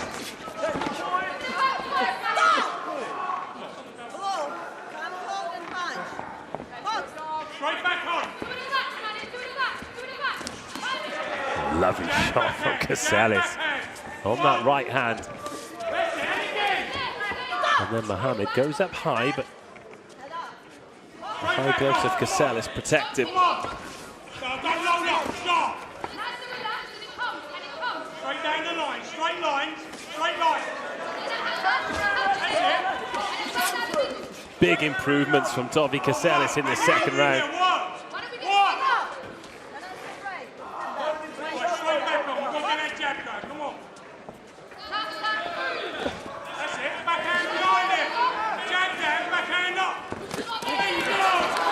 Counter punching from Casellas, good, and then Mohammed decides that he's going to unload as well. Mohammed been throwing the jab, but not been doing anything in behind it. Casellas has gathered the data, and he's making it count. Halfway through round 2 now. Momentum in the fight starting to change. Mohammed largely on top in the first round. Casellas edging this second. This has kind of been the pattern today, hasn't it? A good start, a good first round is in nowhere guarantee of continued success. A lovely shot by Casellas. Snatches at Mohammed with that right hand.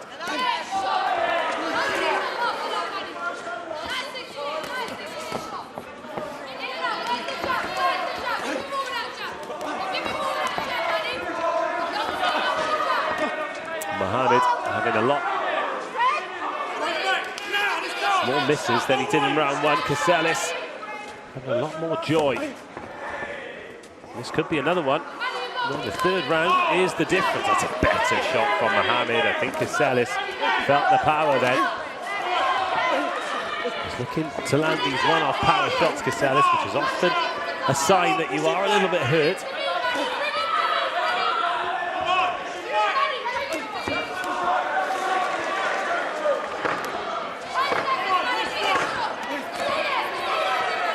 Good left hook there from Mohammed. Casellas just about getting a glove there to defend it. End of the round. 1 to go and it's anyone's fight.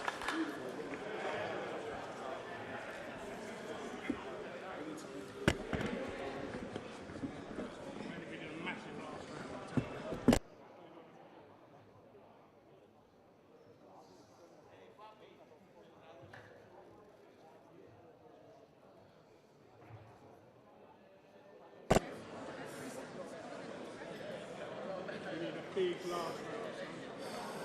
Do you understand that? Well, I mean, the biggest round we want.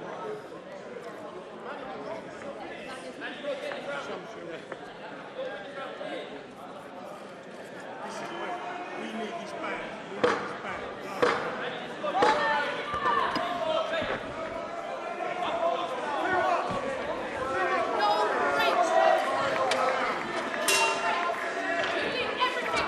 Third and final round. It all boils down to this. A decent 3 minutes boxing, and you're leaving as a champion. Mohammed walks in there, gets stopped in his tracks by Casellas, who has grown into this fight, the man from Loughborough. Seen the quality of both men, though.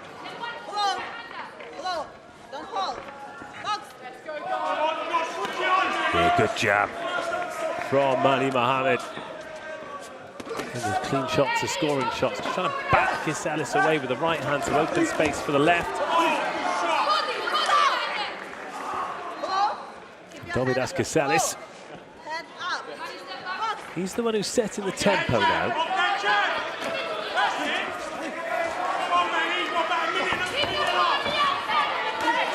Oh, 1-2. So rangy. There's Casellas. He's been able to make those assets count.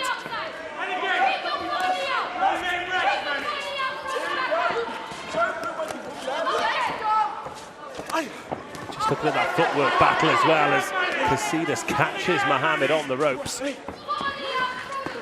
Oh, good shot from Mohamed. Casillas has to use the ropes and then turns it on with the left hand himself. Lovely hook, and then now exchanging. Now we're seeing the power. It is you go, I go here in Portsmouth. 90 seconds of the round to go.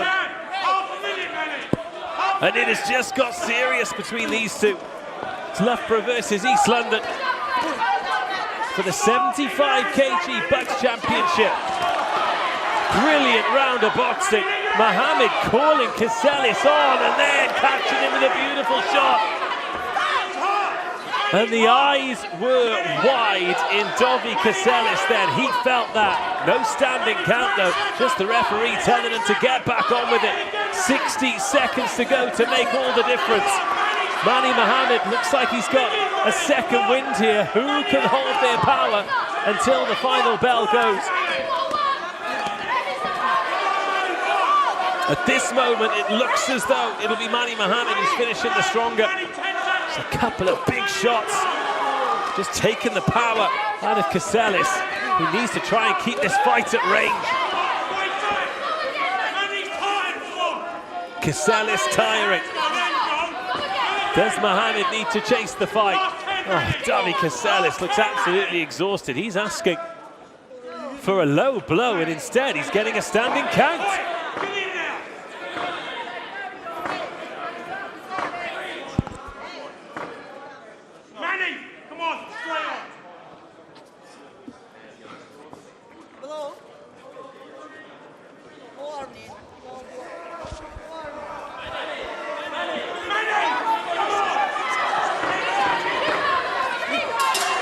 That is the end of the fight.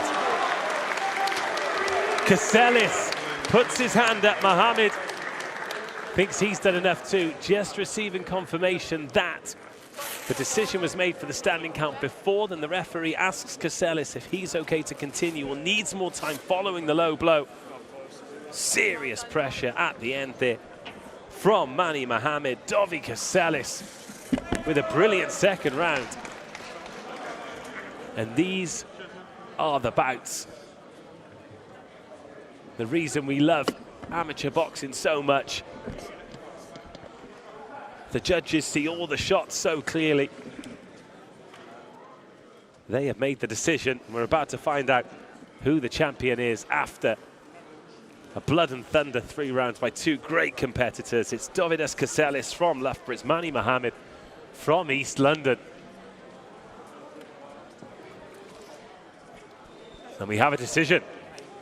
In ring A, bout number 19. The outcome of the bout was scored as a split decision. Your winner and the men's 75 kg 14 plus category BUCS Boxing Championships champion 2025 is in the red corner from Casillas gets it. David from Loughborough. Casillas. What a great bout. Mani Mohamed, well, leaves the ring quickly, obviously disappointed, but what a fantastic contest. Great fight. And these elite finals really have given us so much to enjoy. But the gold medal leaves around the neck of that man, Dovi Casillas from Loughborough.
The final bout of an epic BUCS Boxing Championships 2025. We're at the Ravelin Sports Centre in Portsmouth. It is the elite men's 80 kg final.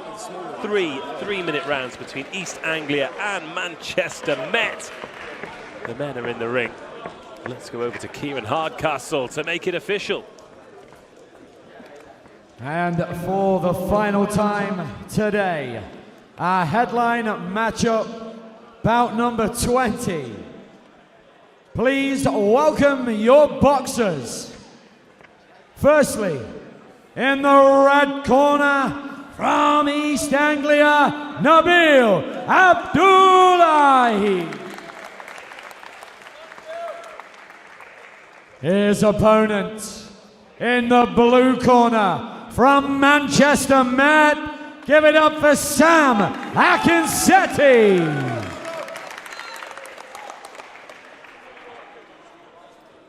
Well, what a way to end proceedings here in Portsmouth. In the red corner, red vest, black trunks, Nabil Abdullahi from East Anglia. Opposite the ring from him, white vest, blue gloves, Sam Akinsetti from Manchester Met. 80 kgs. Powerhouses. And then Nabil steps out, goes from orthodox to southpaw immediately. It's the taller ranger of the athlete, Sam Akinsetti. More compact, but serious power. Abdullahi. He's gone for the non-matching boots. I'll leave you at home to decide on his fashion choices. I'm going to enjoy his boxing. He's already switched from southpaw to orthodox. Plenty of quality in these two fighters. Sam Akinsetti planted himself in the middle of the ring, allowing Abdullahi to use that energy to drift around the outside. And he'll pick him off when he has to. Sam Akinsetti landed the shot there as Abdullahi comes in. Looks to go to work. Good shot in the clinch there from Akinsetti.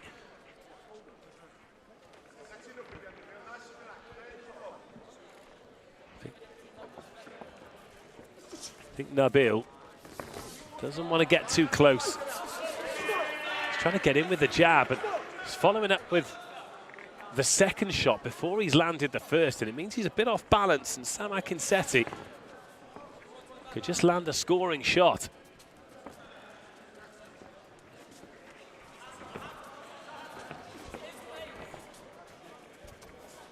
Akinsetti with a nice right hand. He's dictating the pace at the moment. Abdullahi comes back. Decent shot of his own. Oh, nice left hand, in then out from Nabil. And then feints with the right, lands the left. Oh, right hand from Akinsetti. A little off balance, but still it lands. So scoring shot. Oh, the right hand again.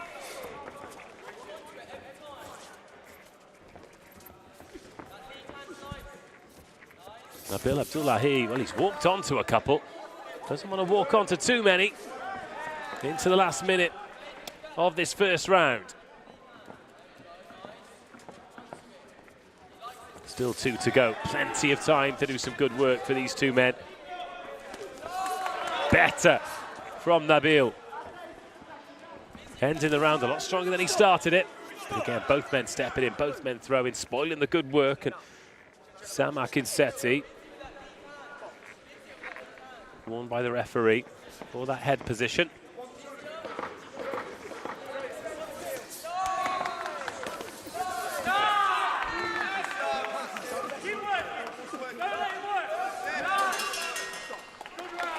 And that ends the round. The fact-finding mission is complete. Now it's time to go to work.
Second round, Nabil versus Sam. Sam packing the power, Nabil. There's plenty of changes, isn't there? A switch hitter, and just needs to be careful. He doesn't put a glove down there, Nabil Abdullah, just as he was leaning in and getting low. If Nabil Abdullah can inject some pace into this, he might ask Sam Akinsetti a few more questions. At the moment, it's very respectful in there, and Akinsetti's able to dictate the pace.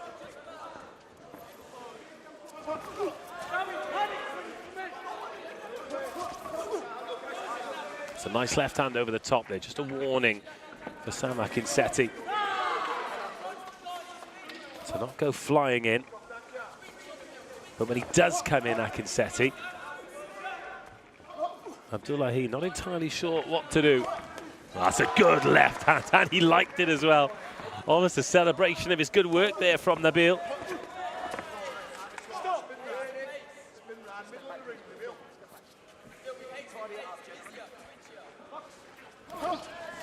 Oh, shots. And then the power from Sam Akinsetti. This is turned into a good fight. Then Nabil throws the right hook. Doesn't quite land it. And then Sam Akinsetti. Both doing good work, but not really able to follow it up and cancelling each other out as a result. Sign of two well-matched opponents. Not really able to take a stronger hold in this fight. Better from Akinsetti on the jab, then steps out. And it gets a bit grapply.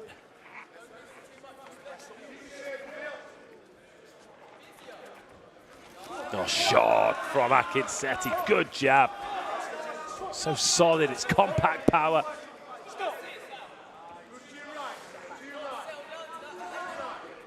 Final minute of the round. Oh, shot from Nabil.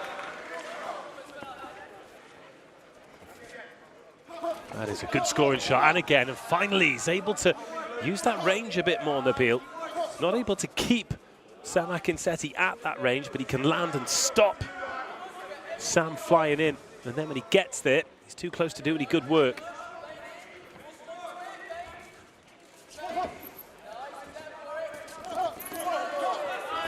The counter punches from Nabil starting to work as well. Just that little bit of head movement.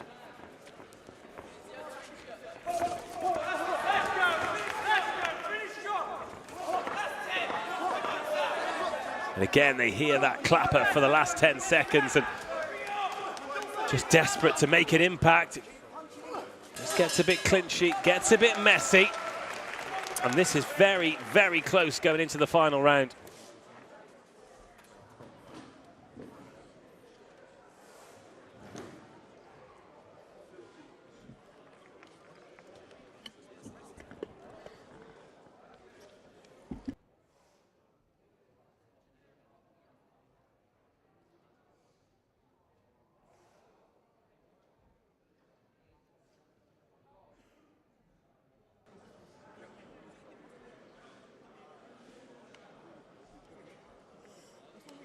Let's go.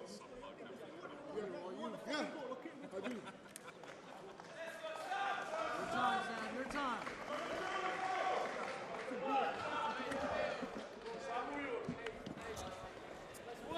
Final round incoming. Nabil Abdullahi getting some attention to that nose. Sam Akinsetti already ready to go. Great crowd here. It's split down the middle. They're looking forward to some fireworks in this third round because this men's 80 kg Elite Championship is up for grabs. A good round here from either of these fighters will be the difference. Akinsetti just trying to dictate the pace and the ring position. Abdullahi waiting for the opening. There it is, good movement. Lands the jab, gets out of it.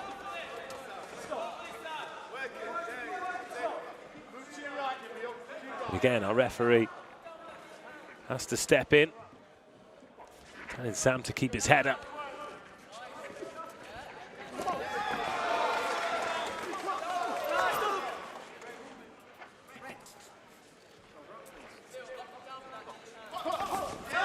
In and out for Akinsetti, and then back comes Nabil. Just misses with that right hand. It was a lovely jab to tee it up.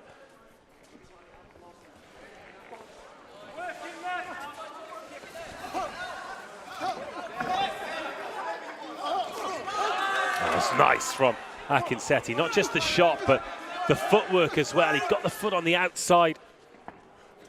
Left Nabil with nowhere to go, and now he's going headhunting, and Nabil takes him for a little dance.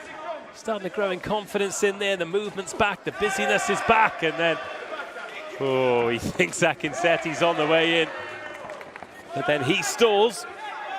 And Nabil swinging at thin air. Oh, he's just slipped there. They'll be given a moment to reset. There's been a lot of boxing on this canvas, a lot of sweat. No surprise that every now and then a foot will slip. But he's back in business. Big final minute here. This one's still in the balance. Still a tough one to call.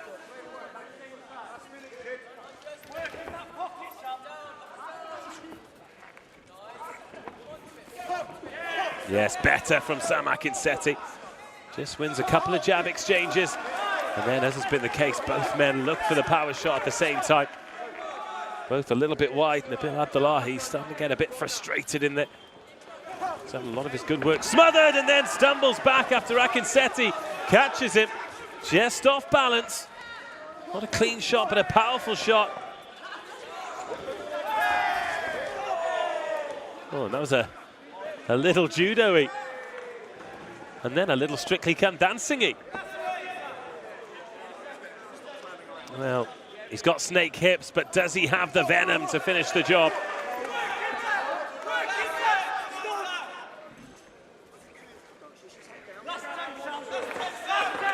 Last 10 seconds, not just of the bout, but of the event. Is there a big finish, a stylish finish for either of these two? Nabil Abdullahi throws himself at it, but it smiles on the faces of both men. Sam Akinsetti and Nabil Abdullahi as the curtain draws on the action here at the Ravlin Sports Centre, Portsmouth. Really good contest, but who will have their arms raised? The final gold medal up for grabs. 39 in total awarded today across the two rings. Phenomenal event.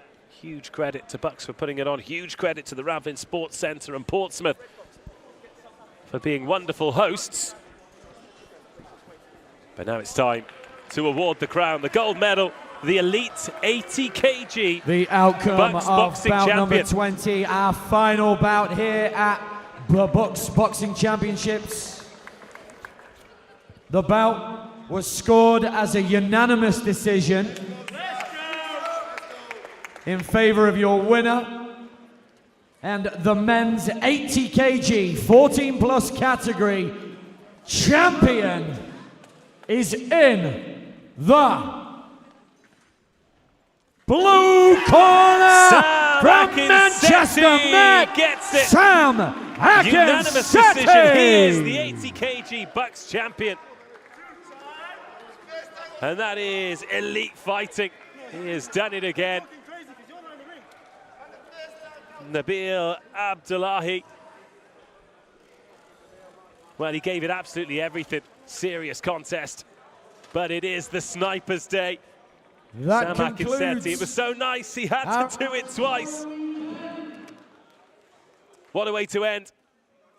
And thank you for joining us. That is us done and dusted. 3 days, 39 gold medals, BUCS champions from all over the country, and another successful stream as well. We love bringing you this sport. Make sure that you follow BUCS Sport. It's not just the boxing. We cover rugby and swimming. BUCS Big Wednesday is coming up as well. Over 50 sports over a couple of days, and your opportunity, not just a glimpse into the future of British sport, but also to see the right now and support sport, not just at the elite level, but at the grassroots level too. It has been an absolute pleasure. If you just watched that fight, remember all fights from Ring A. Just rewind them, just watch them. It has been sensational. Make sure you follow BUCS Sports socials for everything that's going on across university sport. But until we get to speak again, goodbye.